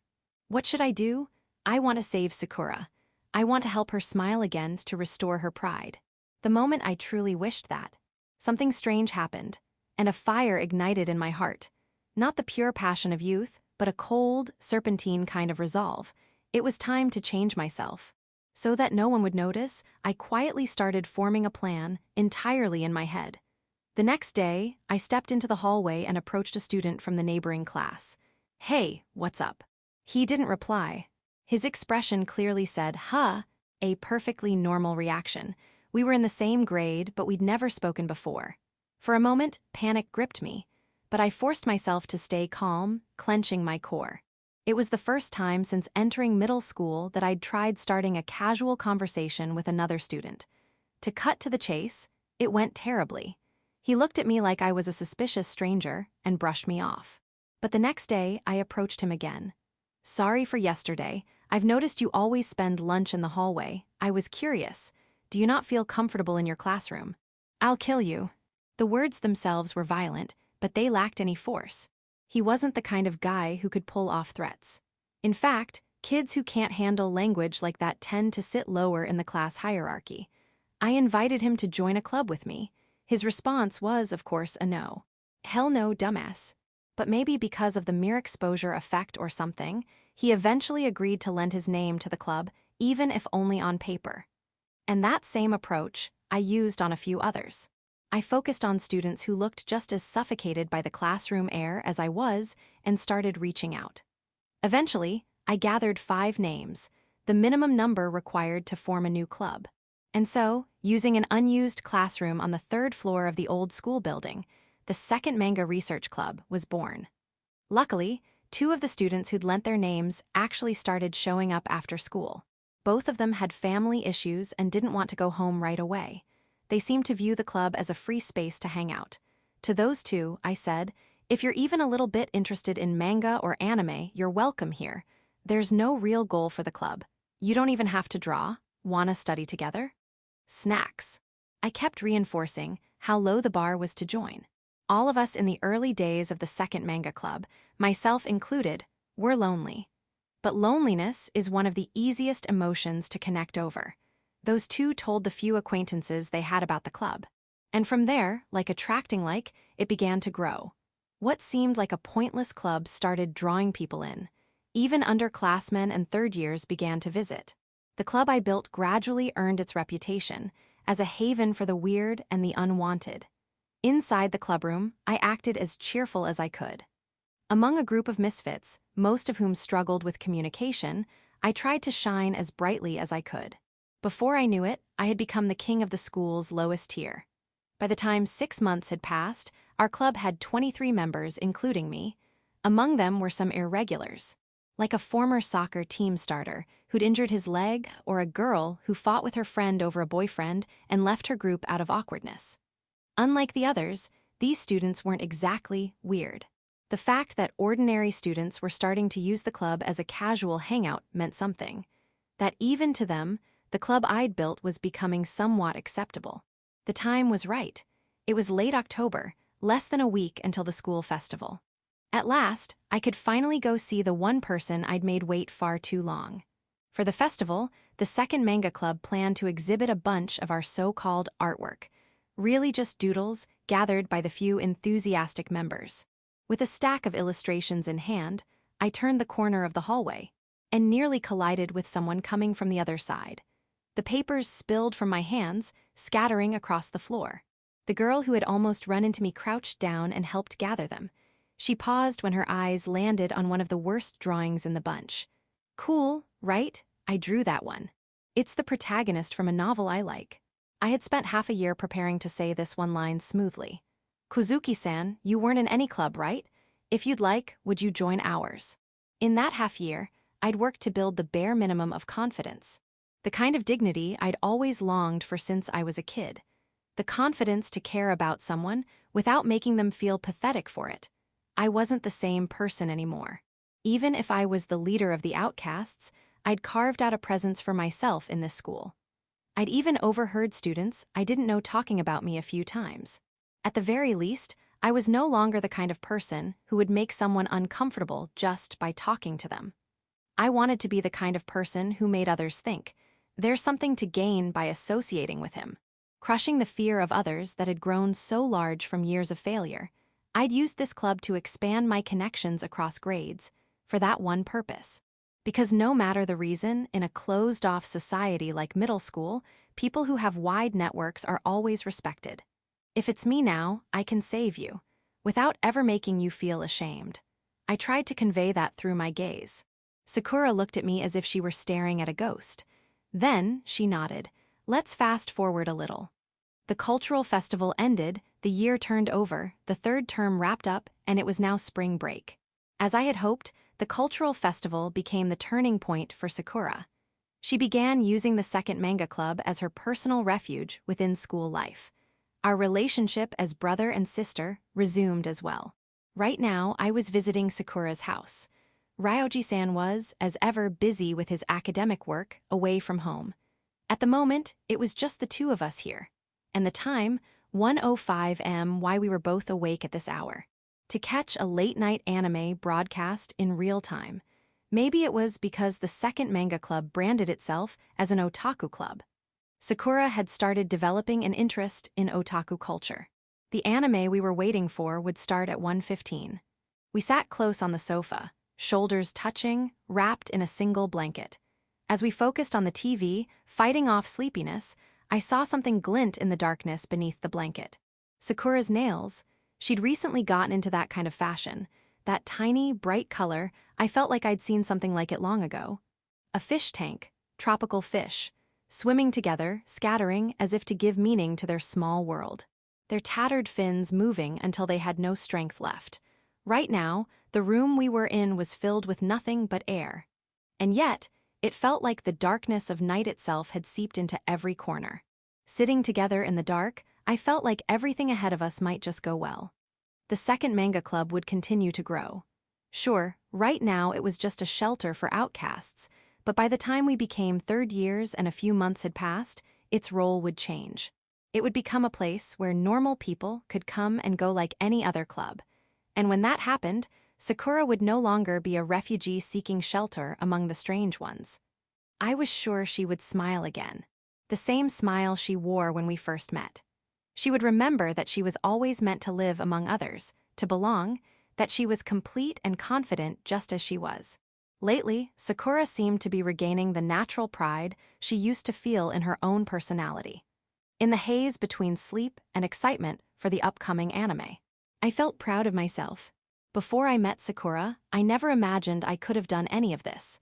But for her, I could become anything. Right next to my face was Sakura's adorable ear. I remembered she'd mentioned wanting to get her ears pierced. Said she wanted to wear the same kind as the popular model she'd seen in a magazine. Back then, Sakura wanted to become a strong woman. For her, dressing up was probably a kind of ritual to claim that strength as a woman. That's why soon, she would pierce the cartilage in her. It's all just a dream, isn't it? Her ear, what? All of it, chatting happily with people in class. Living honestly with friends in a world without lies. That warm, fluttery feeling of love. None of it's real, is it? Hey, Onii-chan, what kind of dream would you like to see? Sakura's expression was terribly calm. My thoughts returned from the past to the present. The usual dining room. In front of me were an empty cup ramen container and a soup bowl stained yellow. The sun had long since set. I glanced toward the kitchen. In the dim space, an empty blender caught my eye. It wasn't so much reflecting the light as it was resisting the ambiguous darkness creeping in before full nightfall, its glass faintly dull. It had been borrowed from a kind neighbor during a party some time ago. It was probably time to return it. I remembered the morning I'd made a smoothie. Our morning. A morning with just a little more color than usual, and our small, pleasant conversation. I felt a strange premonition. As if someone were calling out to me, my thoughts settled. I found myself wandering through a town I'd visited long ago. It was lunchtime, the usual time I'd be eating at school, but I wasn't hungry. Feeling like grabbing a sandwich or something light, I stepped into a cafe and sat by the window. Leaning on my elbow, I recalled the bitter memories of middle school and let out a long sigh. Right now, I had run away from home. The cause, no, it would be more accurate to call it the trigger, was something my brother told me the night before I left about one of his friends. When I heard it, I was struck with intense anxiety. A flashback, I suppose you'd call it. Back in middle school, I hadn't understood how to navigate relationships with classmates, and things turned ugly. Now in high school, I thought I'd learned from that, thought I had full control of the classroom dynamics, but without me realizing it, things had begun to unravel. Just that was enough to leave me feeling utterly broken. Outside the window, in the pleasant May weather, people walked along the street in front of the shop. As I watched them absent-mindedly, the realization hit me. This place I'd picked to run away to was more significant than I'd thought. At the same time, I realized something else. I thought I came into this cafe at random, but I had been here before, back when my father had taken me to this town. Eventually, I had intended to visit again, one way or another. Still, was it really this small? Maybe it just felt that way because I'd grown. It all looked almost like a miniature set. The menu item I'd ordered back then was apparently still available. You're really cute. Here by yourself. Would you like to eat together? The sudden voice startled me. I looked to the side, two local-looking guys were standing there. A typical pickup attempt. Usually when guys like this talk to me, I just get annoyed and brush it off. But now, the added layer of humiliation made it sting more. Or well. Yes. Their words suddenly started trailing off. I hadn't done anything. I didn't even glance their way. I just turned my face toward a nameless potted plant in the corner of the cafe. Why-yo, looking closer, she's way too cute. Why yeah, honestly, I'm kind of freaking out right now. Are we really okay trying to hit on someone like her? The two of them stood frozen beside the table. Their bodies stiff with tension, but their mouths kept moving non-stop. You're the one who said we should talk to her, right? No way, pretty sure that was you. Idiot. She definitely has a boyfriend. Or maybe, hear me out, she doesn't. Or maybe she has more than one boyfriend. Either way, this was a bad idea. Let's get out of here. I want to, but now I'm more scared of running away. I don't want her to think we're the kind of guys who flee. Totally get that. Wait, hold on. If she doesn't have a boyfriend or has two or more, doesn't that actually mean we still have a chance? If she's single, we don't have to feel guilty. And if she's got more than one, maybe she'll just let us join in too. How many mental loops are you guys going to run through? I was about ready to call a staff member over to get rid of them. Then, suddenly, someone sat down in the chair across from me. The two pickup guys looked at him and muttered, so she had someone with her, clearly convinced, but unfortunately, they didn't back off. The guy who had just taken a seat in front of me didn't look like the type who could pull off sitting across from someone like me. Not at all. And then, he said, "She's my girl." Weird speech pattern. He spoke in short, clipped phrases, like he was making sure he didn't mess up a single word. The two pickup guys glanced at each other, totally dumbfounded, like they still couldn't grasp what was happening. Words spilled from my lips. Onii-chan. When they heard that, the two guys finally left. Whether it was because they accepted that he was my brother or simply couldn't keep up with the situation, I wasn't sure. I turned to Onii-chan and asked, "How did you find me?" I asked Ryoji-san, that was all it took. That's right, just one call. To find Sakura, I started by calling her father Ryoji-san. It was the exact opposite of how I'd handled things back in second year of middle school. Back then, I'd talked myself in circles, avoiding direct action. This time, I took the quickest, most effective route possible. I'm so sorry I let Sakura run away. I know you trusted us to live together because you believed in me, and I betrayed that trust. After hearing the situation, Ryoji-san even took the time to comfort me. It's okay. Being sincere doesn't mean you have to carry everything alone.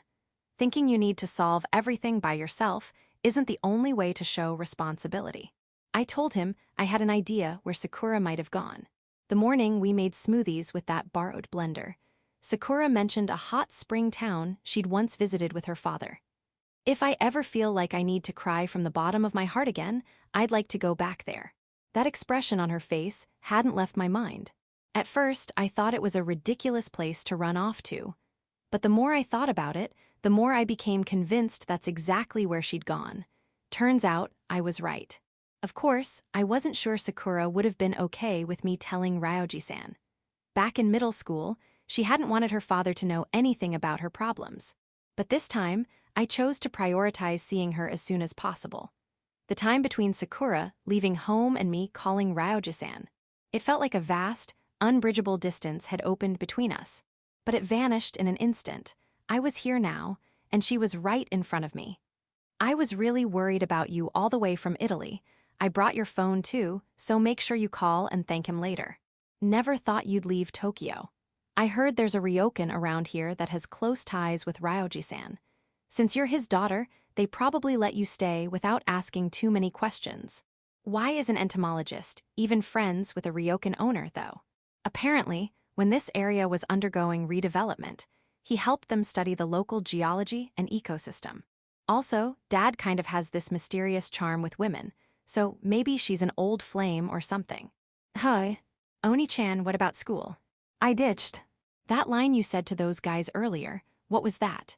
You know, like they say, a gentleman met on a journey is gone with the wind. No one says that. It was my usual Onii-chan. And just like when we're sitting across from each other at home, my heart settled. Onii-chan flipped open the menu. My throat's dry, I'll get an orange juice. Then I'll have one too. He twisted the corner of his mouth into that weird smirk of his. Trying to act cool, probably. I decided to stay at the ryokan with Sakura that night. It was a secluded, peaceful annex detached from the main building with a private bath. A little too elegant for a runaway. When I opened the door to the bathroom, Sakura was already soaking in the tub, looking blissfully relaxed. Could you turn around for a bit? I don't want you seeing me wash. Yeah. I let the hot shower run down over my head. As I scrubbed, I gathered my thoughts, trying to figure out what exactly I'd come here to tell Sakura. The warmth of the water felt like it was washing away all the murkiness that had settled inside me since yesterday. I took my time washing my hair and body and then slipped into the tub. Sakura moved closer. Our bare shoulders touched. Kept you waiting. Not at all. You're always quick in the bath, Onii-chan. That's not what I meant. I meant, sorry I took so long to come find you after you ran away. Don't apologize. It's only been a day.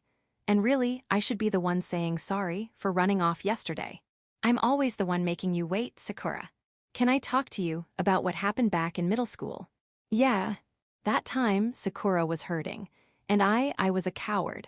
I pretended to be thinking about your feelings, but really, I just wanted to protect myself. I got drunk on the thrill of crafting some grand plan, took the long way around on purpose, stalling for time. I was such an idiot. I would have been better off just swinging a knife around in the classroom. The bathtub was large enough to comfortably fit 4 or 5 people. Sitting here like this, just the two of us huddled together, almost felt like a waste. I still dream about it sometimes. I mustered my courage and spoke. I'm wearing my middle school uniform, standing alone in an empty classroom. While I was throwing myself into some stupid club, someone else casually talked to you, and just like that, became close with you. Your painful days ended in an instant. Your emotional wounds stayed shallow. Not even scars were left behind. You became a high schooler, smiling at the center of the classroom. Free of any hidden pain, like you were when we first met. Genuinely believing in the people around you, radiating happiness. Smiling beside someone who isn't me. It was the first time I ever told Sakura about this recurring dream. It was a confession of a dark desire I'd hidden in my heart. Somewhere deep down, I'd always felt guilty about Sakura being beside me. Back in middle school, I made the wrong call. I feared getting hurt and chose the long way around, then even had the audacity to believe I was being brave. And as a result, I left Sakura in pain for far too long. Was it really okay for someone like me to be sitting beside her now? The guy who appears next to her in my dream doesn't have a face. That faceless man is the embodiment of my regret. A regret that takes shape in the dream and stands beside Sakura. He never turns to face me, but his presence says it all. Relax, I saved Sakura. Unlike you, I did it the smart way. The Sakura beside me doesn't even know who you are. I'll make sure you two remain strangers. That's what you wanted, isn't it? Every time I had that dream, I felt a pang of sorrow. But at the same time, a stronger sense of relief washed over me. Living with Sakura in secret, after we started high school, was a source of real happiness. But the more peaceful that life became, the more I found myself wanting to kneel in front of the still bleeding wound inside her. If only I'd been smarter. There had to be a reality more joyful than the one we were living now. I've never once wished that someone other than you had helped me back then. But still, if only I had been a little braver, maybe. Yeah, maybe in another world, that could have happened too. Gently, Sakura closed her eyes. I felt like a prisoner awaiting judgment. If I chose to believe her when she said she'd never thought that way, then this must be the first time she's ever imagined it. A better version of herself, a better partner, a better life. What was she thinking now? What answer would she reach? Eventually, Sakura slowly opened her eyes. Remember when you asked me, "What do you like about me?" a little while back. I lied to you then. A lie. I said you were like a hero. But the reason I'm still with you now, it's not because you saved me back in middle school anymore. We live together every day, and yeah, we fight sometimes too, but it feels right being with you. Every single day, I like you a little more. Little by little, I came to feel that I want to be with you forever. Back then, I was just too embarrassed to say it honestly. You're kind, so you've been worrying this whole time that if you'd acted sooner, you could have helped me sooner, right? I'm sorry I didn't realize that sooner. But Sakura's fingertips brushed against my cheek. You don't have to worry about that anymore. Her words sank into my chest. Her gentle touch made my face tingle with warmth. If someone like the guy in your dream had shown up and saved me back then, sure, maybe I would have felt better in the moment. And yeah, maybe, for that moment only, I might have been a little happier than I was with the way you saved me. But even so, that version of me could never be as happy as I am now.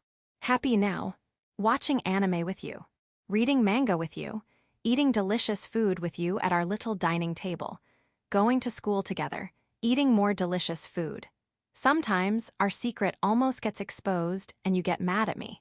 Hanging out with the ladies in the building, eating more delicious food. Haha, how many times am I going to say that? Sakura's laugh was no longer dry. Bit by bit, that easy, unfiltered smile she always showed me began to return. Even if something inside me is broken, even if there are cracks somewhere, I'm happy right now. Living with you feels like a dream.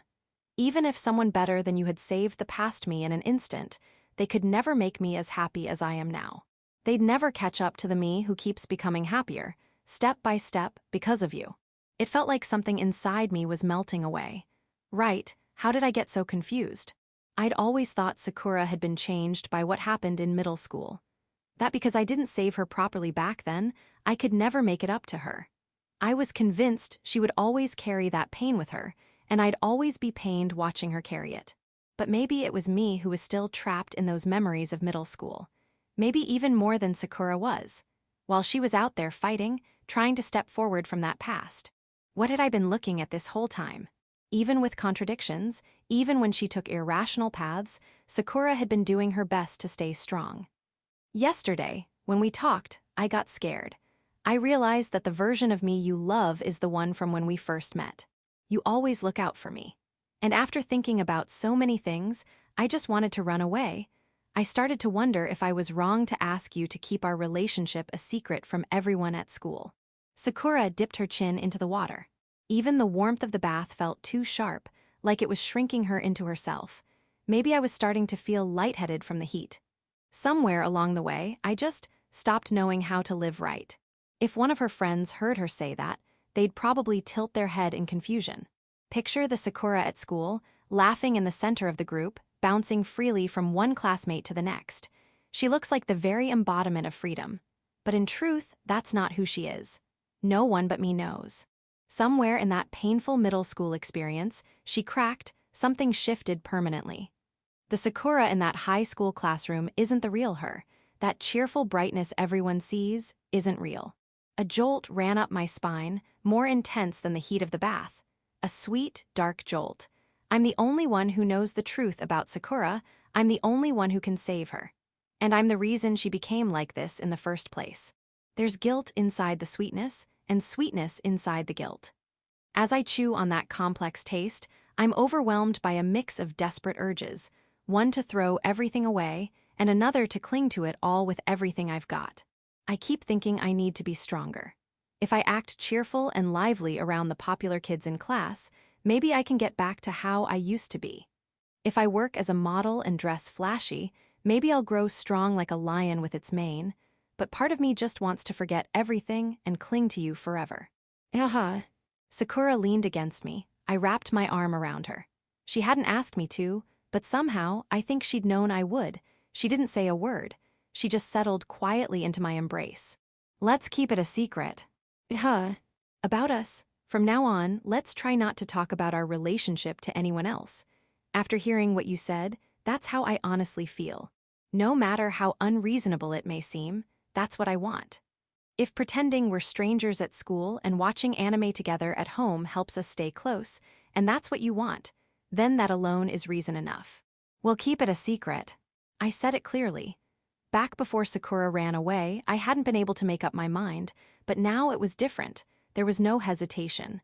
When you left without saying anything, honestly, I was scared. I kept thinking, what if this is it? What if everything ends here? I always thought about wanting to be with you forever. But I'd also find myself wondering, how long can we really stay together? And whenever that crossed my mind, I'd usually pretend I'd already come to terms with it. Like that time I was talking with Akino-san while making pancakes. I'd said stuff like, even if we broke up, Sakura would find someone new right away.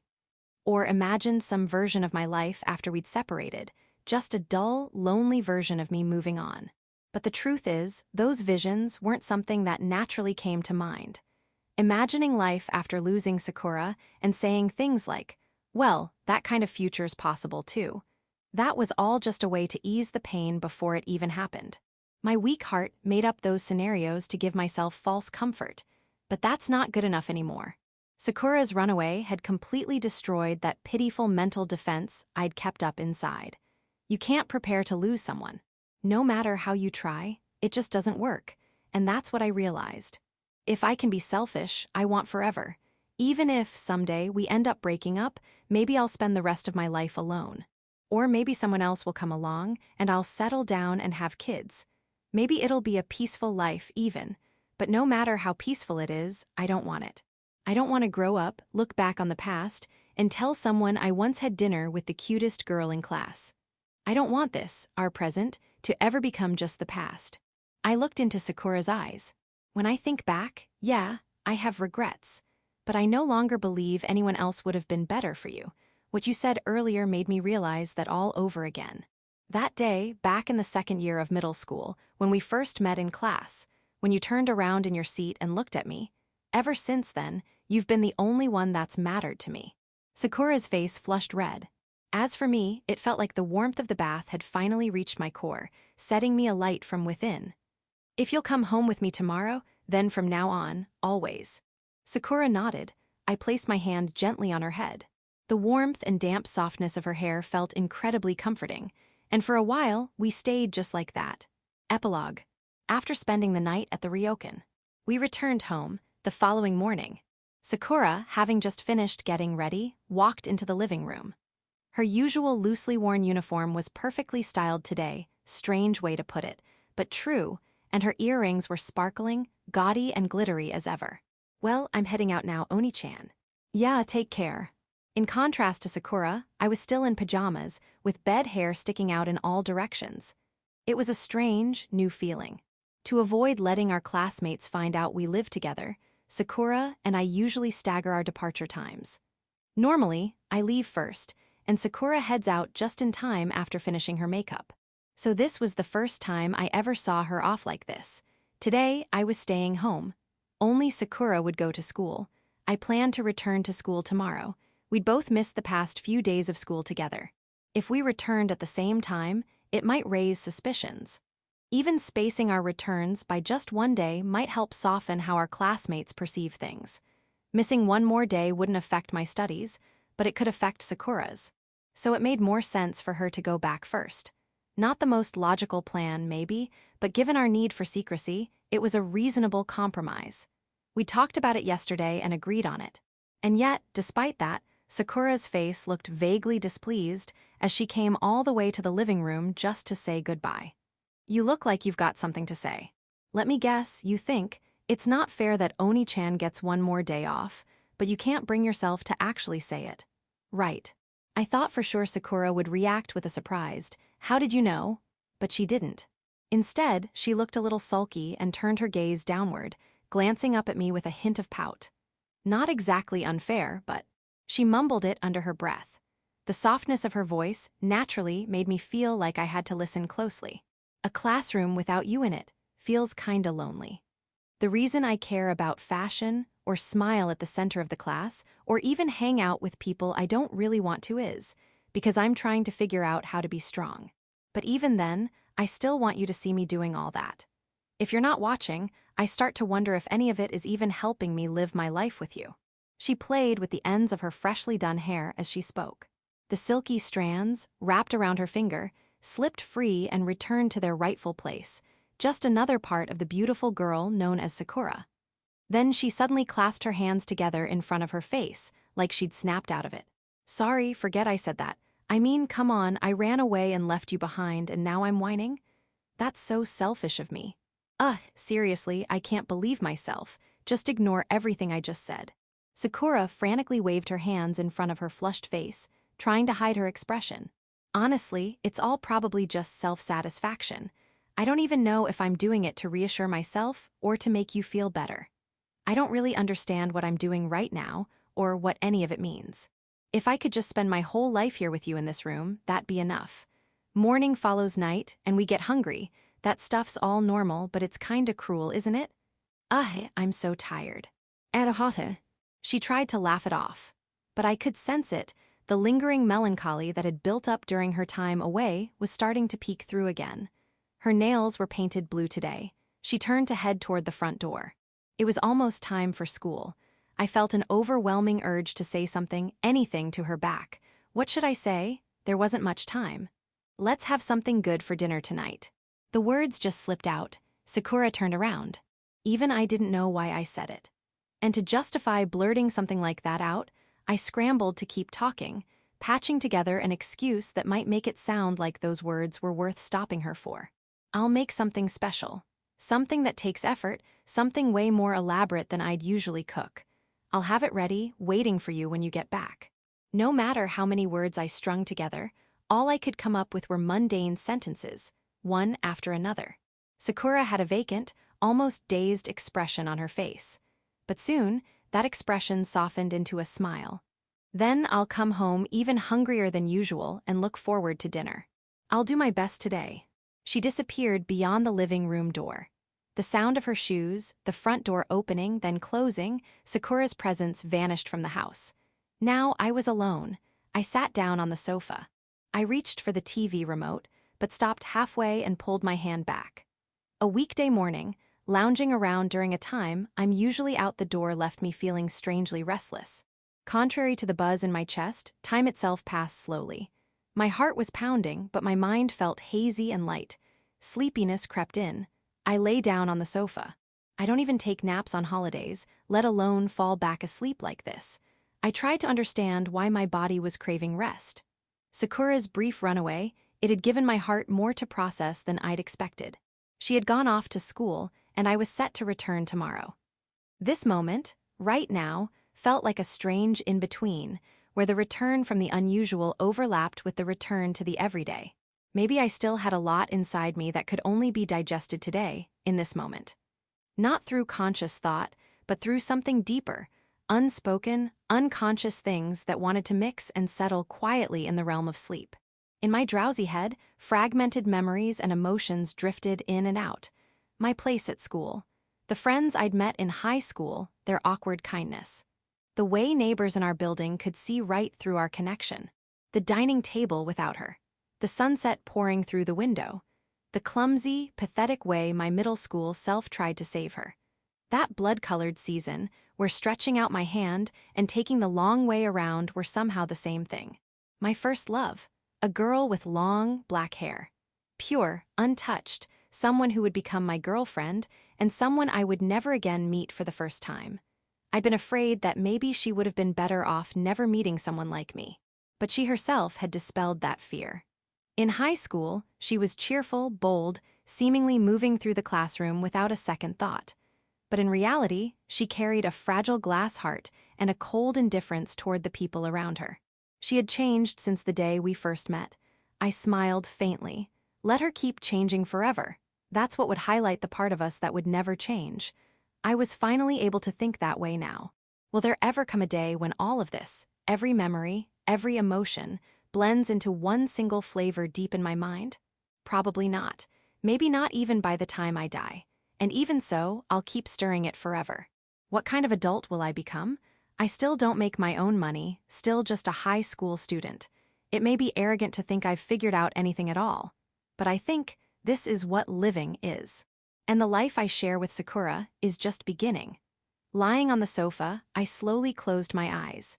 There was no pot boiling in the kitchen, and yet I felt as if I could smell something warm and fragrant near my nose. And for a short while, I slept. I didn't dream anymore. Afterward, I remember reading once in a book that the joy of newlywed life only lasts about 2 years. Beyond that, couples who remain happy are those who continue making a conscious effort to protect that happiness. In other words, if one seeks happiness, there is no such thing as a final destination in life. And happiness isn't something that can be freely felt at all times and in all circumstances, just by adjusting your mindset. As I wrote this story, I couldn't help but reflect on how admirable, how quietly resilient human beings are, always chasing after something so vague and elusive as happiness. This is a story about quiet strength. I wrote it with all my heart and soul. If you were able to enjoy it, even just a little, that means everything to me. To every reader, I offer my deepest gratitude. Thank you from the bottom of my heart. Bonus short story. Akino-san's Household Destroyer Dinner. Soul Love Shinoka, Room 1002. It had been 3 days since Minoru Mamasaka moved into the apartment where Manabu Akino lived, and their cohabitation began. Hey, Minoru. You said the apartment you were living in before this was only 4.5 tatami mats, right? Yep, that's right. And that apartment got torn down because it was too old and falling apart. So you couldn't stay there anymore, which is why you decided to move in with me. Exactly. Today, my university had the day off, so I planned to spend the whole day at home. You, on the other hand, had voice acting work, so you were out from morning until night. Which meant I was here alone, reading, while waiting for your belongings that you said you shipped a few days ago from your old place. Thanks, Manabu-chan. Looks like everything made it safely, too. Minoru beamed at the towering stack of boxes piled in a corner of the living room, her eyes sparkling. Manabu followed her gaze and, so, what's with this mountain of cardboard boxes? There's no way all this came from a 4.5 mat room. She let out a sigh as she asked. Every single one of these countless boxes is labeled kitchenware, and it honestly gave me the chills. I opened a few out of curiosity, and yeah, they're all actually full of cooking tools. Did I ever tell you I used to work part-time at an electronics store? I'd be on the mic shouting things like, "How about this TV today?" Or ready to switch to a drum-style washing machine. I was kind of a legend at sales.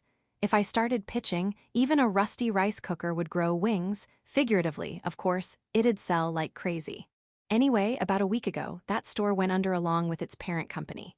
The manager was grumbling that even offloading inventory would cost money, and he goes, "Mamasaka-san, take whatever you want for pennies, heck, even less."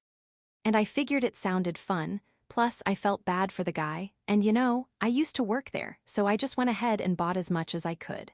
Tahi. I think I'm getting dizzy. And then, just a few days later, it turns out the landlord at my old place had been lying about the building's age. Can you believe it? I thought it was 8 years old. 8. Turns out it was 80. And the moment I brought all these boxes into that tiny room, the whole place made this crack sound like it couldn't take the weight anymore. So you were the one who delivered the final blow to your apartment. Just as Minoru finished explaining the situation, her stomach rumbled. She laughed sheepishly. I was working all day today, so yeah, I'm starving. The two of them then walked to the convenience store, bought some rice balls, and called it dinner for the time being. End of Volume 1.